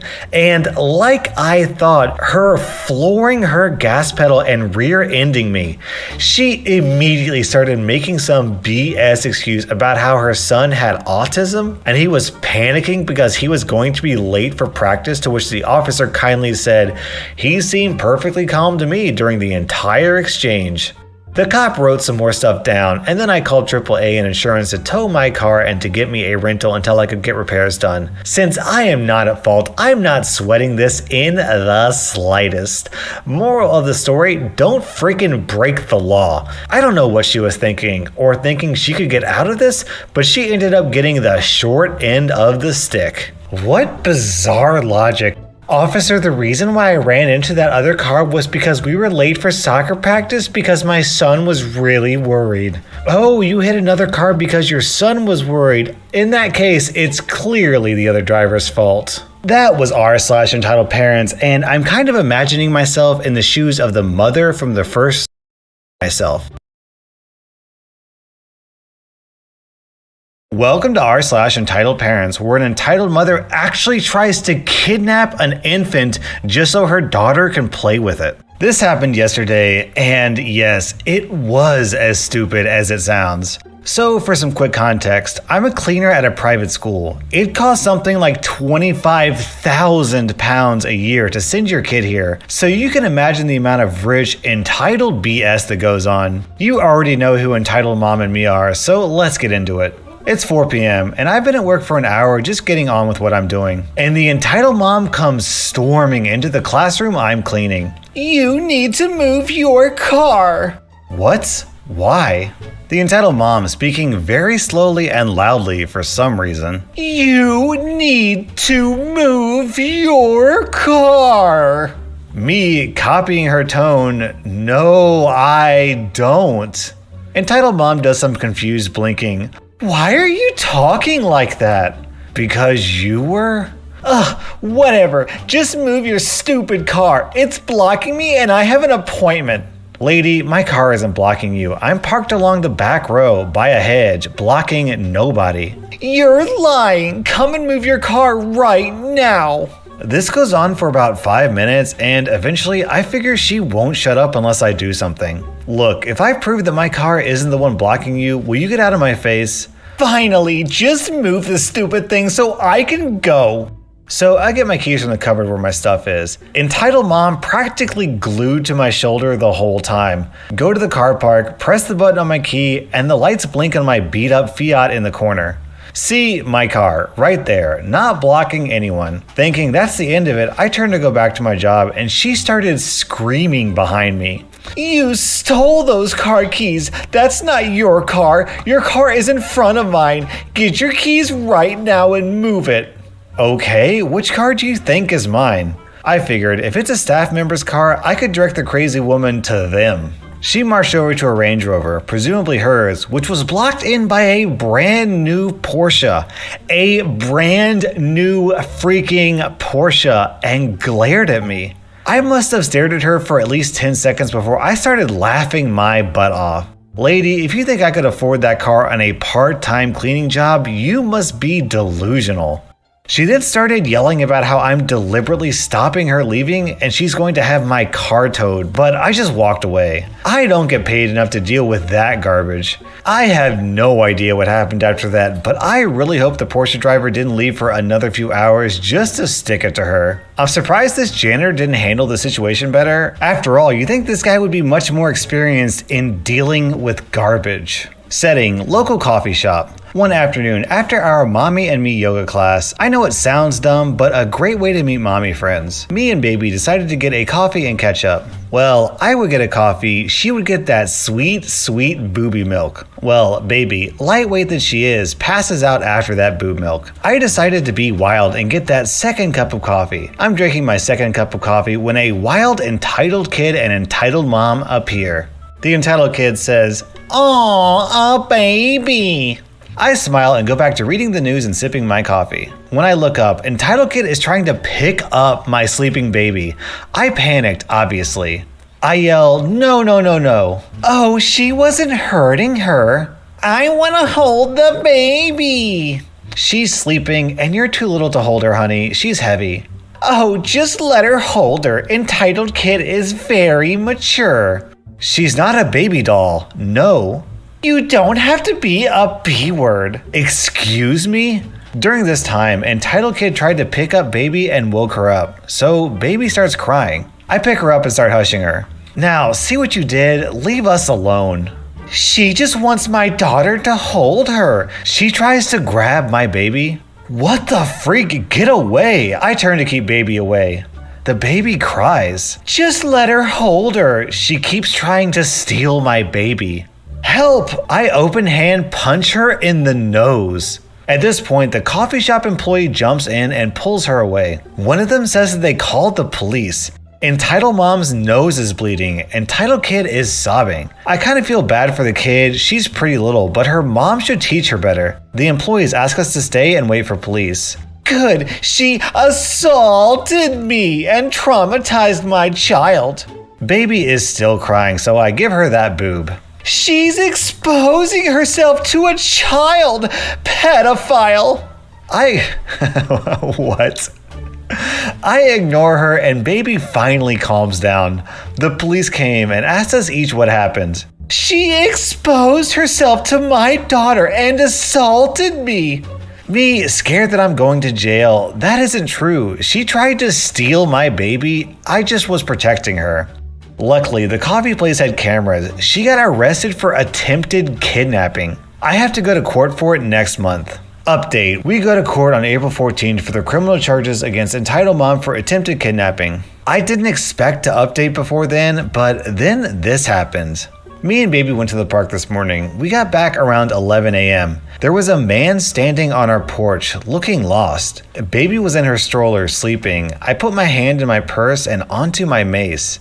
Can I help you? I'm looking for a first name, last name. I have a package for her. He pulls out a thick envelope. It was Cardi B level thick. I'm her, I can take it. I take the Cardi B envelope. As soon as it is in my hands and I sign for it, disguise guy rips off his fake mustache and delivery guy hat, revealing his real identity, a legal intern. Cool. You're being sued, by the way. Good luck. Yup, that's right. I'm being sued by entitled mom. Why would the woman who tried to snatch my baby be suing me? How much damage could I have inflicted? Well, apparently I did $25,000 in damage. In this poor envelope was about 10 million pages detailing how she is suing me for everything that is wrong in her life. Apparently, I had broken her nose, so she's suing me for not only related medical bills, but she also wants me to pay for them to fix her pre-existing toad nose. Oh, and of course, emotional damage to her and her child. Apparently, Entitled Mom has anxiety and depression because of me. Entitled Kid has PTSD from the incident. Finally, I am also being sued for slander and character assassination because how dare I say she tried to steal my baby. Of course, at the end, she said she would be willing to settle out of court if I would drop the criminal charges. Well, I took that letter to my lawyer and he said the judge would laugh her out of court, especially if the criminal trial goes in our favor, which is basically guaranteed. So I will be seeing her in court on April 14th, and I will see her again in July for the civil case. Oh my god, I cannot wait. What is going to be this woman's defense? She pulled her boob out to feed her baby. That basically means she's a pedophile. So if you want to see the update to the story, be sure to subscribe to my channel and hit the bell button to turn on notifications. I'll keep my eye out, and if anything happens with this story, I will definitely include it in a future video. No real damage done, but it was still annoying. A cousin of mine recently got into Studio Ghibli films. He wanted to borrow Spirited Away, and I was okay with that. His folks go to a church in my area, so they agreed to swing by and grab the disc after service. They come in and I go to get the disc. My cousin starts asking me about some of the other Ghibli films and anime mixed into my DVD collection. Then he points to Soul Eater. It's a great show, but he just turned 13 and it wasn't exactly age appropriate. Plus, I didn't think his parents, mainly his mother, would approve. They're very religious and the show revolves around soul harvesting, the Grim Reaper, witches, and some fan service. I'm still not sure why Ghibli was okay with them because of the spirits, witches, and demons, but I was pretty sure a show called Soul Eater would tip that Jenga tower. So when he asked me if I could borrow it, I said no. That no seemed to catch my aunt's attention and she was by my cousin's side in a flash. She asked why he can't borrow it and I told her it may not be age appropriate. Then she says something along the lines of, "It's a cartoon. It's meant for children. You're a grown woman. You shouldn't have this anyway." I was a little irritated, but stood firm. Instead, I let the kid borrow My Neighbor Totoro as well as Spirited Away, and they went home. I thought everything was good until an hour ago. I received a call from my screaming aunt. She accused me of trying to corrupt her son with vulgarity and Satanism. I was lost at first, and then she mentioned a demon and a naked Catwoman being in the first episode. I checked my shelf, and Soul Eater was missing. I'm not sure when she did it, but she had stolen the box set. They're returning the movies next Sunday, and Soul Eater had better be with them. I'm hoping she doesn't confiscate it like she does with other ungodly stuff. That set was around $50 after shipping and handling. It was like the first anime box set I ever bought, and I will go to war for it. This is normally where I'd make a joke about the entitled mother digging her own grave by stealing something that she shouldn't have had in the first place. But I don't know, Demons and Naked Catwoman, I kinda wanna go check that out. My high school is one of the hardest in the state, hence why it provides a lot of opportunities for great colleges. I'm currently a senior, and I know exactly where I want to go. I understand how dang important my grades are junior and senior year, and I have to take it a lot more seriously than I did in my first 2 years. You do hard work, and you get rewarded for it. Unfortunately, a lot of students and parents in my area don't agree with this sentiment. I live in a fairly upper-class town, not rich, but pretty well off, so it's no surprise that a lot of people living here are stuck-up, snobby grunts. There's a notorious gang of entitled parents that was known all through elementary and middle school for threatening and bribing the school to let their kids pass and give them second chances. They mostly got away with this behavior for a good 8 years. But then college applications rolled around, and oh boy, did these entitled parents lose their freaking minds. Here's the thing they refuse to accept. Colleges are not high schools. While I've heard from a lot of older friends who graduated that college wasn't as stressful as our school, they are not obligated to put up with your flack or your parents' flack. They will not be bullied into your demands, and you're sure as heck not going to get away with trying to bribe your precious baby into their schools. The only way you're getting into those schools is through hard work and good behavior, both of which the kids of these entitled parents had none of. On to the rage. I remember walking into school at around 6:30 a.m. to meet with my guidance counselor, only to hear screaming and shouting coming from the student resources room. I straight up grimaced because I had to wait in there for my counselor, and I knew what they were yelling about too. I walk in, and what do you know? The freaking Karen squad is surrounding one of the staff and berating her about college admissions. These parents were demanding that they contact the colleges about why their kids were rejected, and when the person told them that they can't do that at the moment, the parents exploded. I have to sit across from this one mom who's red-faced and looks like she's about to kill someone, all because her precious little angel girl didn't get accepted to her dream school. Thankfully, I got called back into my counselor's office pretty early, and we went over which of the schools on my list I wanted to attend. I asked her what the heck the people outside were so angry about, and she said, "Parents not getting what they want. It happens every single year." When I'm leaving, I hear literal screeching in the hallway. It's a Karen on her cell phone spewing venom at a college admin for explaining why her daughter was not accepted. She kept threatening him with imaginary charges and even physical violence. My guess is the dude on the other end laughed and hung up on her because she started screaming and slamming her purse on the ground right after. It's always really funny watching sucky parents stomp their feet and cry when they learn that their manipulation tactics don't work on the education system anymore. They've been harassing and threatening their child's journey through school for so many years that when that power is finally taken away, they throw a toddler-level tantrum and scream how it's unfair. You know, I know that my r/ channel is pretty popular, but if I could only install security cameras in the guidance counselor's office to catch footage of these entitled parents blowing their lid, then PewDiePie and T-Series would really have to watch their back because I would be gaining subscribers by the millions. For this story to make sense, you have to know that I am multilingual. I am a white person as well, so at first glance, people don't think I can speak Spanish or Japanese or anything along those lines. Context, I was a daycare worker for a year or so when I was younger. We were having a Halloween party of sorts, which meant that parents were invited, similar to primary and elementary school.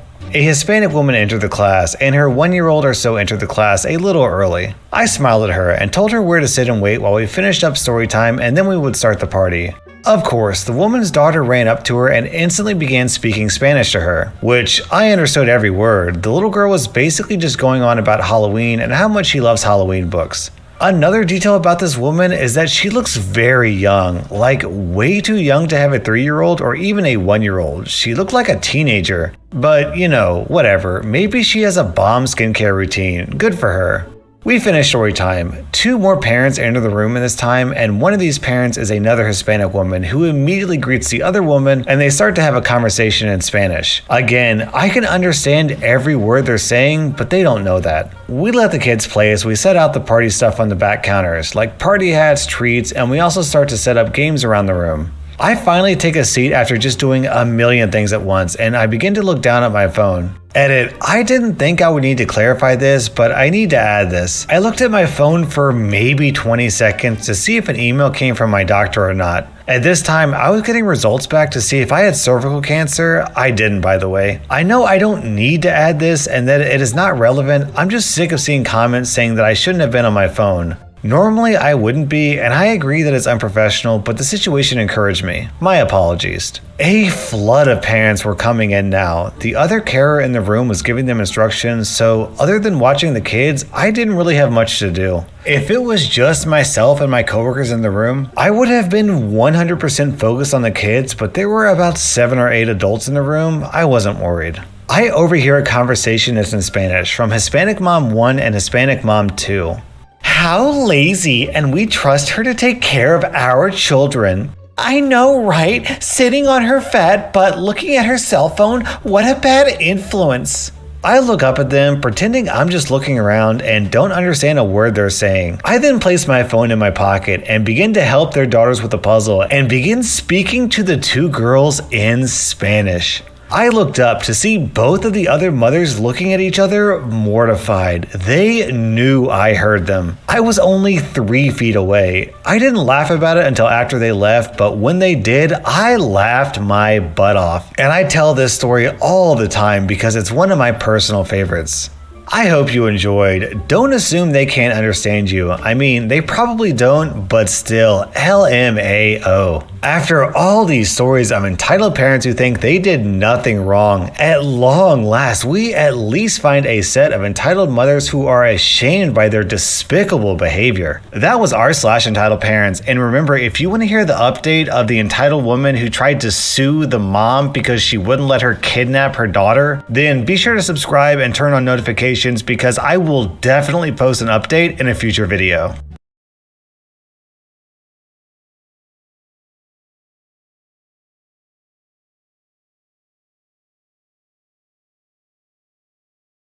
Welcome to r/entitled parents, where an entitled mom tries to buy a baby. Little background, I'm an Iraqi war vet, and I believe in teaching the women and girls in my life to defend themselves with impunity. So at the very young age of 4, I have been teaching my child to defend herself. Story time. I'm at work one day and I get this call from my daughter's school. I go outside to answer the phone and the conversation goes like this. The cast is me, I'm the Terminator, and P is the principal. Hello, Terminator. I need you to come pick up baby Terminator. Can I ask what this is about? Yes, your child has been in a fight and needs to leave the school premise. What do you mean she's been in a fight? What happened? I mean, she wouldn't just pick a fight. Well, from what we can tell, entitled kid was running up behind her and grabbing her butt. She apparently warned him to stop, and when he wouldn't, knocked him out cold. So, I'm confused. What is happening to the boy then? Well, your daughter seems to be the aggressor, and we need her to leave, and she's gonna be suspended. Now, my child at the time lived with my ex-wife, and I had heard from the ex that my kid was having an issue with this boy for a while now, and I knew my daughter had gone through many times telling on him to no resolve. I also knew that he had been told many times by teachers to stop and hadn't. Wait, so nothing is gonna happen to the boy who has been sexually assaulting my daughter for X amount of time? Well, Mr. Terminator, she did strike him once and knocked him out. She needs to learn violence is not the answer. She needed to bring it up to the attention of a teacher. Okay, so what I'm hearing is your school is saying it's okay to sexually assault a girl and that the girl in question needs to just be a victim of assault over and over again or be punished? Is that about the gist of it? Now I hear silence as the principal mulls over what I have just said. I can tell they are trying to justify this weak tea BS. I compose myself. So here's what's going to happen next. You can either punish both or punish none of them.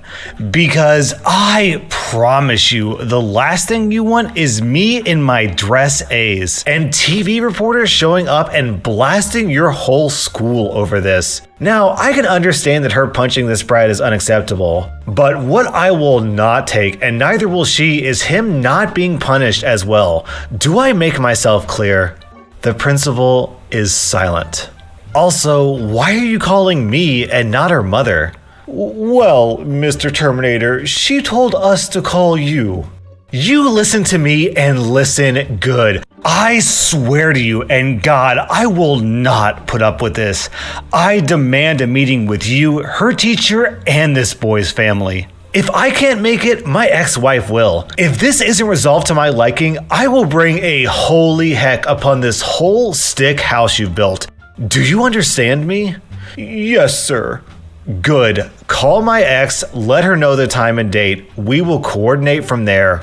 I hang up and call my ex. She agrees with me and I go back to work. About a work week later, there is a meeting, but unfortunately, I have work and my ex has to go in for me. From what I am told, this boy's family tries to play it off as boys will be boys and tries to get my daughter expelled. There are times when I remember why I married my ex, and this is one of them. She proceeds to tell them that the last thing any of them want is me to get more involved than I already have, and that if I have to, I will bring it all burning down. Every brick. Outcome was both were suspended for 4 days and the boy moved to a different class. And I never got a call like that again. Moral of the story, my kid is awesome and got a cake for sticking up for herself. And a lot of love on both ends of me and my ex. Who cares that my boy sexually assaulted your daughter? Boys will be boys. Who cares that my boy raped and murdered someone? Boys will be boys. Who cares that my boy shot up an entire school? Boys will be boys. I'm currently a nanny for a family I've been with for about 6 months. They always pay me on time and I adore the little boy I'm taking care of, so we've never really had any problems until now. I recently found out that I have ovarian cancer and need to have one of my ovaries removed. My conversation telling entitled parent about my surgery went something like this. Did I not tell you about our family reunion? You did, but unfortunately, I won't be able to come and help because I'll have just had surgery. You'll need to reschedule then. I'm not going to do that. We've had this planned for months. You need to be there to help. I'm sorry, but I won't be able to be there. Are you kidding? No. I'm not sure how much I trust leaving my child with you if you don't care enough to be there for our family when we need you. I care about him a lot and hope I have shown that over the last few months working for you. Entitled parent huffed and stomped off. I'll update when they're talking to me again. Update, grandma just showed up and said entitled parent called her to relieve me for the day and she'd like me to come early tomorrow to have a family meeting. So then, the next day, OP made another post with an update and believe it or not, it gets so much better. Family meeting update. I went in an hour early for a family meeting with entitled parent and her husband to discuss what happened yesterday. Were you able to reschedule so you can come to our family reunion? No, like I told you yesterday, I can't reschedule. The husband says, what are you having to reschedule? Maybe we could give you some paid time off before the reunion so you can take care of whatever it is and still come with us. Having you there would really help us out. We already made plans in the evening with friends, so we need you to watch baby. Unfortunately, I can't reschedule. Like I told you yesterday, I'm having one of my ovaries removed because I have cancer. Oh my God, I'm so sorry to hear that, OP. You're what, 25? People don't get ovarian cancer that young. What's the real reason you can't go? Jesus Christ, entitled parent. People can get cancer at any age. I'm not lying. Why would she lie? No. What do you think the Make-A-Wish Foundation is for? Children with cancer. You can get it at any age. The entitled parent gets flustered. Well, how was I supposed to know that? I just thought she didn't want to go and was trying to get out of it. Christ, entitled parent. What? OP, I am so sorry. Thank you for all you do with Baby. We know how much he loves you.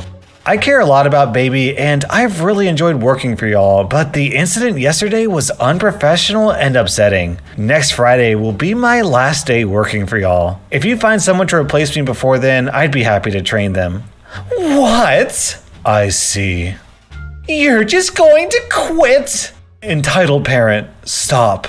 It wasn't that big of a deal and you're just quitting? I thought you loved Baby.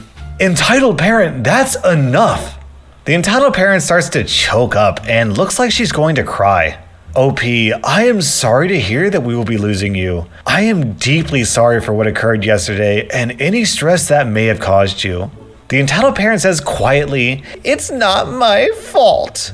No one said it was your fault. You just did.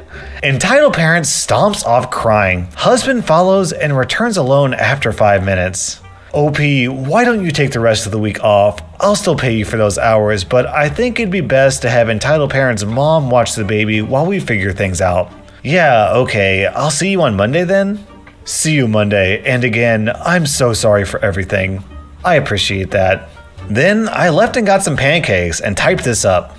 How dare you get major surgery that will literally save your life instead of babysitting my precious little boy? And past that, can we get an F in the comments for this poor husband in this story? OP was in a situation where she could just quit, walk right out the door. But this poor husband is married to this woman and has a kid with her, so he's stuck with that. The fact that he apologized so quickly makes me think he probably has to deal with this on a daily or weekly basis. Can you imagine what that's like? That would be like living in the r/entitled parent subreddit. This happened a few years ago when I was about 16 or so, but I remember it pretty well, give or take some minor inaccuracies. My entitled mom would share her relationship troubles with me. From her perspective, her boyfriend just doesn't do enough for her. The reality, her and her boyfriend fought constantly over everything. She'd get pissed as soon as he'd walk in the same room as her. Entitled mom unnecessarily informed me that they hadn't had sex in months. She'd had him arrested twice for domestic violence, even though she was beating him. Some days he'd get so high that he'd run around the house naked and vomiting and didn't share his drugs with entitled mom, etc. So entitled mom is starting to see there might be some issues that need fixing and declares the best course of action is to have a baby with her boyfriend. The problem with that though is that she was never supposed to be able to have kids at all, or so she told my dad before popping out 2 miracle babies and getting that sweet child support. However, at this point, she is in her mid-20s, so it's probably legit this time. I listened to entitled mom whine about her inability to have another baby and how she probably can't adopt with having had multiple police reports involving our residents in the past year. I tentatively tried to express why it's a really terribly bad idea when entitled mom suddenly has an epiphany. You know, I've heard of people who buy babies from people who don't want them, like teens who get pregnant on accident. I don't know, do you remember how much you didn't like being around your last boyfriend's kid? That was because he didn't raise his kid right. I would make such a good mom to a little baby. Me, internally, you don't make a good mom to the kids you have currently. I could just stay home with the baby. I could dress it up in cute little outfits. You know, if you were pregnant, that would be perfect. What? When was your last period? I'm not pregnant. Well, you could get pregnant. If you did, I could give you a couple $100, and you could just give me custody. I don't want to be a teen mom, thanks. And I don't think my boyfriend would be okay with getting me pregnant. Entitled Mom is visibly getting annoyed that I don't see the brilliance of her plan, but trying to be nice to get me on board. You wouldn't have to take care of it at all, besides just helping me out every now and again. I would be its mom, and you could just go off your birth control and not tell your boyfriend. What's he going to do when you're already pregnant? We go back and forth for a bit. She's trying to tell me why this is completely normal and fine. I'm trying to explain why this is super effed up, and she's basically not hearing me anymore. Then her plan develops further. Maybe we could find a way to get you pregnant with my boyfriend's baby, so it'd really be his and he couldn't just up and leave. So what, you want to turkey baster me with your boyfriend's semen? We're both adults here, and we're girlfriends, right? We can talk about this kind of stuff. I'm getting a headache. I'm gonna go lay down. I had migraines all the time when I was pregnant. I'm not pregnant. Well, just think about it. You'd be doing something really good for this family, and I would pay you too. She brought it up a couple times in passing after that. She even tried throwing out a pack of my birth control at one point, but I just kept not being pregnant, so she eventually let it go.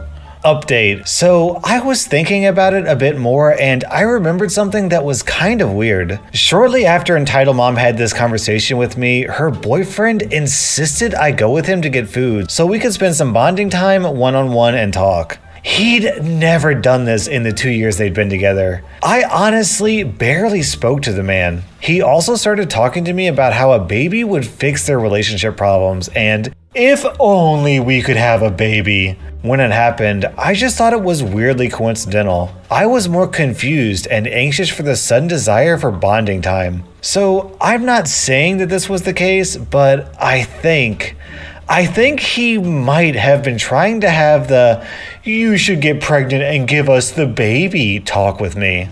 So to all my female viewers out there, I have to ask, how would you feel if your mom wanted to turkey baster you with her boyfriend's baby butter in exchange for a few $100s? So to start the story off, I work at my school bookstore. We usually get apparel and merchandise every day, but now that school is winding down, we may get new stuff in every other day, which is fine for me as I'm in charge of apparel. On this particular day, I was wearing a popular hoodie in small size.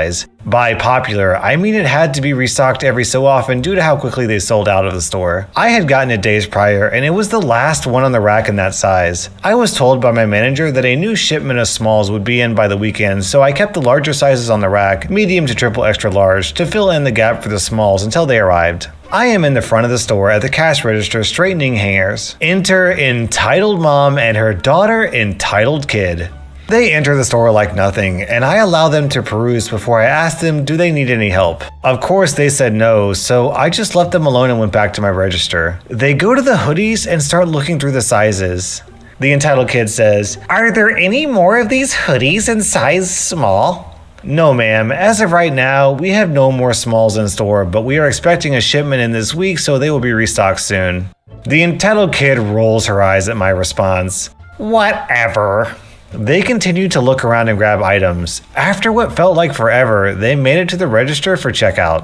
As I'm scanning and bagging their items, I asked them did they find everything in the store they were looking for. "No, because you lied and said there were no more smalls, and you clearly have on a small." I was able to buy the last small before they were all gone. We are accepting another shipment in soon, and if you'd like, you can order one on our website. Entitled Mom cuts me off. "Give her yours." "Huh? My daughter said she needs a small, and you will give her that small." "No, I'm not. We will have more in by the weekend, and they can be ordered on our website." The Entitled Kid stomps her foot. "Give me that small." The general manager pokes her head out of the office to see what's going on. She says, "Is there a problem?" Yes, your employee won't give my daughter that small hoodie. She points to the one I'm wearing. Ma'am, we don't have any more of those hoodies in size small, but we are The entitled mom cuts her off. I'm talking about the one she's wearing. My manager looks at me with one of the most confused faces ever. Ma'am, she is not a mannequin. There is no way she can, nor will I allow for her to give you the hoodie off her back. Please pay and leave. But we're customers. The entitled kid scoffs and rolls her eyes. Just pay so we can get the heck out of here. Entitled mom quickly pays with a card, and as I am giving her the receipt, she snatches it out of my hand. You'll be hearing from my lawyer. They leave.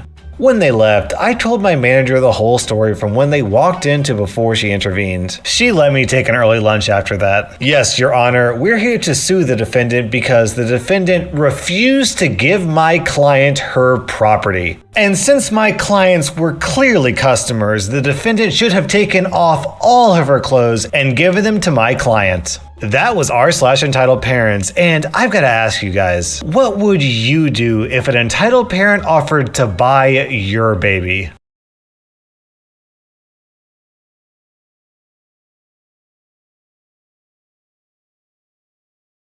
Welcome to r/entitled parents, where an entitled mom gets upset because an employee won't let her kill her own kid. This was 10 years ago, so I don't remember it very well, but my mom and my nana have told me the story many times. So for my birthday in 2009, my mom decided to take me to Oklahoma to meet some of her family. We went by plane as it would be quick and we would be there by my birthday. On this plane, my mom paid about $15 more to have the seats with TV screens on the back of the seat in front of you so I wouldn't be scared about being on a plane. Now, this was a couple months after the movie Coraline came out. It was, and arguably still is, my favorite movie. So it was on the movie list and my mom let me watch it. I put on the headphones provided as to not disturb any more passengers. A little while had gone by and it was starting to get to the point where it was a little bit scarier. I could hear through the headphones, but not very well, but all I know is I heard a girl start screaming. Coincidentally, it was one of the scary parts of the movie. I flinched at the scream, being pretty young, and paused the movie and pushed the headphones off my ears. I don't remember the exact conversation, but my mom said it went like this. Entitled kid still screaming. It's okay, darling. It's all right. You, turns to my mom. How dare you put on such a scary movie for your child? It's scaring poor entitled kid. Turn it off now. Now, the entitled kid was older than me. I was 4 at the time, and the girl was about 8 or 9, according to my mom. My mom said, I shouldn't have to cater to other passengers. I paid a bit extra for these seats and I want my child to enjoy it. If your kid is scared, she doesn't have to watch. She's bored. Just because we aren't rich like you doesn't mean she has to be bored the whole time. Now turn it to a more kid-friendly movie so entitled kid can watch it or I'll get the pilot. My nana says, Miss, these seats were only $15 extra. If you didn't want your kid to be bored, you should have paid. Get the pilot, but we aren't changing the movie. OP, you can keep watching. So, being young and not really understanding, I put my headphones on, but I could still hear the muffled argument going on. Anyway, apparently, entitled mom presses the service button and yelled at the flight attendant to see the pilot. Now, since the pilot obviously had to control the plane, the co-pilot came to the woman. What seems to be the problem, miss? These horrible women won't change their child's movie to something less scary so my little entitled kid can watch. They paid extra for those seats, unfortunately, so they don't have to do anything beside what they want. Mommy, I don't like that movie. I know, darling, mommy's handling it. Well, entitled kid is bored. Can we get an upgrade at least? I'll see what I can do. Now, my mom was pissed that this woman might be getting a free upgrade besides being a terrible person. But because my mom is respectful, she didn't say anything. The co-pilot came back and started talking to the woman. There are 3 extra seats in first class with TV screens and complimentary drinks. Is this good? The entitled mom, already standing up. Yes, that is wonderful. Thank you. The co-pilot turns to my mom. Would you and your other 2 guests like to be moved? Us? Yes, we'd like to give you an upgrade for having to deal with rude behavior. The entitled mom stood there absolutely shocked, as my mom, of course, agreed. We enjoyed our time in first class as I got free refills on apple juice the rest of the flight and watched my movies in peace. The main thing I take away from this story is that apparently all you have to be considered rich is $15. That means as soon as YouTube stops demonetizing my videos, I might actually make enough money to be considered rich. So, summer of 2017, I worked as a lifeguard at the local water park. At the time, I was 17 and thought that it would be fun to work there. There are lots of sucky things that have happened and lots of stupid people, but this one has stuck with me the most. We had several water slides and a hot tub, which was particularly popular due to the weather averaging in the 70 degrees. We had several safety rules and signs posted around the hot tub stating things like, no more than 10 minutes at a time, no more than 30 people in the tub, no children under age 6 in the tub, etc. The last one was often the cause of parents getting upset because their child was freezing and just wanted to warm up. We would allow children 6 and under to sit on the edge and put their feet in the tub, but due to the county health department rules, we weren't allowed to let them be in the tub completely. Enter entitled parent. It was early on a Friday morning, just after open, so about 10, and there were maybe 6 families in the park, no wait times, and no small children in the kiddie pool. This lady walks up to the hot tub and starts getting in, baby in arms. I guessed by sight the child was 2-ish. I reminded the lady of the rule, but that she could place her child on the edge with feet in the water if she liked. Shortly after, I looked back over at the lady, and not only was her child not on the side of the tub, but her child was completely submerged in water, which was another rule you couldn't put your head under. So I rushed over to her and her child to check on the child, and she quickly scooped her child out of the water and placed her on the side of the pool, all well within sight. I said to her, "Ma'am, I'm afraid I'm going to have to ask you to leave the hot tub if I see you place your child in the water again." She snapped back at me, "Don't call me ma'am, I'm probably the same age as you. Anyways, what's it to you? It's my child, and if I say it's okay, then it's okay." I responded, "I'm sorry, but since I don't know your name, that's what I thought would be appropriate to call you. As much as I would like to let you decide what temperature water is okay for your child, it's part of my job to enforce the rules. And that particular one isn't even created by my employer, but rather the county health department." She scoffed, then said, "Sure it is." She rolled her eyes and walked towards the other side of the hot tub. Shortly after, she got out of the tub and walked up to one of my coworkers, asked something, then went to the office to speak with my boss. A few minutes later, my boss came to me and said, "A lady just complained to me that you were rude to her. Want to tell me about what happened?" So I explained that I noticed that she wasn't following our rules and had brought her toddler into the hot tub regardless of my warnings. My boss was totally understanding and said, "Yeah, that's what I thought. She tried to tell me that you called her kid a little turd and you called her fat. She said she wanted you fired and free tickets to the park. I told her I'd reprimand you and we'd look into what happened. I just came over here to make it look like I was giving you a talking to." So, out of curiosity, I went to the internet and looked up if it's safe to have a baby in a hot tub.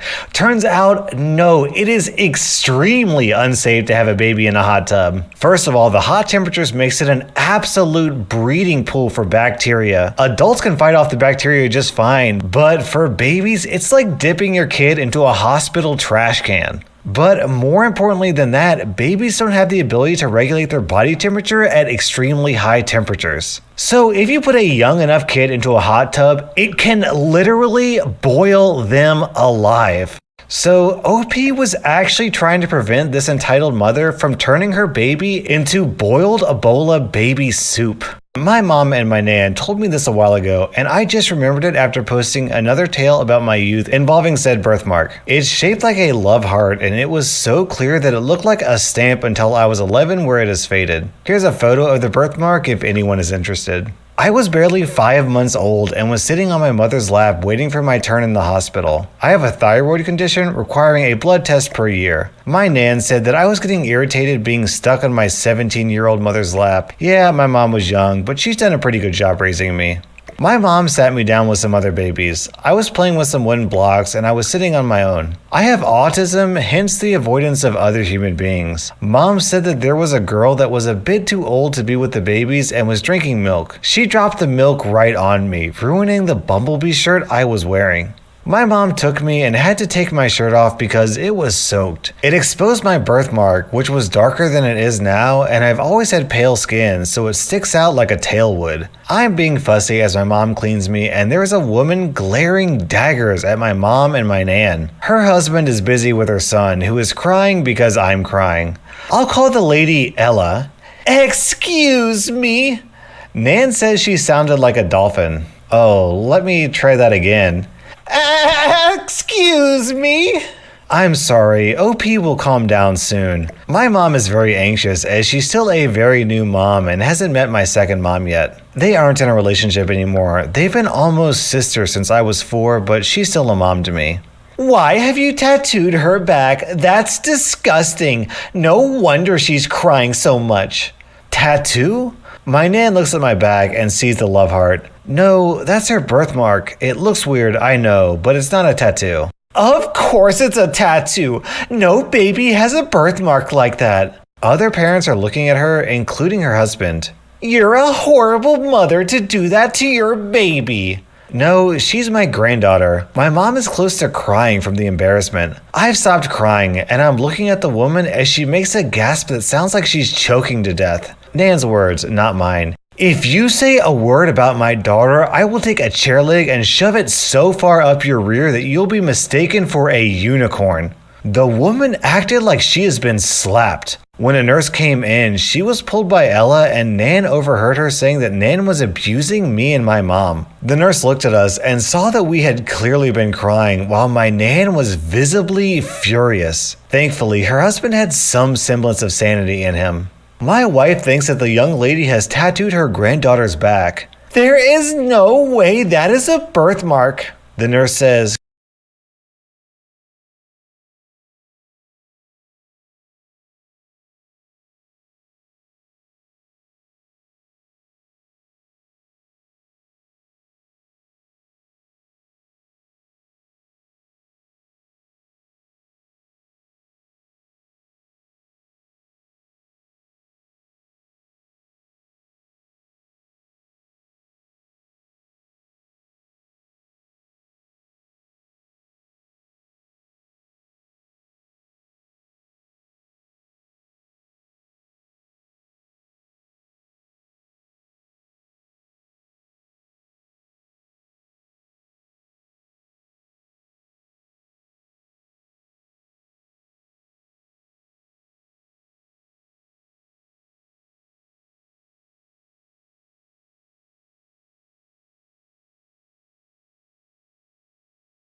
Can you prove that it isn't a tattoo?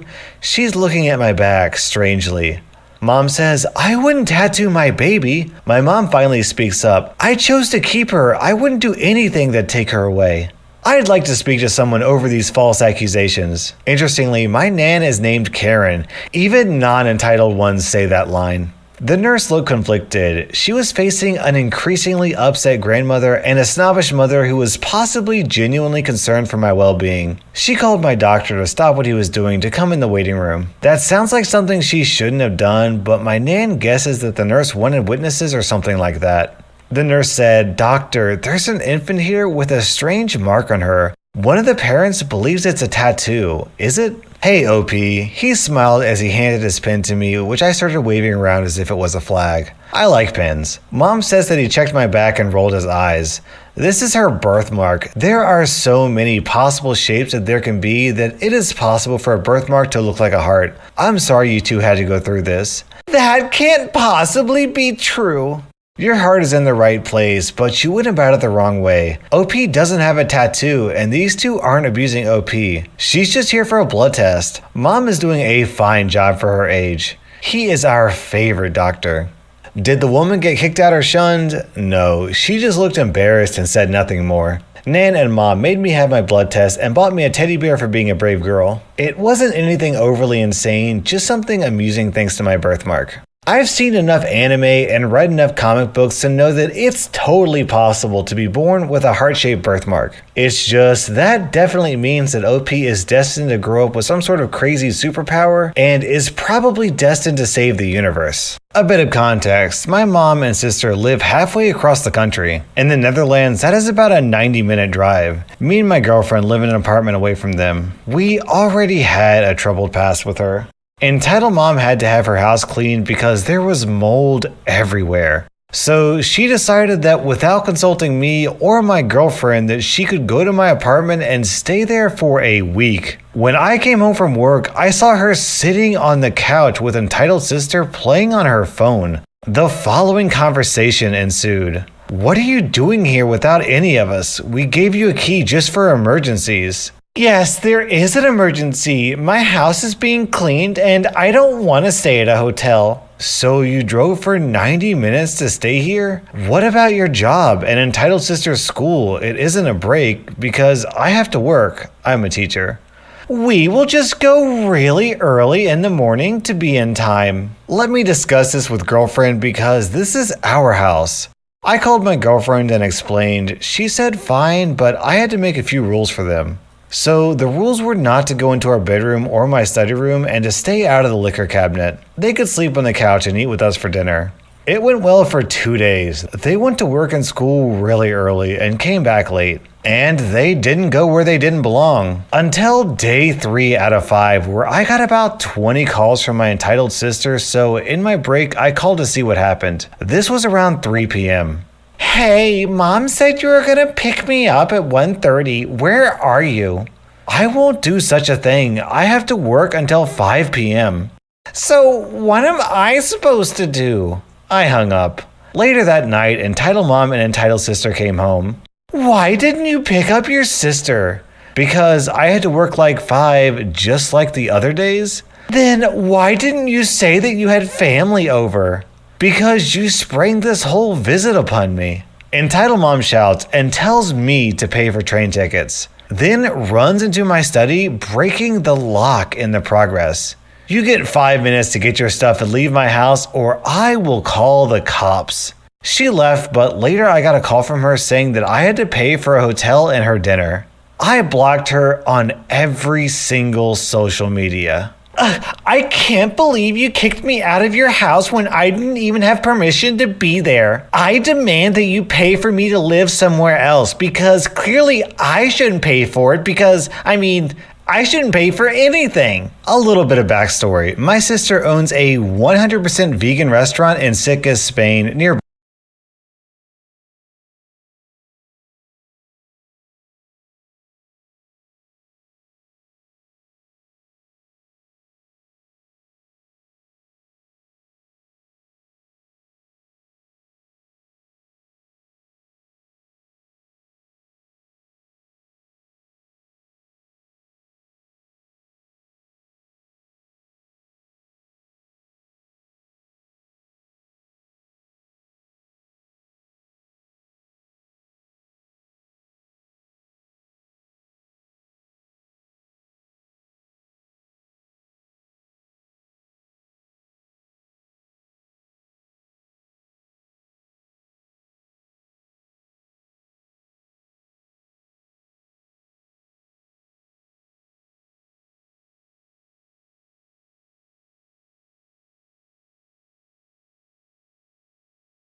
Barcelona. I probably pronounced Sitges wrong. I'm sure I'm going to hear all about it in the comments. And the restaurant's name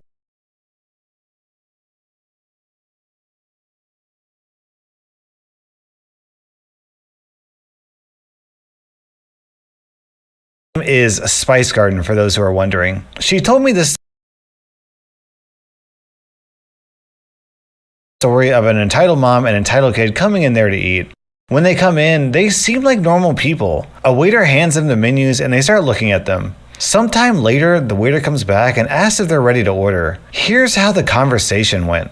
Are you ready to order, ma'am? We can't find anything tasty on this menu. Oh, I'm sorry to hear that. Is there a way I can help? Well, I was thinking I could get some burgers from McDonald's and come here to eat them since we're here. I'm sorry, ma'am. You're not allowed to take outside food with you into restaurants. And this is a vegan restaurant, so it wouldn't be good either way. You can leave if you'd like. Excuse me, I'm your client, so I can eat what I want here.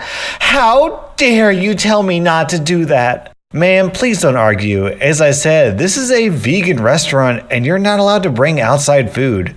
If you don't leave in the next minute, I will be forced to make you leave myself. The entitled mom and entitled kid leave the restaurant. I am still weirded out to this day as to how that entitled mom would have the audacity to eat meat in a vegan restaurant. You know, that doesn't bother me so much. What really confuses me is how she says, I'm your client. Lady, you didn't buy anything. That means you're not a client. You have to actually buy something and give them money in order to be considered a client. Do you not understand how money works?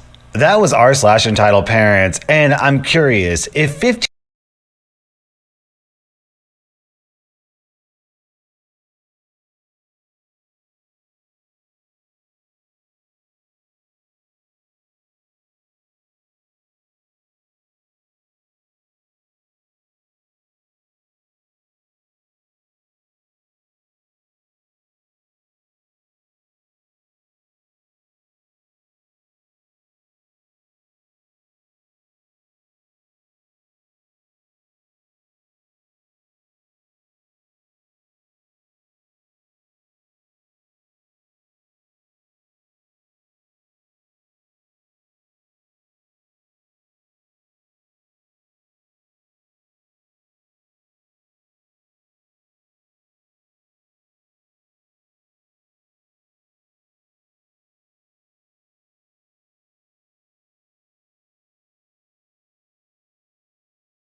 Welcome to r/entitled parents, where an entitled mother tries to poison her own daughter on her wedding day.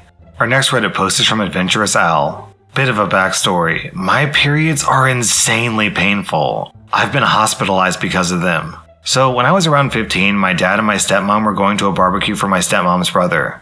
I don't remember the occasion, but it wasn't for anything big. They asked me to come along, and I told them I didn't feel so great, so I was going to stay home. They left, and about 2 hours later, I fell to the floor in complete pain. My parents were still out, and my dogs found me on the floor. My pit bull stayed next to me while my boxer ran around looking for someone. I texted my dad telling him he had to come home, but he didn't answer, so I texted my grandma. Hey, Grandma, I think I started my period. Do you have any painkillers? Of course I do. I'm out shopping right now, but I'll drop them off once I'm done here. Okay, thank you. About 5 minutes later, I get a call from my stepmother. The conversation goes as follows. Why did you text your dad that? Because I'm laying in the floor in pain and I can't get up. Why can't you get up? I'm on my period, and this pain wouldn't stop unless I stayed curled up in a ball like this. Ugh, fine, we're coming home. But don't ever text your dad with that again. Then she hung up. I waited about 15 minutes for them to arrive home. My dad picked me up and carried me to my room. My stepmom got me some painkillers, a heating pad, and told me to sleep. She was mad at me for the rest of the day and wouldn't even look at me. The next day we meet my biological mom, and my dad tells her everything that happened. My mom and I decided to start looking into birth control. We found out that I can't have the pill because I have epilepsy, so we heard about an implant that was still in testing and how it wouldn't have any side effects, so we went with that one. I told my dad and my stepmom that I got birth control to help with my periods, and my dad was happy. Then my stepmother said, "Well, I hope you know that means you can't go sleeping around with everyone." I sat there in shock that she said something like that in front of my dad. I'm demisexual, which means that I have no sexual attraction towards people that I have no emotional bonds with. So random stranger hookups were out the window. Around dinner time, I still couldn't stop thinking about what she said. My dad knew that something was troubling me and said, "She didn't mean it, you know. That's not how she meant it to come out." I believed my dad, of course, which was mistake number one. When dinner was finally served, my stepmother kept giving me dirty looks and looked at the food like I gave her a severed human head to eat. Did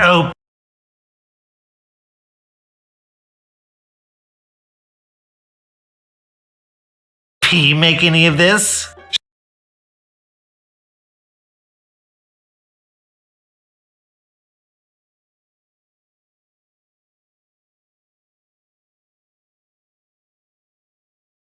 She made everything except the vegetables. My stepmom then proceeded to only eat the vegetables for a severed human head to eat. Did OP make any of this? She made everything except the vegetables. My stepmom then proceeded to only eat the vegetables. Like, I'm gonna give her some sort of disease because I'm on birth control. I ate about half my food and cleaned up. My dad apologized for her, but I didn't believe it. Is this lady dumb enough to think that birth control is contagious? What is she thinking? Our next Reddit post is from 1B Witch of the Woods. I'm a 38-year-old woman. I have a great career, a loving boyfriend, great pets, and friends. I have never, ever wanted kids. 5 years ago, I ended a relationship with a man named Jason who I thought wanted the same things that I did. We'd been together for 2 years. We'd travel together, read comics, play video games, and do all kinds of fun things. I'd always been honest with Jason that I never wanted kids. He told me he didn't either.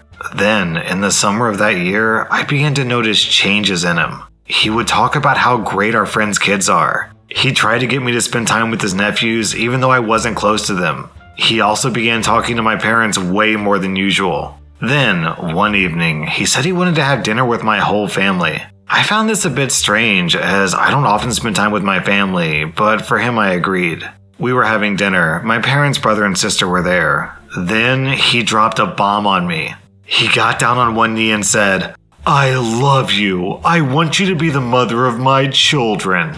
The first thing that came out of my mouth was, "What the actual F?" We hadn't talked about getting married, much less kids. I never wanted kids, and I wasn't ready for marriage. I took him to another room to ask him what the heck he was doing. He dropped another bomb and told me he had been talking to my parents about us getting married and starting a family. Let that sink in. He talked to my parents, not me, about our future. He said he had asked my dad's permission. He said he had asked for my dad's permission before he asked for my consent. I was furious. All this was obviously meant to pressure me into saying yes. My mother, being nosy, walked right into the room we were in and asked what was wrong and why I hadn't said yes. I told her and the whole family that they had to leave. When they left, I tore Jason a new butthole. I asked him how dare he assume that I was going to marry him and have kids with him when I made it very clear that I did not want those things. He told me that he was hoping that I would grow up and want something meaningful. He had the gall to act like I was the bad person in all of this.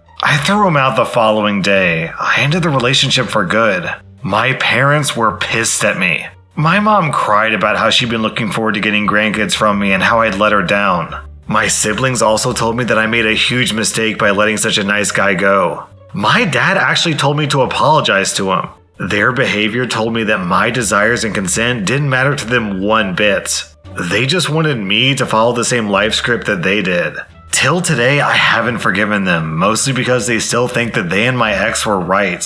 My current boyfriend and I have been together for 3 years. He and I share the same passions, and he had a vasectomy, so I feel much more secure when he says he doesn't want kids. My parents and siblings are no longer a part of my life. I hardly ever call or see them, and I'm happier for it. I never spoke to Jason again, though he did try to reach out to me. He maintained contact with my parents for some time, hoping that they'd force me to change my mind. I still believe that what he did was scummy, to say the least, but I bear him no ill will and I hope he's happy. It sounds like OP's family needs to learn an important lesson. Your kids are your kids, not your property. Our next Reddit post is from Brigadoon Rosefall. So this is a story about my sister-in-law's mother that happened just over 8 years ago. The cast for this story is Alice, who's my sister-in-law, Helen, who's Alice's mother and our entitled mother, Ron, who's Alice's husband and my brother, and Fred and George, who are 2 of my older brothers. To set the scene, the wedding was set to happen on a farm run by my Aunt Rose.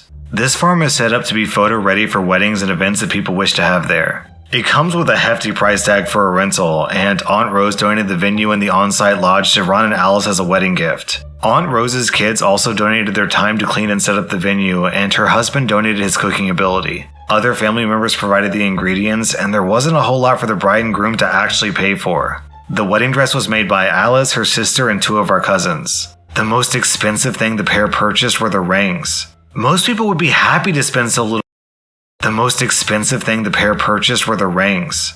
Her sister and 2 of our cousins. The most expensive thing the pair purchased were the rings. Most people would be happy to spend so little for a wedding, but the mother of the bride was a problem from day one. She had to have her say in everything. It's just no one listened. It wasn't her day, it was Alice's day. She got progressively more angry as the family went with Alice's choices and not her ideas. Alice got to design everything, including the wedding cake. Due to her allergies, Alice didn't want to have any coconut on her cake. Pretty straightforward request, right?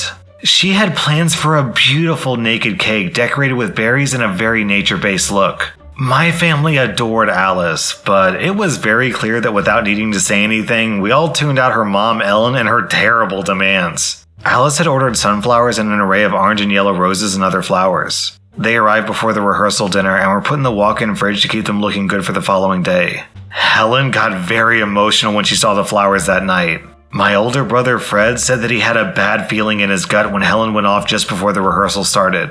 He wasn't able to stop her or catch her in the act, but she had gone to the kitchen and snapped the heads off the sunflowers. Helen didn't want sunflowers in her daughter's wedding photos. To not stress out the bride or groom, Fred sent out a text message to the family that had supplied the flowers. He explained that he'd left the rehearsal about 6 minutes after Helen had and found the sunflowers all beheaded. The family members agreed to replace all of them and come over extra early before the wedding with the needed flowers. Crisis 1 averted. However, while Fred was dealing with the sunflowers, I was dealing with another crisis altogether. Helen was standing off to the side of the event after finishing the meal. She was on the phone, and like my brother, I felt a feeling of wrongness in my gut, so I wandered to listen in. She was talking on the phone to her husband, Alice's stepfather. She was saying what a great surprise this would be for Alice and how excited Alice would be to see her stepfather. I stepped into Helen's personal space and told her point blank that if that man showed up, he would be leaving with more holes than God intended. Helen scoffed at the threat until she saw the look in my eyes. She told her husband she would call him back before hanging up. She told me that she could invite her husband. After all, it was thanks to him that Alice even met her future husband. Alice,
would be so thrilled to have him walk her down the aisle instead of Alice's own father.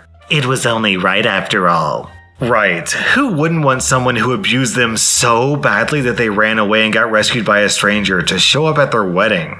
I looked over my shoulder and made eye contact with my other brother, George. He sensed the brewing trouble and responded in the only way that George ever responds. He brought her a fruity sweet drink and asked if there was a problem. She drank down that drink as she told him her woes of how I was so cruel to her. He patted her arm and took her off to the side where he proceeded to keep her glass very full. I went and warned my uncle to shut the gate prior to the wedding, and when he found what was going on, he insisted that he would keep one of his sons by the front gate just in case. The party was winding down as the bride and groom separated for the evening. George kept filling up the woman's glass, talking to her as if he was sympathetic to her woes. The drunker Helen got, the more she spilled. She admitted that she destroyed the sunflowers because they're such an ugly flower and my daughter doesn't know better. However, around drink 4, she admitted that she'd fixed the stupid cake that she'd seen in the fridge. George acted like he hated the cake as well to get out of her what he could, and she told him that she had wanted a coconut cake. The one thing that her daughter was badly allergic to. It turns out, she had bought a few tubs of coconut frosting from the store and spread it all over the base cake layer. It was around 3 a.m. when this revelation came out. George kept plying her with drinks as he led her towards the room she was staying in. He told the family via text to check the cake immediately. Once George got her into her bed, with the plan to just let her sleep through the morning wedding, she blabbed about how bland the food had looked and she'd made it all better. Then she passed out without further explanation. All the food was being inspected by the family as Aunt Rose, her husband, and the kids set out to work with the siblings to fix everything. The cake needed to be remade. The poorly spread coconut frosting had completely ruined the cake. Family members were woken up while the bride, groom, and wedding party were left alone to sleep. George said he would keep an eye on Helen and fix things with her husband. He was going to send the man somewhere completely different from the wedding venue. The family came together with 12 cars leaving the ranch to go out for various replacements. There was a berry hunt at 4 in the morning, new fish, new bread being made, a new order of steaks being tenderized and marinated, along with a dozen other things. One of my cousins was digging up new sweet potatoes while his wife and son gathered fresh eggs. Cars came and went all night. I told Alice her mother was sleeping off a hangover while she was getting dressed for the day, and she accepted that rather quickly. She had been told by some of her family that she just had to invite her mom. As she tugged her stockings up, Alice told me she couldn't believe her wedding was here. She was getting to marry her Prince Charming, and she was trying not to cry before getting her makeup done. Helen missed the wedding, despite her sister and her other daughter trying to wake her up for it. I'm glad to say that Alice was in the dark about what happened on her wedding day until she came back from her honeymoon. And you might be wondering, who told Alice what Helen had done? Why, Helen herself. Helen screamed at her daughter the first day they returned from the honeymoon and told her how disappointed she was with the wedding that she slept through. She wanted Alice to dress in her wedding dress and take photographs with her mother and her stepfather. Alice's husband put a stop to that real fast. There was no way her stepfather was ever coming near her again. Helen was blocked, and Alice tried to figure out what all happened in those wee morning hours. We told her, and everyone came forward and explained what they did that night while she was asleep.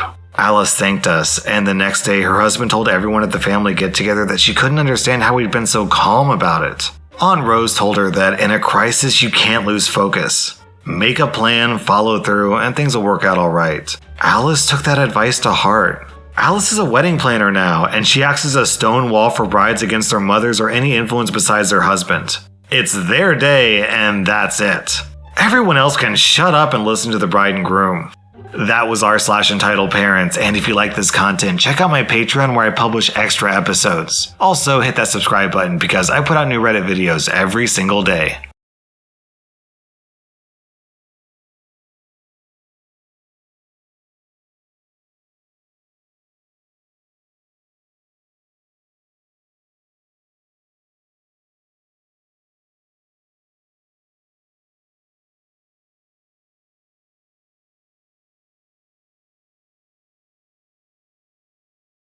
Welcome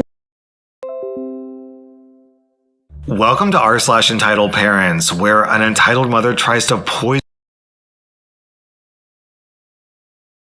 Welcome to r/entitled parents, where we have parents so Baptist church level rabid Welcome to r/entitled parents, where an entitled mother tries to poison her own daughter on her wedding day. Our next Reddit post is from Adventurous Al. Bit of a back.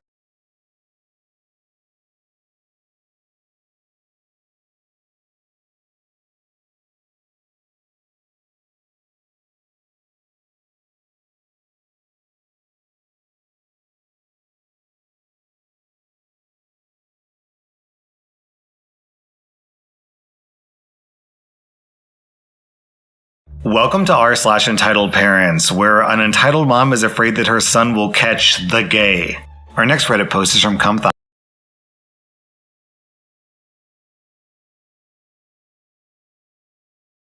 Knob. Long story short, I lived with my father since, well, forever. He got married to a woman, Patricia, who's a stripper, for a green card in about 2008.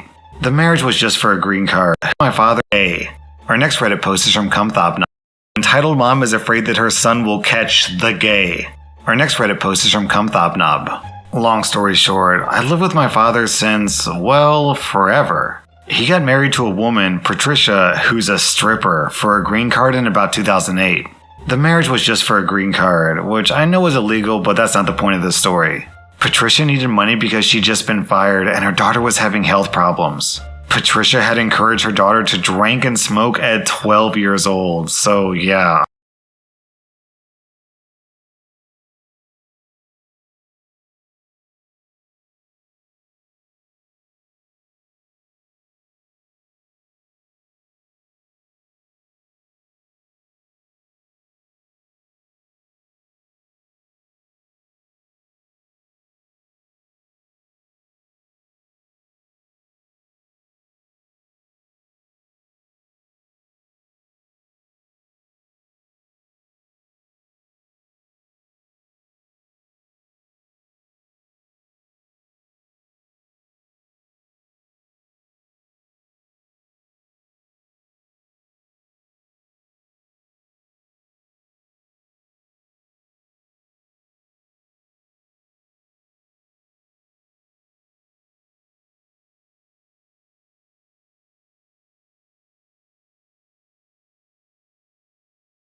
I wonder why she had health problems. My father made her an employee so she'd make the minimum amount to sponsor him, $500 a week. She had to do absolutely nothing for that job. Patricia lived in Alabama while we lived in Georgia. He got his green card, but my dad continued to pay her because he was an idiot and didn't get a prenup. I lived with my dad and worked with him at his company, so I saw and dealt with him every day. We were really close. I had my first child in August of 2019, his only grandchild. He was diagnosed with cancer in August of 2019.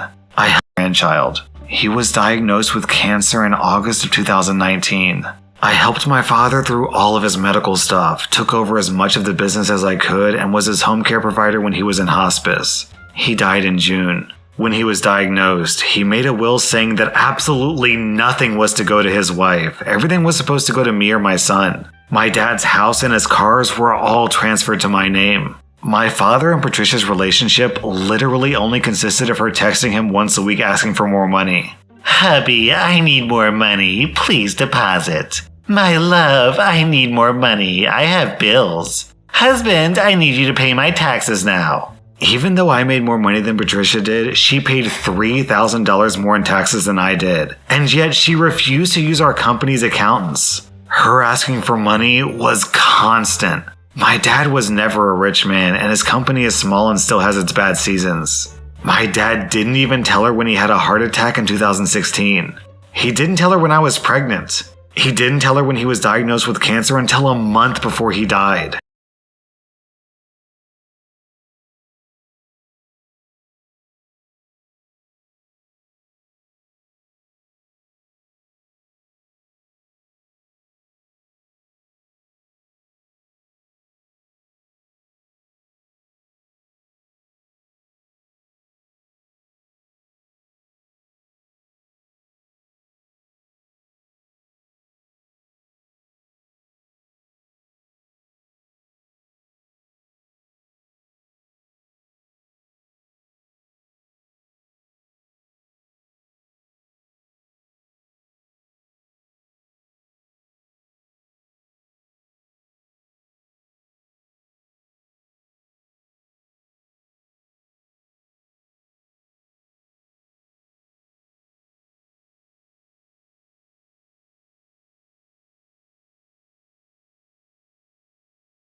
He called Patricia begging for help because he felt like a burden to me and he figured that he was paying her so she could at least help. She never showed up. In Georgia, a wife is entitled to 1 year of support. So I told Patricia during the middle of COVID that I was dropping her payments to $300 a week. I didn't tell her my father had died a month earlier. I also told her that me and 2 other employees had to take pay cuts because of COVID, and this was the truth. The very next day she showed up at my house and just walked in. She yelled at me, and she brought her mother, who also yelled at me. She made a big deal about wanting to meet her grandson, my son, and how much her and my father loved each other. This was a lie. My father hated her. She left, and I thought it was over. I was going to continue paying her $300 and nothing else. Then the threat started. How dare I lie to her? How dare I cremate my father, which was his choice? She said I had to get her approval first, and I had to pay her more because that's what he would have wanted. She also said that she was going to come and take what belonged to her, his ashes and all of his personal belongings. I told her to F off. A couple of days went by, and I went to visit a friend 2 hours away on a Saturday. She showed up at my work demanding I meet her there right now to give her all of her stuff, including my father's laptop, phone, and ashes. She threatened to break in, call the cops on me, everything. I was literally in tears on the phone with my immigration lawyer, the probate lawyer, and 911. Patricia and her mom eventually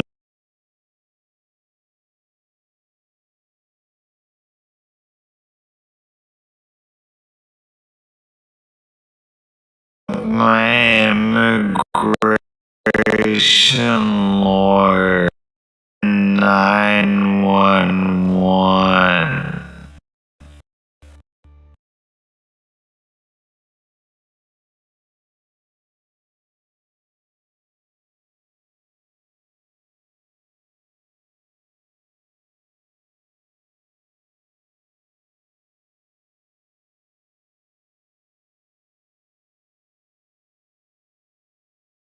Patricia and her mom eventually left, telling me on the phone that I was a B word and they were gonna get me. Some more drama happened, and then I heard nothing from them. I can word and they were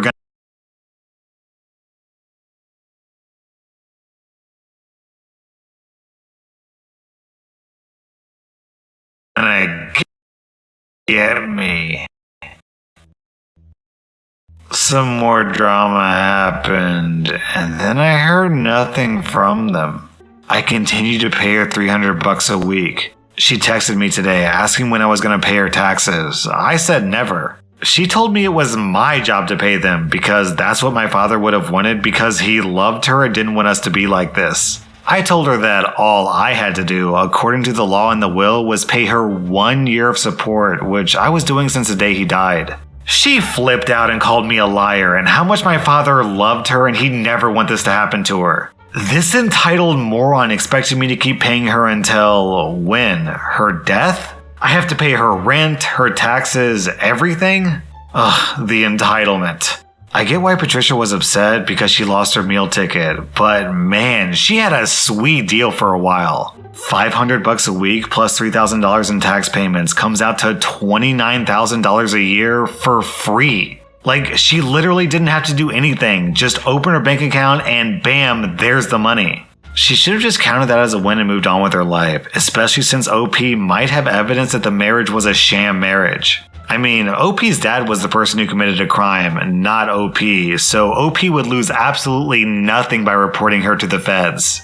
Our next Reddit post is from Pinoy Silver. This story happened some years ago while I was still living on the East Coast. I was driving back home from a friend's house and I took a detour through one of the nicer neighborhoods because it was the beginning of fall and I'm just a sucker for scenery.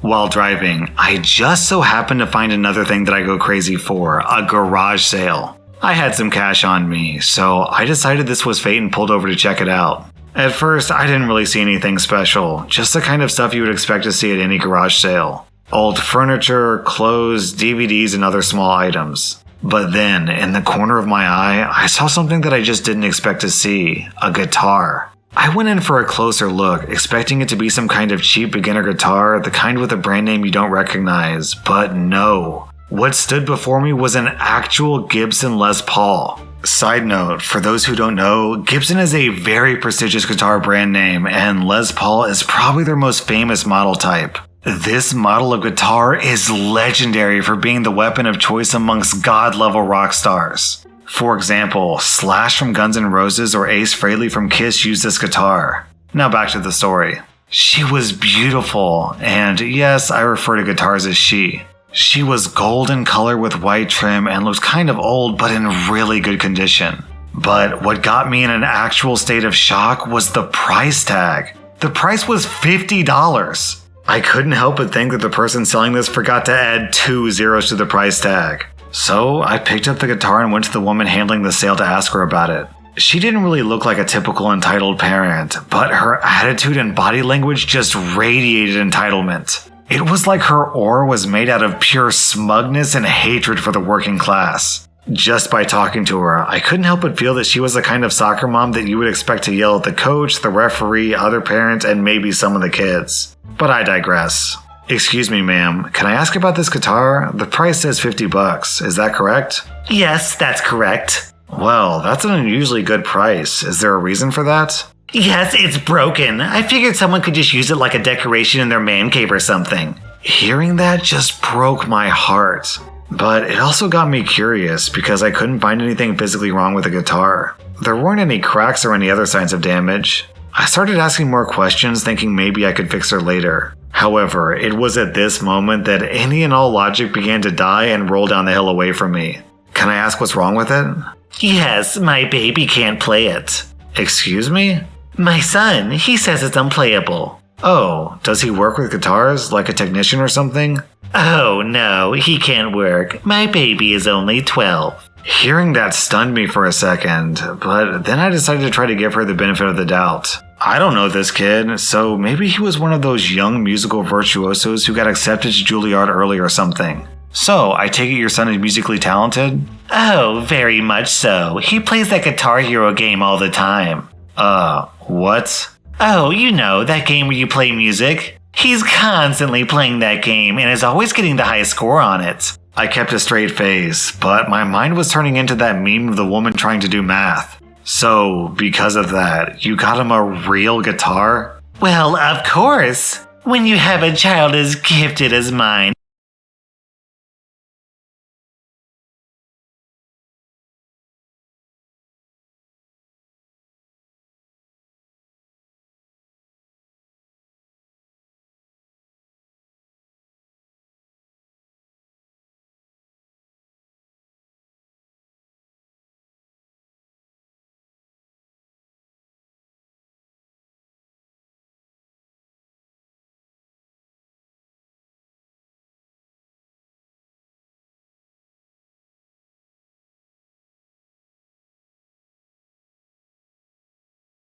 It's important that you nurture their gifts. So, you think he knows what he's doing? He obviously knows what he's doing, so if he says it's broken, then it's broken. Listening to her talk made my brain hurt, but it also helped me decide to take the chance to buy the guitar. While I was paying, this woman went on a long, insane rant about how the guitar was actually a gift from the kid's late grandfather from the dad's side of the family, and how he must not like her son because he gave him an old hand-me-down guitar instead of a brand new one. Hearing all this legitimately upset me, but I just kept my mouth shut and left. After getting home, I immediately took the guitar, plugged her into my amp, retuned her, and played a few notes and chords. To my amazement, it sounded perfect. It was as if her soul was singing the praises of her freedom.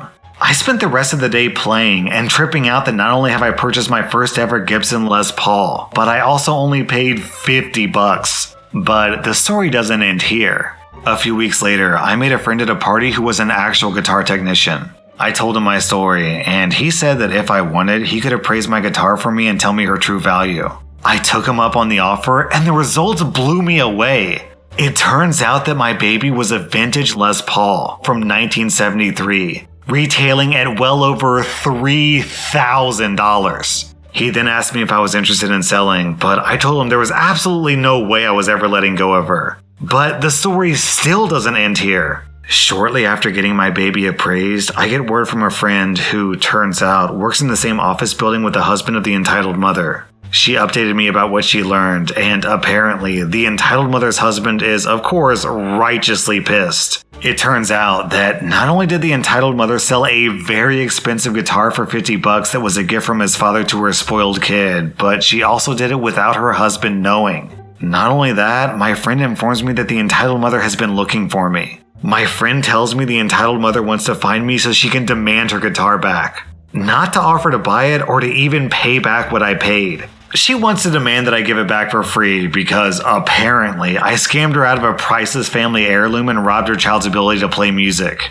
My friend said that she didn't say anything about her knowing me, but then asked me if I wanted to say anything to them about who I was. I tell her absolutely not. If this entitled mom wants a guitar, she can buy a new one with the money I gave her, just like she planned. And I agree, this guitar is a family heirloom, but it's my family heirloom. Sorry, entitled mom. But if it means anything to you, I named her Karen. Down in the comments, I'm going to read this post from My Rifle Is My Friend. My 12-year-old son is really good at race car games, so I bought him a Ferrari. It turned out to be a pile of junk. His feet can barely touch the pedals, and he can't shift gears. Our next Reddit post is from Pau Corderito Uwu. This happened around 2 to 3 years ago, and at the time I had a friend with benefits. We were lesbians, and we really liked each other, but we couldn't make the move because we were both kind of unsure, but our friendship was nice. I was walking down the street with her holding her hand when I decided, hey, maybe eating something right now would be nice. So I asked her if she wanted to go eat some Completos. Completos are like the Chilean version of hot dogs. They're 1,000 times better and cooler. And she said yes, so we went to go get some. We arrived at a place that sold Completos and we took our seats. While we were waiting, she flirted with me a bit and I flirted back, and everything was going fine until the entitled mother and entitled kid entered the restaurant. At first, I didn't even notice them when they took a seat close to our table. But then, after a while, the entitled kid suddenly screamed, "Ew, Mom, look, they're sick with the gay." By the way, this kid was about 6 or 7 years old. This caught my attention because this wasn't the first time that we had problems with homophobic people. I live in a very close-minded town. Even my parents don't like me to be gay. So I was already prepared for what was going to come. The mother looked at us in horror, like we were murdering a child in front of her. And she screamed at us something about how homo people were trying to make her son gay and that we were all gross and blah blah blah. Now, look, I'm a very emotional person with a lot of anxiety, and that just made me want to cry. But then all my fear and sadness turned into anger when I noticed that my girlfriend was crying. I don't remember exactly what I screamed at her, but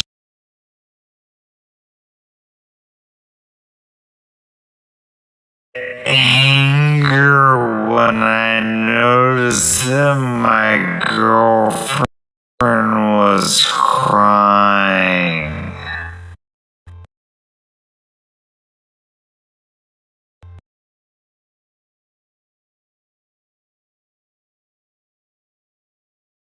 I don't remember exactly what I screamed at her, but she got super angry and kept calling me homophobic slurs. All this noise got the attention of the owner who came out to see what was going on. Homophobic slurs.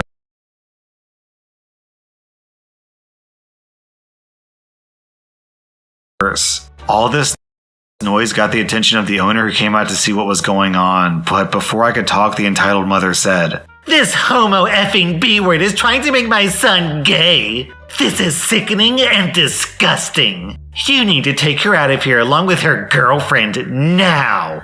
I cannot believe how you could allow something so obscene here." This entitled mother sounded like a kid throwing a fit. Now, something I forgot to add before. The owner of this place was my girlfriend's aunt, who knew that she was a lesbian and supported her. The owner said, lady, I'm gonna have to ask you nicely to leave. These girls aren't bothering anybody." "What? This is so effing gross. Who the F do you think you are? I'm gonna sue this effing place and cause it to close. God will kill you." Yes, she actually said that. Long story short, the owner kicked her out along with her son and she was banned from this place permanently. The rest of the afternoon went smoothly, and the owner apologized to us and assured us that she wouldn't allow this to happen to us again. And the Completos were tasty, by the way. So after reading this story, I went to go look up what Completos look like, and the pictures make me think that I've been eating hot dogs wrong my entire life. They basically look like gourmet hot dogs with like melted cheese and guacamole and red peppers, and oh my god, just looking at it's making me hungry. That was r/entitled parents, and if you like this content, check out my podcast where I publish the exact same episodes. Also, hit that subscribe button because I put out new Reddit videos every single day.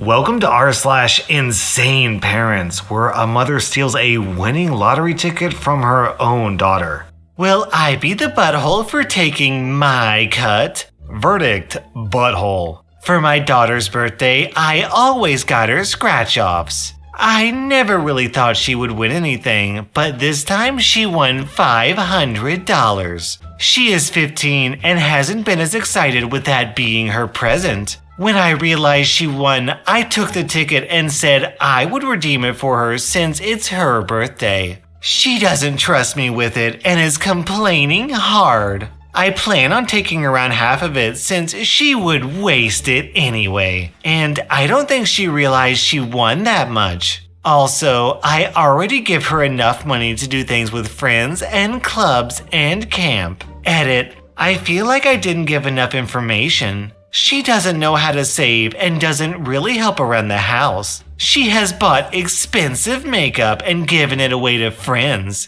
This is more money than she has ever had, and I want to make sure it isn't wasted.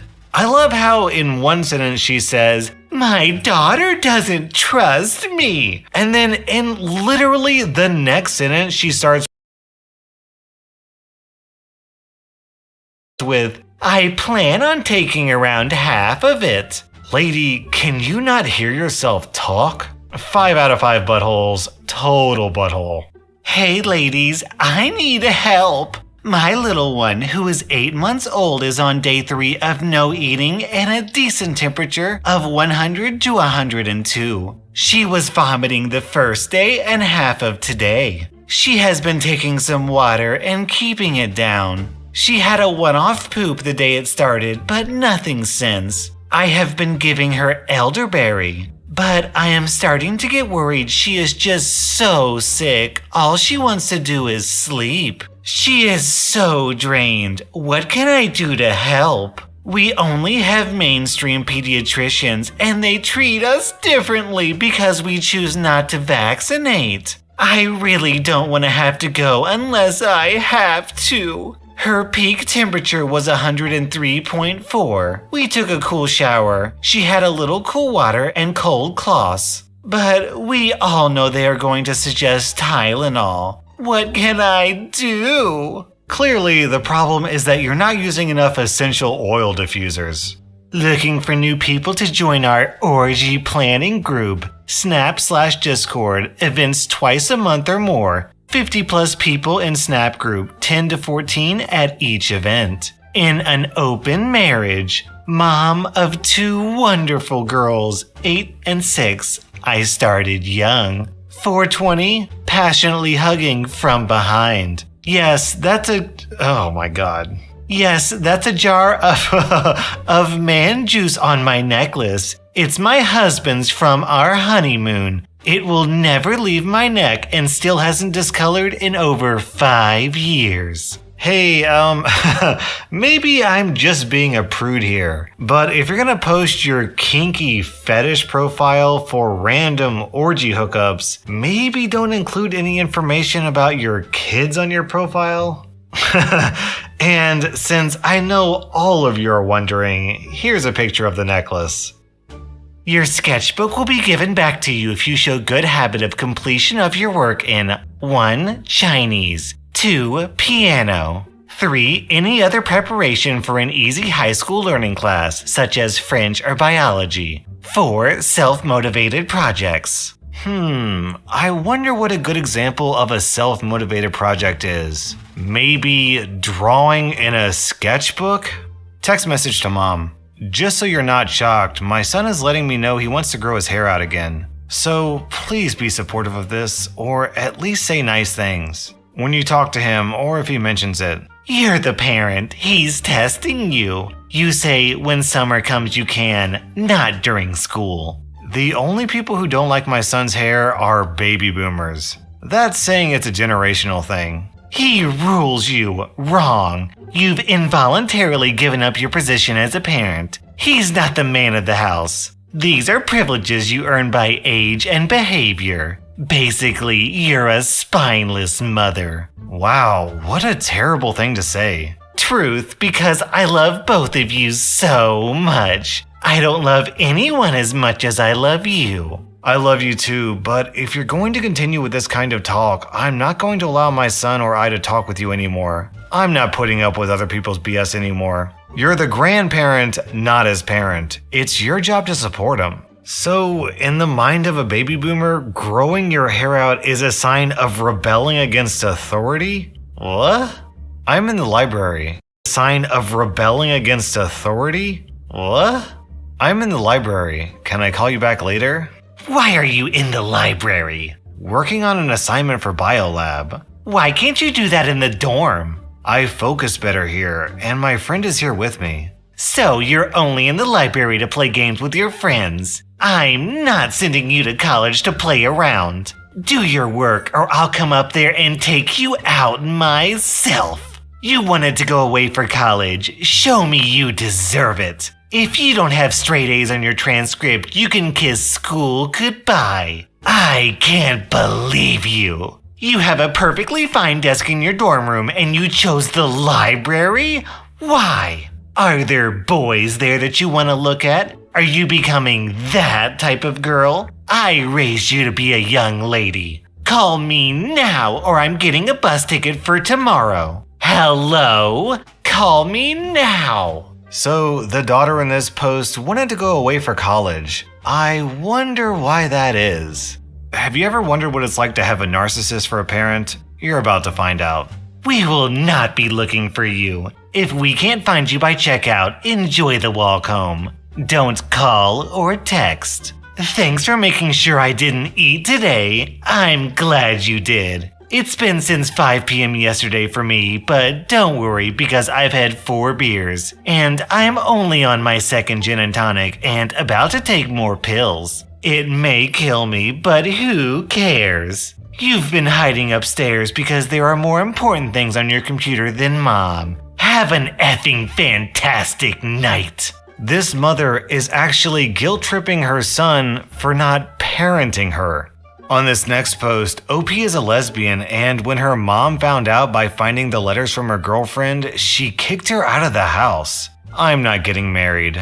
Our baby's name means marriage, right? I'm coming to get my stuff from your house. No, I have nothing for you. And you don't have access to my house. And I will send all the letters to Tamer. And for clarification, Tamer is the name of her girlfriend's father. I will consider you died and get divorced from your father. And if you come near here, I will call the cops on you. Careful, OP. If she calls the cops on you, then you're gonna get arrested and they're gonna take your mug shots.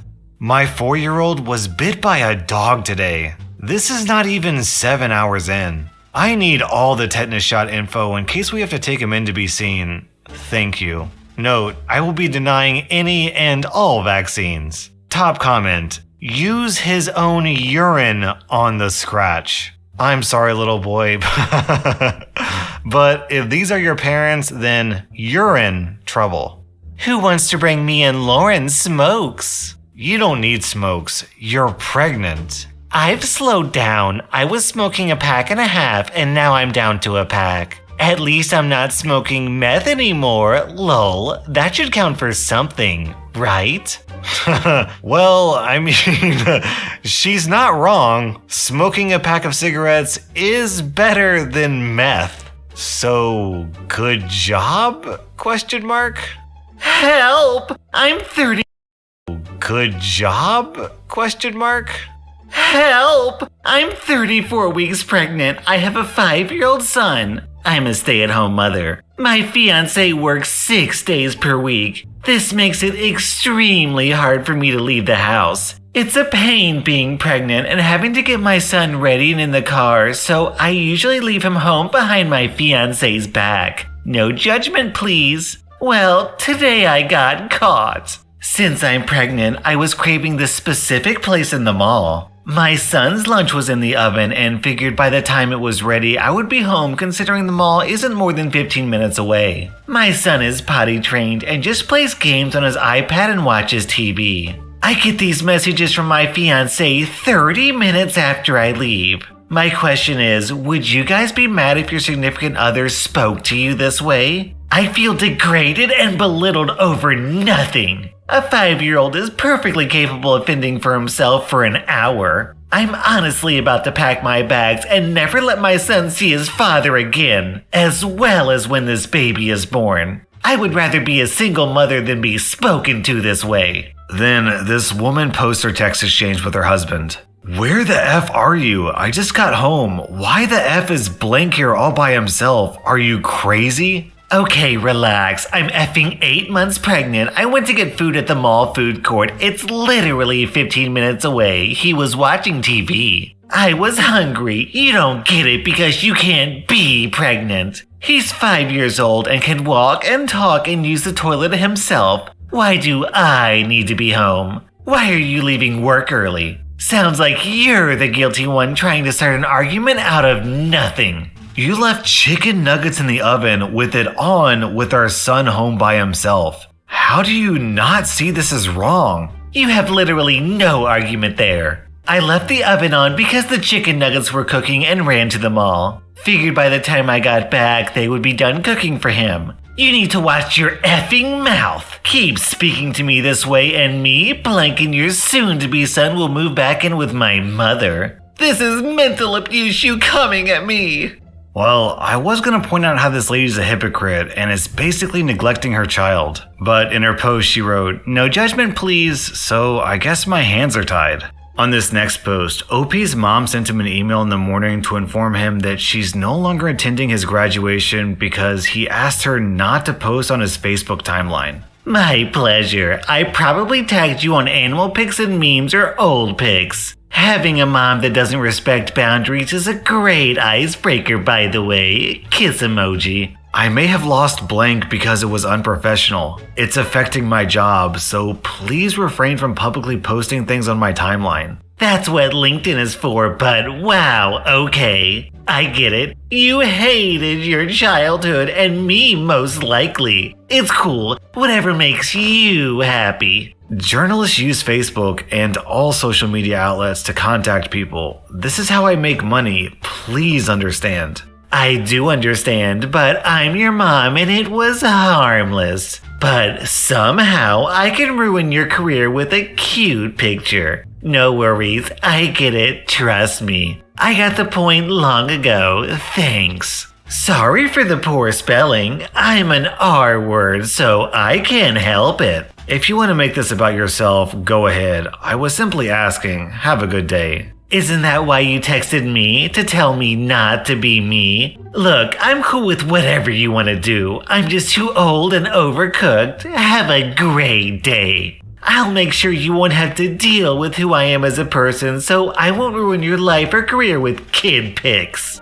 To whom it may concern. Hello, Blank. My name is Blank, and I am a concerned parent of 3 students attending Blank. I have been made aware that the children have been practicing yoga, a religious Hindu practice, in their STAR class. As a devout believer in Jesus Christ, this goes against the things we teach our children and how they're being raised up. I honestly see no educational purpose for the practice and truly believe that this violates my rights as a parent, citizen, and Christian. I am writing to you in the hopes that this issue will be resolved by way of eliminating the practice of yoga in the classroom as being directed by school district staff. I hope that you can find a suitable substitute for this practice. As we all know, this is clearly a violation of separation of church and state. Thank you for your time. I look forward to hearing from you about this issue being resolved. Yeah, remember that part of the Bible where Satan corrupted all those children with stretching?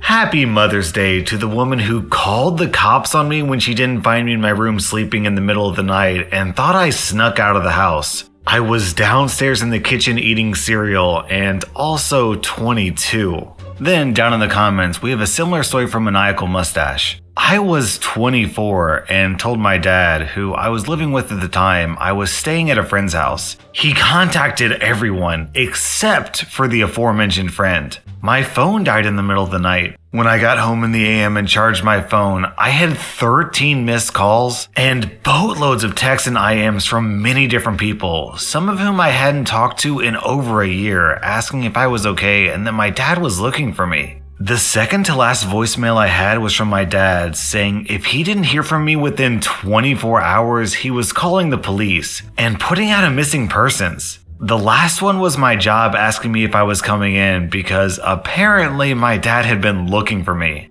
Does anyone have an empty PS4 box that's in good condition? That's near me around blank and blank. I want to punish a 7-year-old boy by filling a PS4 box with coal and saying it's from Santa and having him open the gift on Christmas. Then down in the comments, we have a heartbreaking story from Just the Top.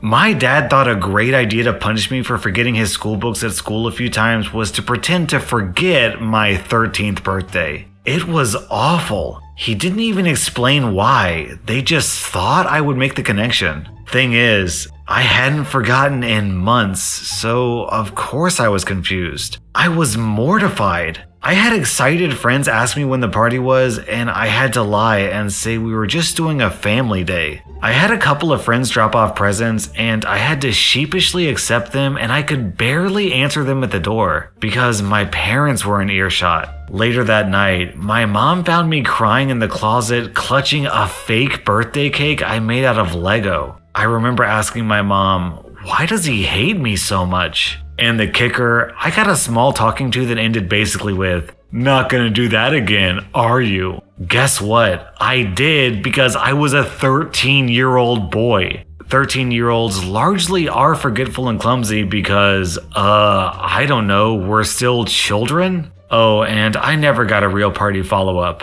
Nope, we just skipped right over 13 real quick. That was r/insane parents, and if you like this video, then let me know by hitting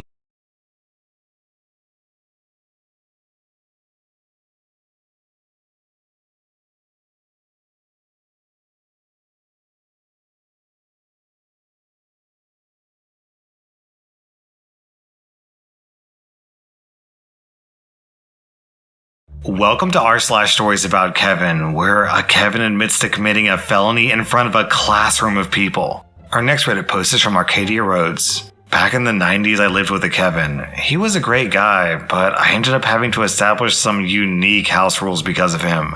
Rule number 1, no baking citrus fruit. One day I came home and Welcome to r/insane.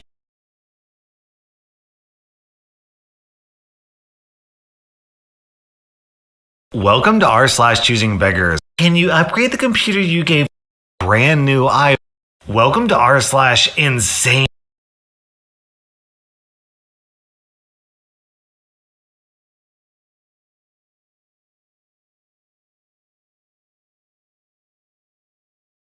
Welcome to r/stories about Kevin. Now, you're probably wondering, what the heck is r/stories about Kevin? Well, that's because I've never covered this subreddit before, and it's a relatively smaller subreddit. But the basic idea is people tell stories about the dumbest people they've ever encountered. And for whatever reason, they always call the dumb people in the stories Kevin. I assume it's in reference to the Kevin from The Office. Anyways, there are some super funny stories in the subreddit, so let's dive right in. Our first post is from Always a Misspell. This Kevin has been in my life since age 6. We grew up as friends, and I have many stories. This one is my favorite. Kevin got a job at a gas station and fast food place.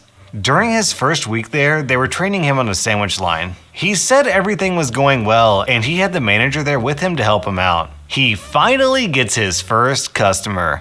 The guy orders steak and cheese. Keep in mind that a steak and cheese sub is Kevin's favorite food, and he makes good ones at home, so it should be no issue for him.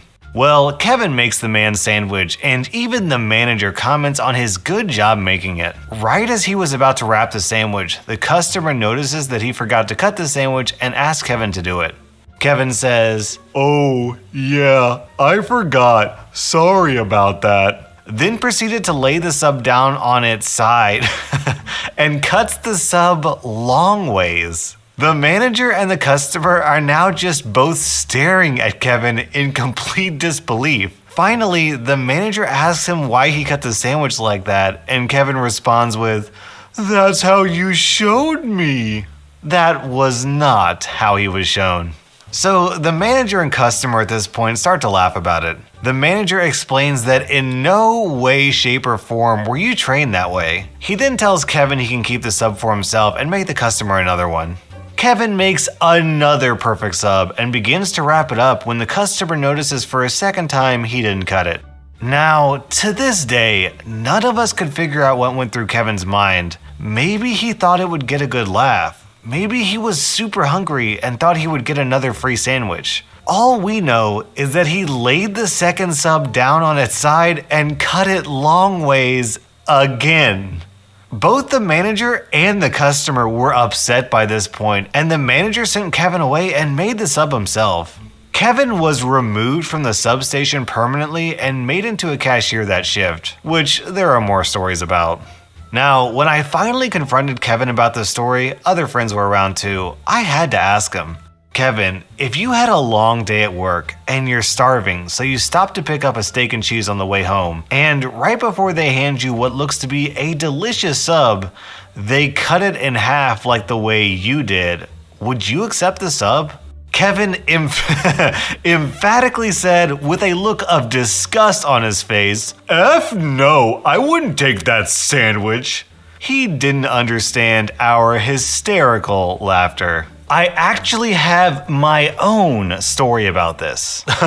I'm pretty sure I haven't told this story on my YouTube channel before. If I have, I'm really, really sorry. But when I was young, like a teenager, I used to work at Subway. So this lady comes in and she's like, "Hey, I want a chicken sandwich on white bread." And I'm like, "Cool, foot long or 6-inch?" And she looks at me. This woman looks at me dead in the eye and says, "What's the difference?" And at this point, I'm stuck because I don't know how to answer this question without making her sound like a complete moron. So I just look at her and I'm like,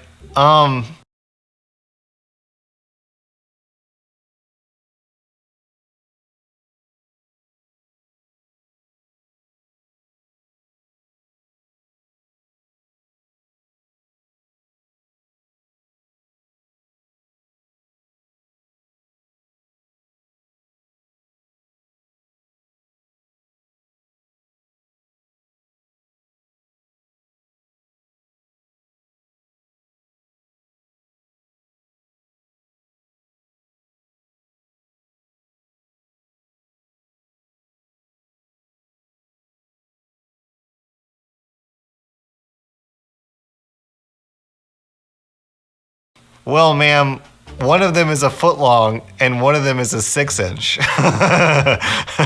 And she goes, "Oh, okay then, I'll have the foot long. That's a foot long, right?" And I'm like, "Yes, ma'am, it's a foot long." Our next post is from the same OP, always a misspell, about the same Kevin. So this particular Kevin, like most Kevins, didn't have a filter whatsoever. He was known for saying and yelling inappropriate stuff. Kevin would scream butthole, then get in trouble and yell it even more. Kevin would fart as loud as possible at every occasion. Kevin once told his mom that he wouldn't go to prom because no one would hug him passionately. Kevin, at a child's birthday party in front of the parents, wouldn't stop talking about breastfeeding. He kept saying I was breastfed up until my dad caught me. He shortly after started to yell that one of the children there was breastfed from the tallywhacker. The laughter, of course, only encouraged this behavior. The worst, though, was his use of the term rape face. A little background on why he loved that word. One day, while a group of friends of mine who all knew Kevin were hanging out, someone pointed out Kevin would get this weird look on his face sometimes. The best description I can give is from that movie Full Metal Jacket. Remember when the crazy dude went into the bathroom and started monologuing right before he spoiler redacted? That crazy look on his face? That was the look. To make things worse, he kinda looked like the actor. Well, we often referred to that as his rape face. He overheard us talking about it and thought it was hilarious and started to use the term quite often.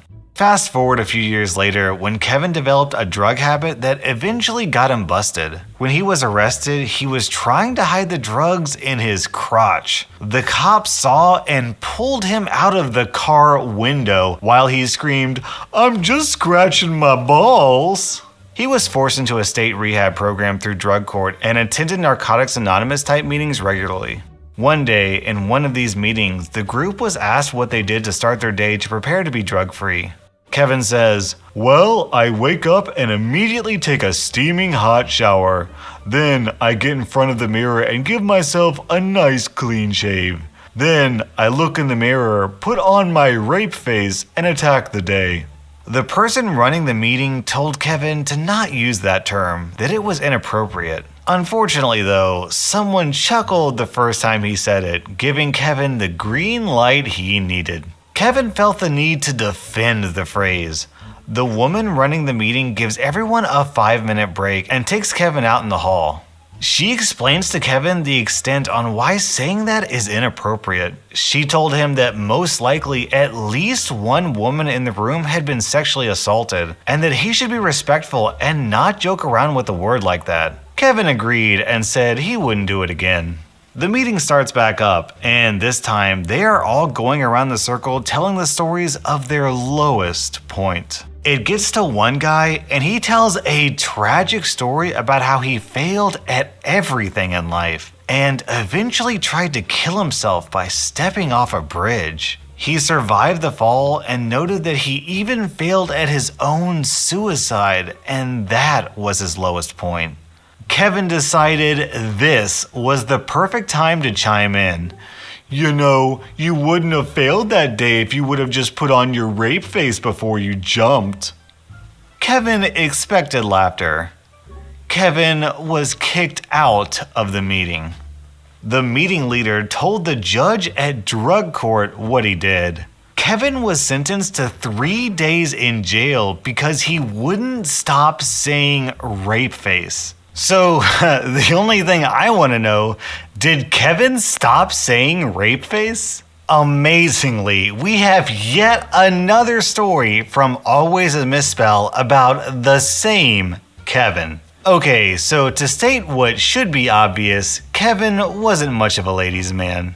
During high school, Kevin was obsessed with getting laid. One by one, as he saw each of his friends get girlfriends, he asked himself, why them and not me? I would try to explain that girls don't want to date the poop joke dude who farts everywhere he went. By the time he took that advice to heart, it was too late for high school prospects. Post-high school, Kevin became obsessed with working out and got into really good shape. He went to the gym so much he eventually got a job there, and that's where he met V.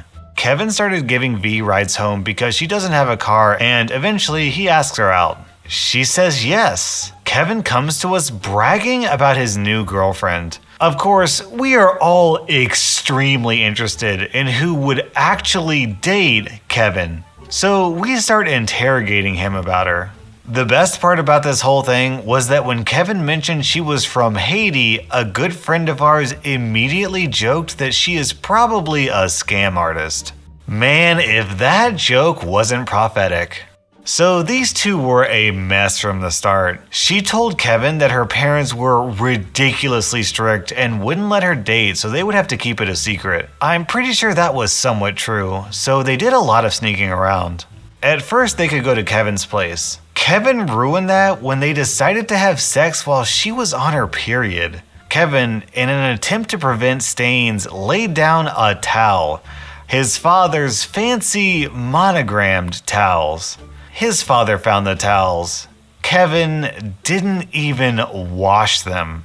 Kevin told the truth about why the towels were bloody. Kevin was not allowed to have girls over anymore. A few days later, we invite Kevin over to hang out, and when he shows up, he is a nasty, sweaty mess with no shirt on. He tries to sit on my buddy's couch, and that turned ugly pretty quick. My friend tells Kevin he is not to sit anywhere without putting a shirt on, and that it's rude as anything to be that nasty and sit on people's furniture. Kevin was upset. Kevin then goes on to yell about after he was done working out, him and V hooked up in his car and his shirt was covered in waffle batter. And with the supreme confidence that he had made his case, he sat down on the couch. He was immediately kicked out of the house. A few more days go by and we run into Kevin again. He explained that V has to pay bills to live with her mom, and she was broke and that he was giving her like half his paycheck every week. He wanted us to loan him money. We didn't. We tried to explain to Kevin that he doesn't make enough to pay for this girl's bills. He didn't listen. Well, over the next few weeks, she bleeds Kevin dry. She loses her job because Kevin couldn't give her rides to work and started asking for even more money. At this point, Kevin is trying to mooch off his friends, and we tell him we aren't paying for anything to help him out while he is giving all his money to V. Now, we don't know if he finally listened to us or just fell behind on his own bills, but he stopped giving money to V. V, within days of no longer being paid, tells Kevin that her mom found out they were together and they had to break up. Kevin went into panic mode. Kevin begins calling her constantly, trying to figure out a way to be together. Kevin finds out that not only is she breaking up with him, but she was moving away to be with family in New York City. Kevin explained to all of us that he was moving to New York City to be a bus driver and live with V. We, of course, told him he was an idiot. He, of course, wouldn't listen. A few weeks go by and Kevin saves up about $400 to $500 in order to start a new life in New York City. He then starts begging all of us for a 4-hour round trip ride to a bus station that will take him there. As a joke, some of us said sure, but that we would need gas money, knowing he wouldn't pay up. Well, eventually, he guilts one of us to give him a ride and makes his way to the big city. He makes it to New York. He finds V. They see each other for about 30 minutes. She asks for a couple $100. He pays up. She tells him she has to deal with some family stuff and gives Kevin an address to her cousin's house. Tells him he can crash there while they figure out their new life. Kevin makes it to the cousin's house. The guy charges Kevin $100 to sleep on his floor. Kevin pays up. The next day, he calls V. No answer. No answer all day long. Kevin pays another $100 to sleep on this guy's floor. He calls V. No answer all day. Kevin is now broke. He takes his last bit of money and buys a bus ticket home. Kevin had quit his job. They didn't want him back. Kevin was now girlfriendless, carless, and jobless. If only Kevin would ever listen. My great-grandmother used to say, "That boy's so dumb he couldn't find his butt with both hands in his back pockets." I think that applies to this Kevin. And believe it or not, we have another story from Always a Misspell about this same Kevin. Okay, so this story takes place when Kevin and I were around 13 years old. Kevin calls me one day asking if I want to come over and hang out. I say sure and head over. When I get there, to my delight, I found out Kevin's mom had got Kevin a ton of fireworks from her out-of-state trip. This included waterproof firecrackers. We set a bunch off, had a blast. Then we found some puddles to throw the waterproof ones in. Good fun as well. After a while, we went... this guy. Oh my God. After a while, we went inside for lunch. Then his mom went outside to work in the garden. This is when Kevin says to me, "Hey, you know what would be awesome? Putting a waterproof firecracker in the toilet." Now, at this point in my friendship with Kevin, I started to notice, well, that Kevin was a Kevin and needed someone to look out for him at times. So instead of doing the childish thing and encourage this blatant error in thought, I tried to dissuade him. I told him I learned that shockwaves are stronger in water and might blow your toilet up. My military dad told me. Kevin said, no way. I then told him, you know those old high school movies where kids talk about blowing up the school toilets with cherry bombs? Well, I'm pretty sure that's what these firecrackers are like.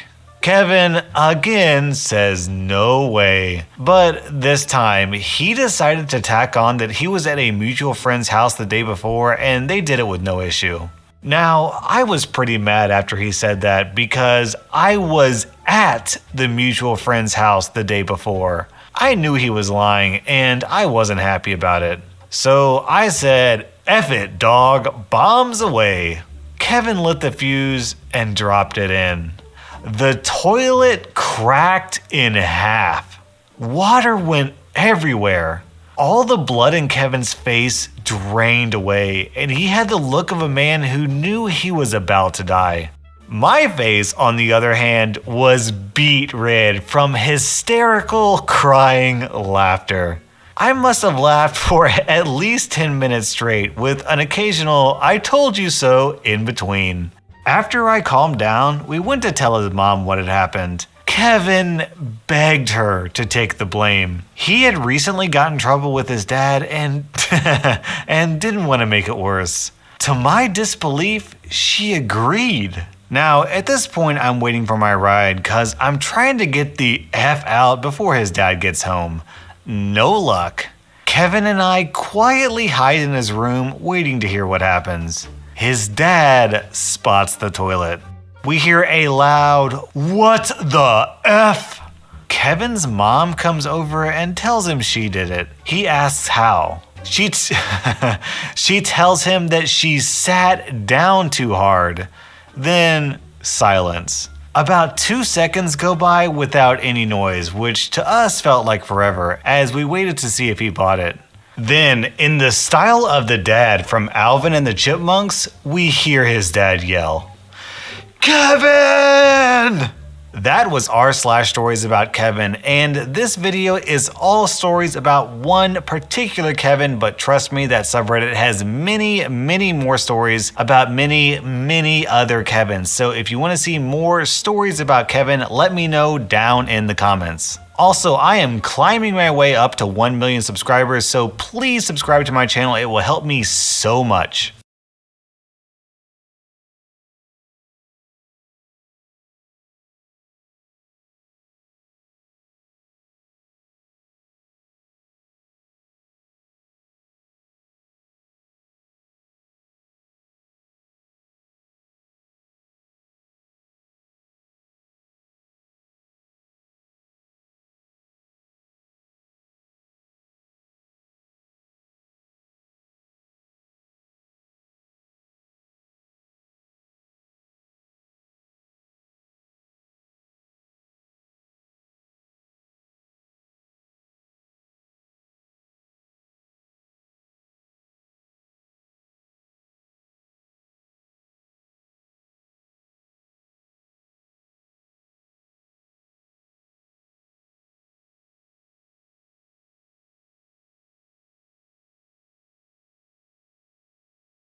Welcome to r/story.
Welcome to r/stories about Kevin, where we have stories of the dumbest people on planet Earth. Our first Reddit post is from Noah the Red. It's not uncommon as a teacher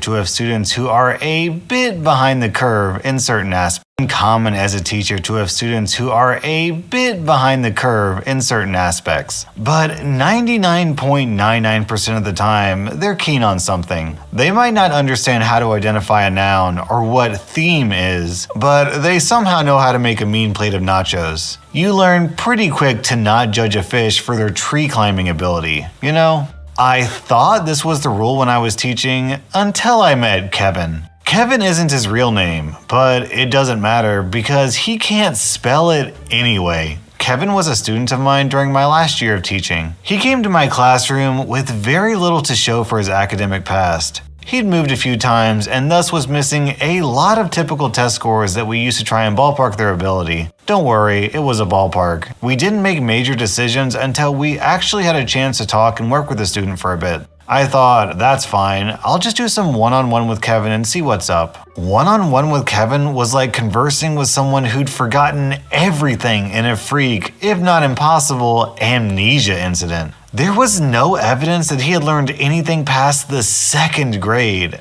and now he was in the 9th grade. Flabbergasted, I figured we needed to get more serious with this. If he was going to be in my class, I needed to know why and how. I decided to meet with him, his guidance counselor, his parents, and another teacher to see what was really going on. This is where it all became clear. It was by some incredible fluke that his family hadn't been wiped off the face of the earth years ago. Odds are his entire heritage was based on blind luck and some type of sick divine intervention that saves his family every time a threat presents itself. Kevin was the genetic pinnacle of this null achievement. Even my instructional lead, a woman who could find a redeeming trait in a Balrog, failed to see any reason this kid or his family should be alive today. So here's a list of events that made it abundantly clear that God exists and he's laughing uncontrollably. Kevin frequently forgot when and where class was. On more than one occasion, I had to retrieve him from other classrooms.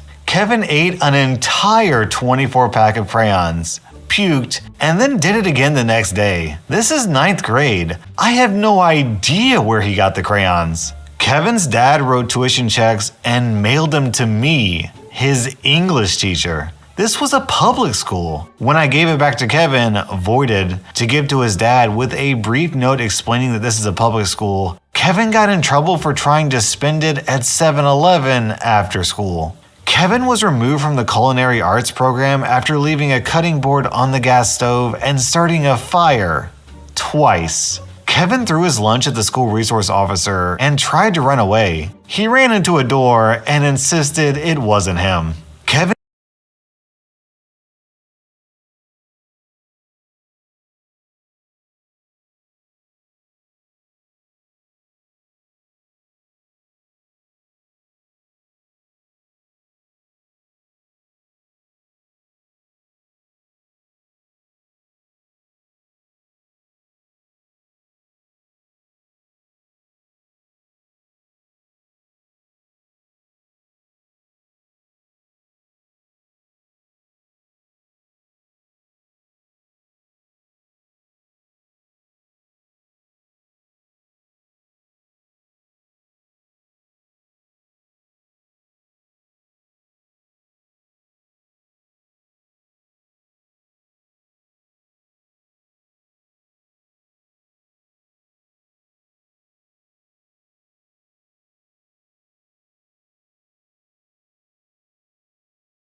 Kevin stole my phone during class. I called it. It rang.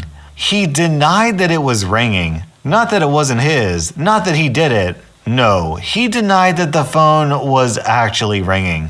He tried it 3 times before the end of the year.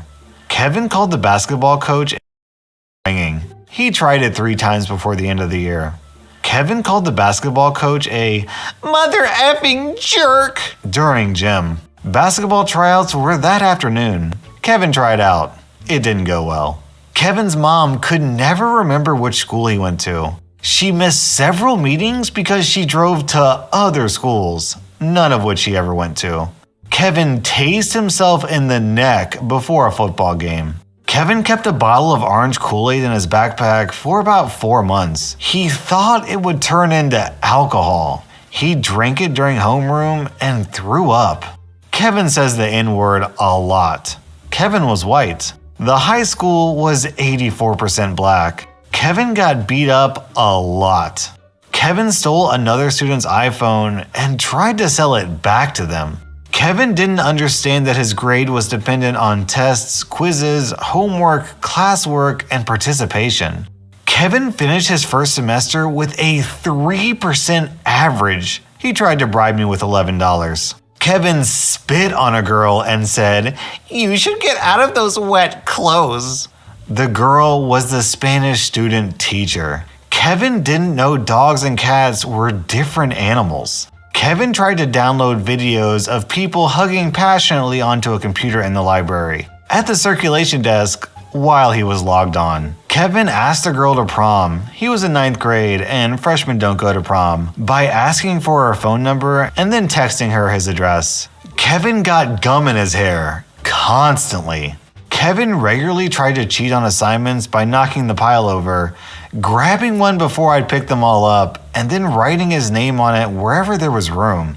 Kevin had several allergies, but neither his parents nor he could remember what they were. They were very concerned that the holiday party, it's high school, we don't have those, would have peanuts. When they finally got a doctor's note, he was allergic to amoxicillin.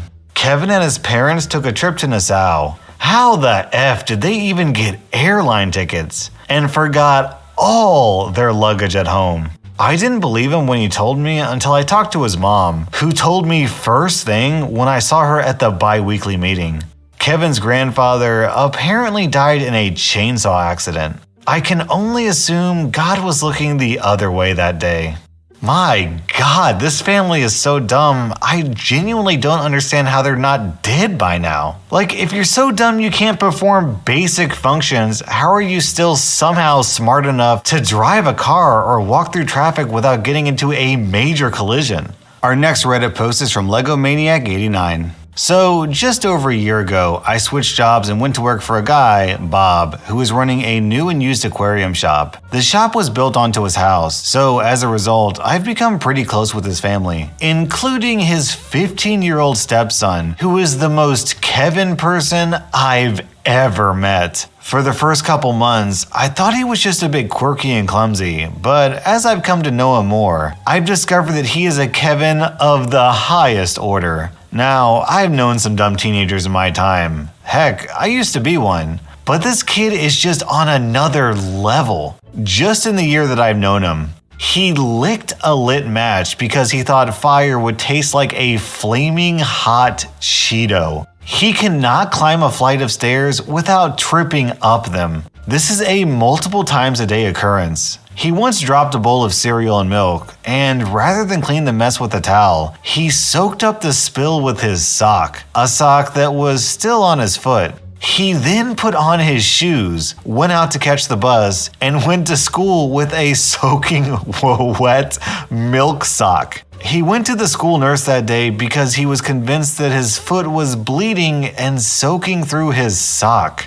He wants to be the first pro-Trump rapper and is currently pissed off at Kanye for stealing his idea. He's failing gym class. I have no idea how one fails gym class. He has broken more than 20 aquariums in the last year. When we buy used tanks, they need to be washed and leak tested before we resell them. Kevin sometimes does this to help out, but can't understand that when you wrap the hose around an aquarium, you can't just yank it free. For reference, I've been in the aquarium hobby for 12 years and I've broken 2. He's not allowed to clean tanks anymore. Bob was selling an older, fairly good condition Cadillac that had been sitting in his driveway for a while. The day before the buyer came to pick it up, Kevin was mowing the yard and scraped the handle of the mower along the entire length of one side of the car. He likes to use Jew as an insult. When I called him out on it, I discovered that he thought that Jewish people didn't actually exist. He thought that they were an imaginary race of people that everyone pretended to hate. He played lacrosse on his school's team this summer and got benched all season because he told the coach that he didn't need to run laps or go to practice. This is probably why he's failing gym class. He left in the morning like normal to go catch the bus. 3 hours later, he came back saying that he missed the bus and he needed to be driven to school. The problem? It was Labor Day. There was no school. He stood at the bus stop for 3 hours on a day when there was no school. He eats absolutely everything in sight. If you leave food unattended for more than 10 seconds, it's gone. Bob went to Taco Bell and got food for the 4 of us. Kevin was alone with it and ate his, mine, Bob's, and half of his mom's food before he realized that it probably wasn't all for him. When he found out that I'm a chili head, he bragged for a week about how he loved super spicy food too. He then tried a glob of my ex-Horesco after I warned him repeatedly not to, and spent the next 2 hours crying and blaming me. We've been gradually remodeling the house when we're not working in the store. Kevin's bedroom was the first room we finished. He managed to put a hole in the wall on the first day he moved in. One day, completely out of the blue, he asked me, "I know girls don't have a penis, but is there just like a hole beneath their belly button where a penis would be?" Bob told Kevin to wash the truck one day earlier this year. Kevin thought he'd be helpful and wash out the fuel tank as well, with water. His school lets him rent a tablet for schoolwork. He got it taken away within a week because he was using it for videos of people hugging passionately. I assume he wanted to find out if girls had a hole where a penis should be. His parents signed him up for tutoring to help him with grades. Turns out, all the tutoring in the world won't help your grades if you never turn in your homework. He was under the impression that homework was optional. Also, he routinely falls asleep in class. He thought that fish were just very active plants. Yes, really. He managed to tip over and dump the contents of the trash can as he was taking it out to the roadside to be picked up. Rather than pick up the mess, he just kicked it around and spread it out across the yard in hopes that it would be less noticeable if the mess was less concentrated. I know there's more I'm forgetting, and I'll edit this post as I remember them, or as Kevin gives me more material. I'll just leave you with this tidbit. Kevin starts driving in 3 months. May the gods have mercy on us all. I think at this point, the best we can hope for is that Kevin kills himself in a car accident and doesn't take anyone else out with him.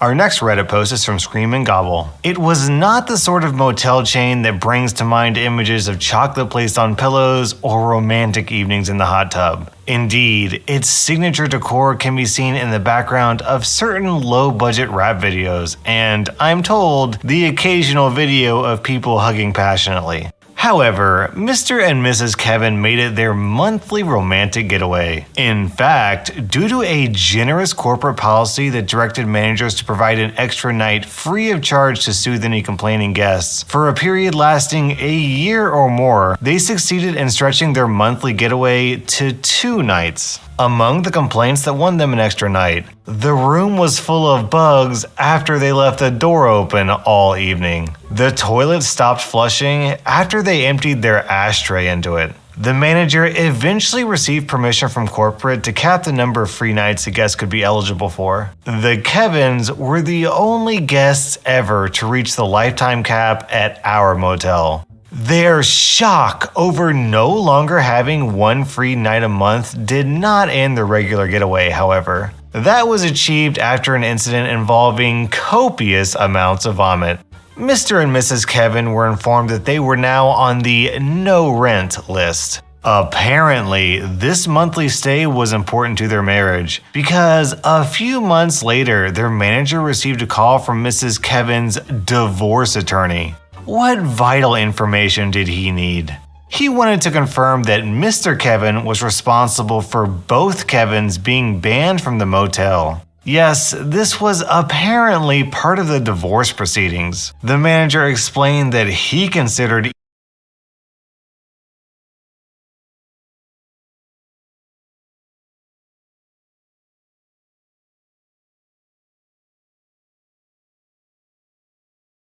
each of them equally responsible, which was not the answer the attorney expected or wanted. Not long after, Mrs. Kevin called the front desk. "You have me banned under the name Jane Kevin," she announced. "But," and here she could not hide her pleasure at her own cleverness, "that's not my name anymore. I got divorced and now my name is Jane Kelly." The front desk employee, trying to hide their laughter, said, "Okay, we'll make sure to ban you under the name Jane Kelly too." A gasp of dismay, and the line went dead. Why would she say what her new name is? That's so stupid. Oh my god. Oh man, the people in the subreddit make my brain hurt. Our next Reddit post is from Throwaway. This is about a Kevin in my program at college. She was actually a pretty mediocre kid, mostly for the first few years. She scraped by in classes, had a few friends, and more than a few moments of pure, unadulterated Kevinness. Several highlights include jumping off a 2-story roof to see what would happen. A complete inability to comprehend the difference between ice cream and gelato, despite many attempts to explain it to her, and drinking an unspecified amount of espresso and spent the better part of an hour literally running in circles around the architecture building to burn off the energy. At one point, a boy about a year ahead of Kavina in the program took an interest in her. Let's call him Sensible Sam. Sam and Kavina set up a date at a nice place just off campus. Kavina got understandably nervous before the date. Kavina's panic response was to drink an entire large milkshake immediately prior to meeting Sam. Kavina is lactose intolerant. Kavina threw up. For some godforsaken reason, Sam kept dating her. They actually fell head over heels for each other and stayed together for years, despite the fact that Kavina suggested a lovely downtown place for dinner, got horribly lost, and could find neither the restaurant nor the way back to campus. She's lived in this town for years.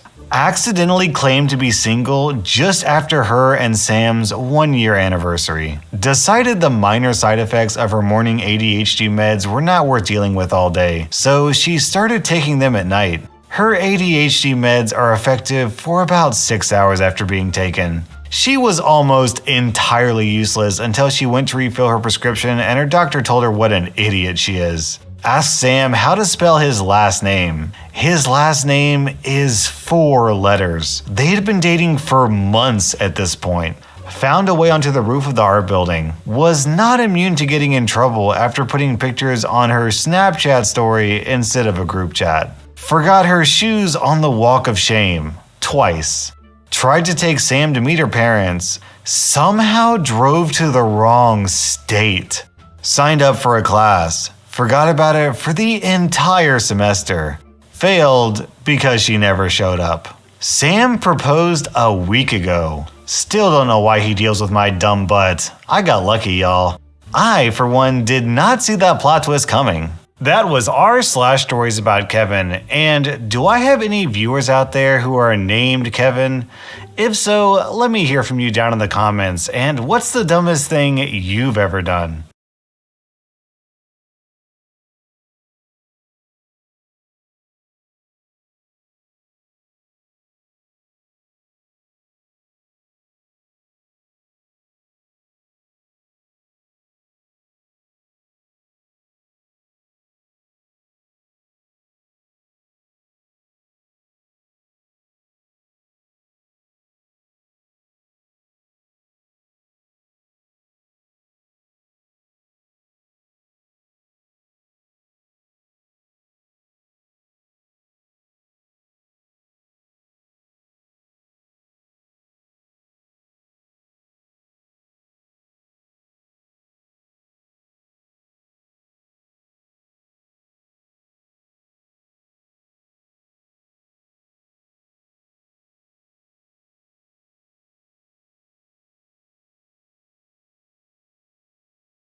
Welcome.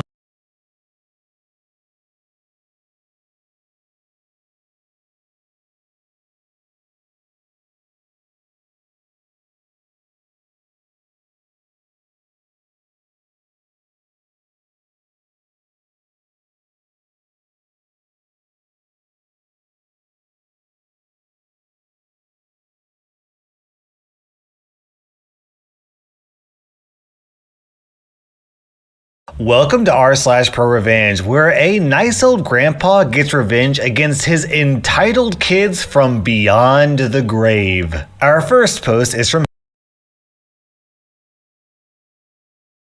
Hichtel. This story is the story of the grandfather of a good friend of mine, and how he dealt with his inheritance in a very unique way. He had 2 sons, and each of them also had 2 sons. In the last year of his life, my friend and I visited him every morning and every evening. You see, he didn't want to go into a retirement home, and apart from getting ready in the morning and in the evening, he did not really need help.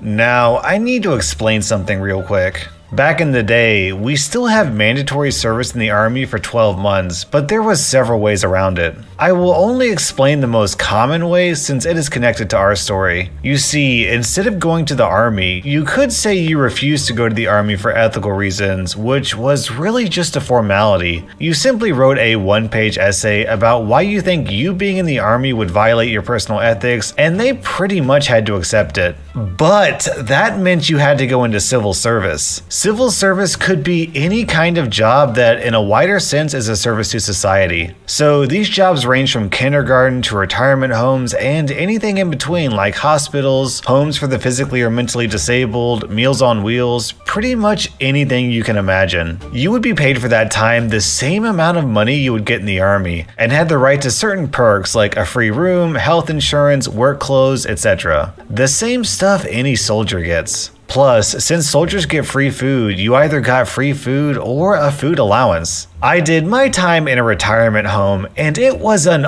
awesome experience. I think a job like that really widens your horizons as a young, arrogant turd, and really matures you and shows you what is actually important in life. Back to the story. I was just done with my time in the retirement home, and for 1 year simply wanted to work around and make some money. Then one of my best friends comes to me and tells me he needs my help. His grandpa can no longer do everything by himself, but really only needs help in the morning to get ready and in the evening. Since I have learned how to do this from real professionals, he asked me to show him, so his grandpa does not yet have to go into a retirement home. He later admitted Grandpa said he would rather kill himself than get into a nursing home, and he seemed really serious about it. He didn't tell me at the time, since he didn't want to pressure me into helping him like that, which I really appreciated. He was one of my best friends, and I really liked his grandpa. When I was younger, I didn't have a grandpa, but we visited him all the time, and I became his unofficial 5th grandson. So, of course, I said yes. The original plan was to show him for 2 to 3 weeks, and then observe him for another 2 to 3 weeks. Then he would do it on his own. But we ended up doing it together for over half a year. Then, Grandpa had a stroke and died within 2 days in the hospital. 2 days later, my friend asked me to come with him to the lawyer where the last will would be read. His grandfather had specifically asked that his will should be read the day before he gets buried, which is quite unusual, but not illegal as such. I asked why he wanted me there, and he told me the lawyer had officially invited me since Grandpa had left me something as a thank you for my service. I was a bit embarrassed, but also happy that Grandpa had thought so highly of my service, he even put me in his last will. Now, my friend's dad is an entitled butthole, and the same goes for his uncle. We arrived there and went into the room. The entitled dad said to me, "Why the hell are you here? I know that dad called you in jest his 5th grandkid, but this is for real family." Entitled uncle said, "I bet the little gold digger hoped he would get some money in the will." I was asked to be here by the lawyer. Take it up with him. I have no idea why I'm here. "If you pull something to get his money, I will sue you so hard, even your kids will still need lawyers." My friend said, show some respect and stop shouting. I know you two did not really give a flip about your dad, but show at least a minimum of respect. How dare you talk like that to your elders, you little turd. You two get exactly as much respect from me as you showed your own father. None. He really shouted the last word, and it finally shut the two up. We sat down and still had to wait for the other two grandkids to arrive. The two sat right behind us, and what they talked about really made my blood boil. Apparently, they had gotten new cars, new jewelry for their wives, and had planned a huge holiday. All that was paid for by credit, and they had planned to pay for it with the inheritance. None of them said even a word about missing him. Being sad that he died? Nothing. Only me, and money. They seemed to be in competition as to who could spend the inheritance faster the way they planned away the money. Then, finally, we were all there and the lawyer read out a short letter. What I'll tell you here is a much shortened version, but the real thing was several pages. But it boils down to this. In recent years, I more and more realized that some people in my family cared a lot more about me than others. I am especially disappointed in my two sons, but I wanted to be really fair and not biased, so I came up with a point system. Each letter or phone call was 1 point, plus 1 extra if it is very long. Each visit was worth 2 points per hour, plus 1 point per hour of travel to me and back. Helping me out with something was 3 points per hour. This is the final result over the last 3 years of my life. Entitled Dad, 8 points. Entitled Uncle, 10 points. Entitled Uncle's first kid, 150 points. Entitled Uncle's second kid, 133 points. My friend's brother, 288 points. My friend, 7,341 points.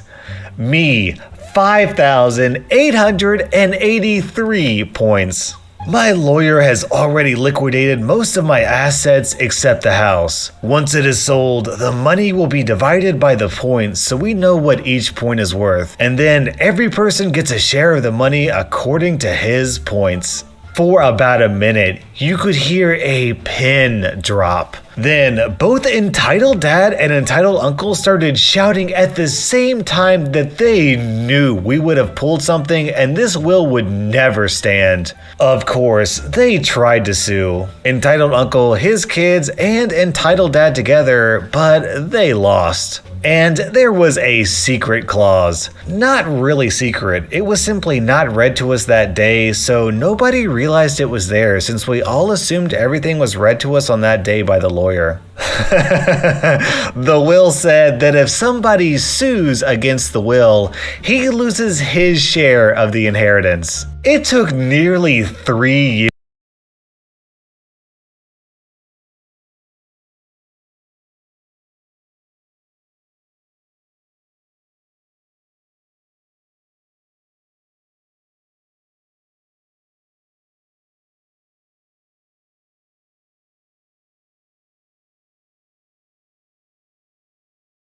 He loses his share of the inheritance. It took nearly 3 years until all the lawsuits were over. I was blown away when we finally got the money. I am not naming a sum, but it was way more than I felt comfortable accepting. So I wanted to give at least some of it to the other 3 grandkids. But my friend finally convinced me to accept it by saying to me, "You cared for him when he needed you without expecting anything for it, which makes you 10 times more his family than any of those effers. They got what they deserved."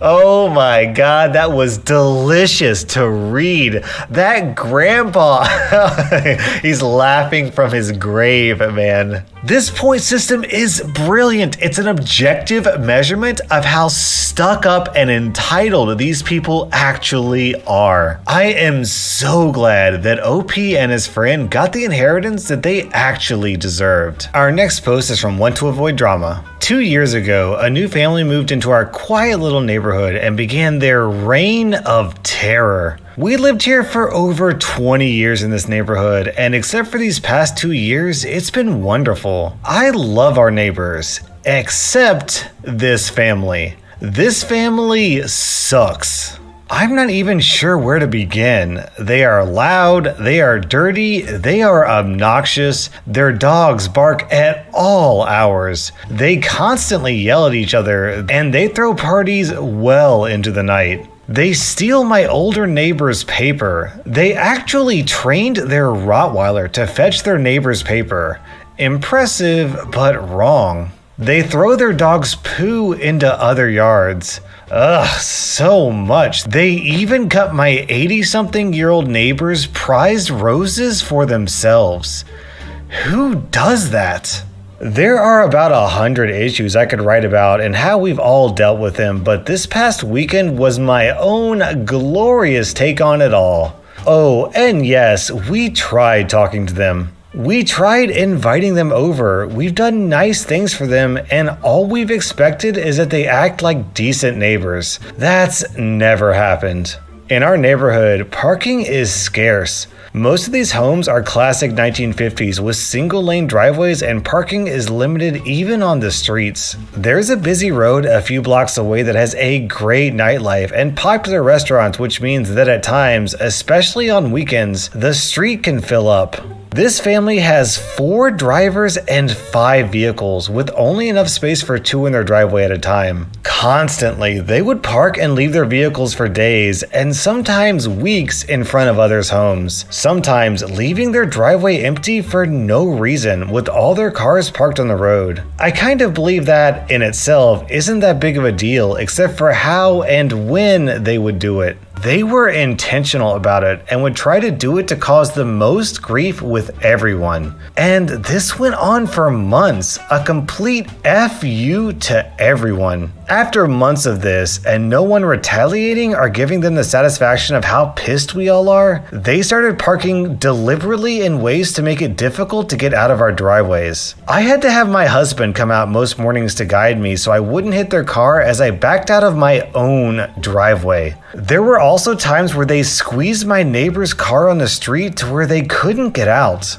Finally, an older retired neighbor goes down to the city police station and inquires about what to do. They found a code or law stating that so much space from the sides of driveways and yada yada yada is required. So we come home one night to freshly painted yellow curbs outlining every house surrounding this one. A few weeks ago, my husband's car breaks down and he has to get towed. On his way back, he starts talking with the tow truck driver about these butthole neighbors and their cars. He tells my husband that if these cars are parking illegally, we should call the non-emergency line, and if they receive a ticket, to call him and he can tow them at the owner's expense. It's the law. My husband and him keep talking and even meet up for a beer a few nights later.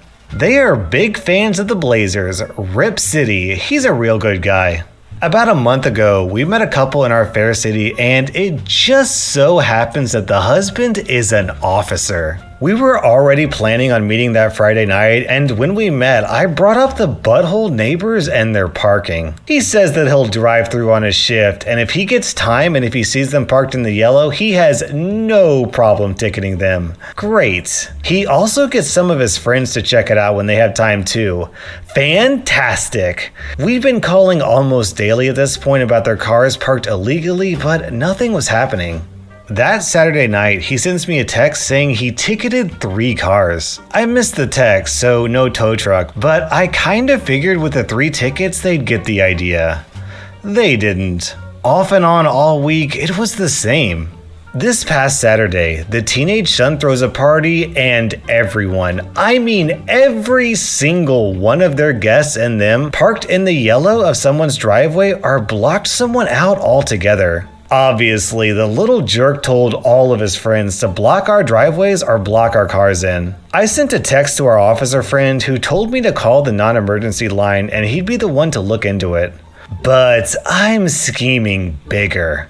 I call up the tow truck driver and tell him that there are at least 15 cars parked illegally, and all are about to receive parking tickets for blocking driveways and cars. I let him know we are friends with an officer, and he and I scheme a little further. We get a solid plan. I call our officer friend back and tell him our plan, and I also mention that the party is likely going to be filled with underage drinkers. Now, I hate busting parties, but I make exceptions for little turds and especially little underage drinking and driving turds. He and I finalize the plan. Here's how it all went down. Officer and 3 of his Here's how it all went down. Officer and 3 of his partners go drinking and driving turds. He and I finalize the plan. Here's how it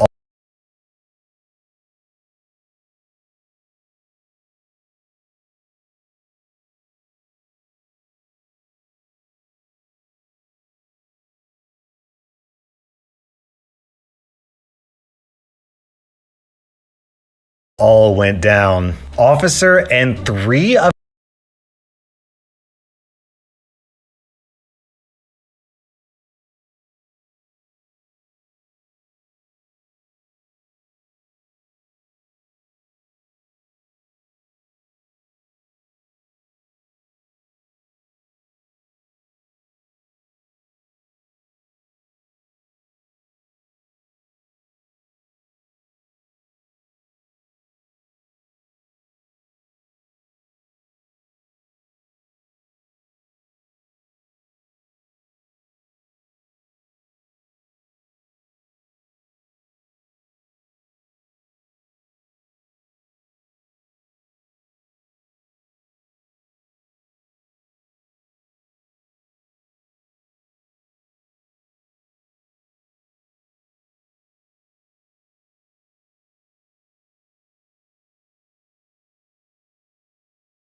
of his partners go through the neighborhood citing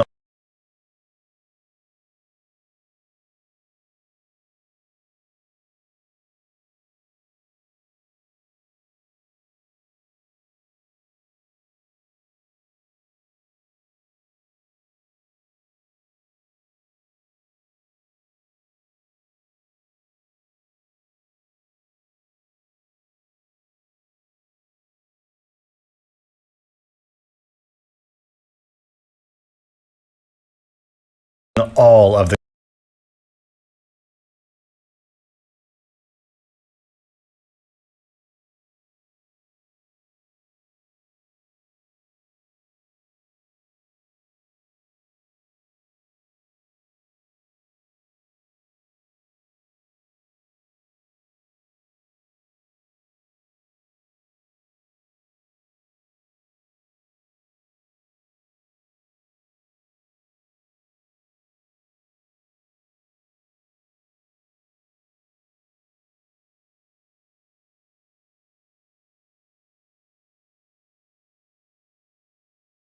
cars. Meanwhile, our tow truck driver friend has assembled a group of drivers in the nearby grocery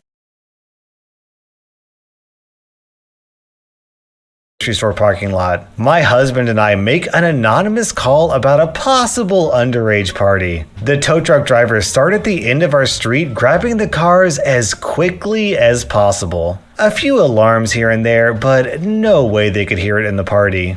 When they approach the house, my husband makes an anonymous call about an underage party in our neighborhood. Conveniently, our officer friend just so happens to still be in the neighborhood, so he and his partner go over to the house to check on it. As they knock on the door, lights go out, music shuts off, and the house goes quiet. At this moment, the tow trucks come in and are now towing the remaining 5 cars right from in front of their home. I just wish I could see the kids' faces inside as they are all having a dilemma about what to do. Do they go out and bust themselves for underage drinking and try to stop their cars from being towed? Or do they just sit and bite the bullet and watch $250 go down the drain?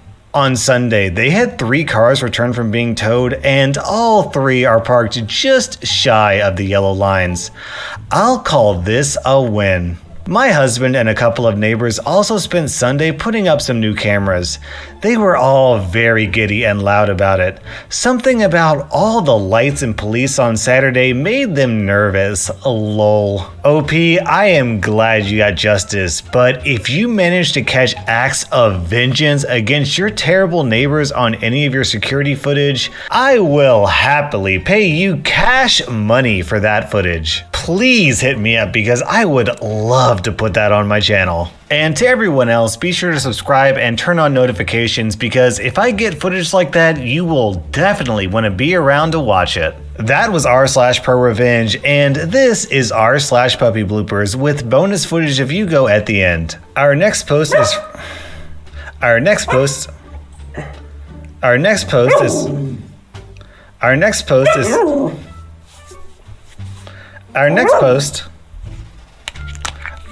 post is from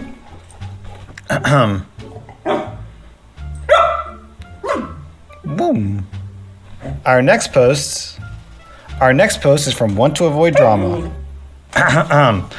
Our next post is from Want to Avoid Drama. 2 years ago, a new family 2 years ago, a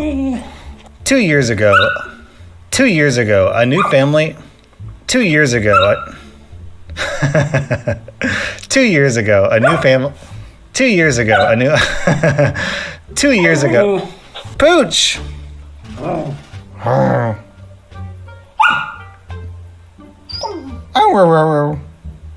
You go. 2 years ago, a new family moved into our 2 years ago. You want to come up on my lap? You want to come up on my lap, buddy? Come on, Pooch. Come. Oh, you're getting too big for this, though.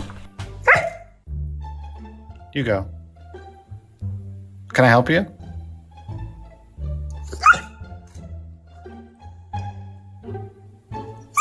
You go. You go. You're so cute. You're so cute. You go.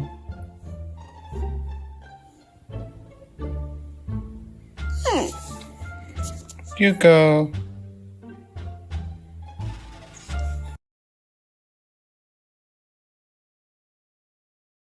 Welcome to r/pro revenge. Today we have my favorite Reddit story of all time.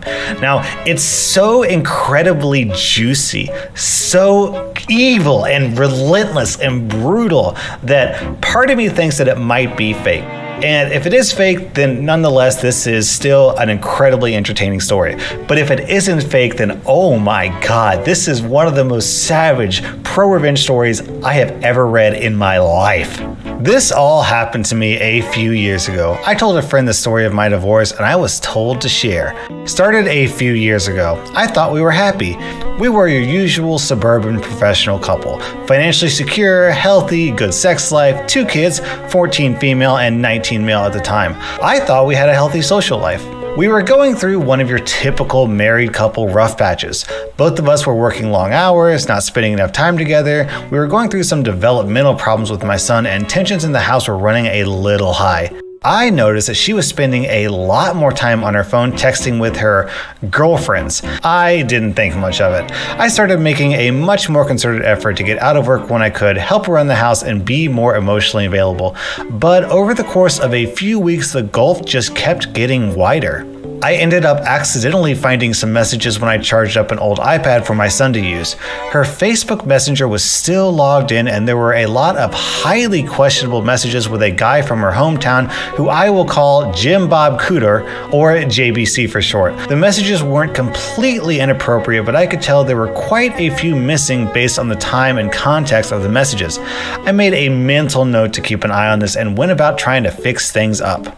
The next day, after I took the day off to knock out some projects that I thought would make her happy and left her some sweet notes reminding her how much I appreciated her, she was once again in the corner of the living room texting her girlfriends. I took the boys' iPad to the office, opened up Facebook Messenger, and watched in real time as my wife tore me down. Her and Jim Bob were making fun of me. All of my flaws, insecurities, and secrets I entrusted to my partner were now fodder for her and Jim Bob. Not only that, but while there wasn't outright sexting, there was a sexual undertone to the whole conversation, especially when she was bashing my performance in the sack. I managed to take some screenshots but missed a good bit of the messages because as the conversation was unfolding, she was deleting them. I wasn't emotionally capable of confronting her. I stayed in the office until she was asleep and had a couple drinks. I took the next day and spent some time soul searching, drinking, and trying to figure out what to do. The wife came home and wanted to know what was wrong, and I just copped out and told her I had a bad day. A couple of minutes later, I was watching the iPad as the train wreck kept unfolding. So began a couple solid weeks of taking screenshots, drinking, and detaching myself from the relationship. I knew there was no going back from this. The messages were now overtly sexual and my wife completely into it, and Jim Bob was sprinkling in I love yous. I consulted a lawyer and got my options and started moving forward. Here's where everything got absolutely surreal. Watching the messages, I found out Jim Bob was coming to town to spend a weekend of quality time with my wife in a pretty nice hotel.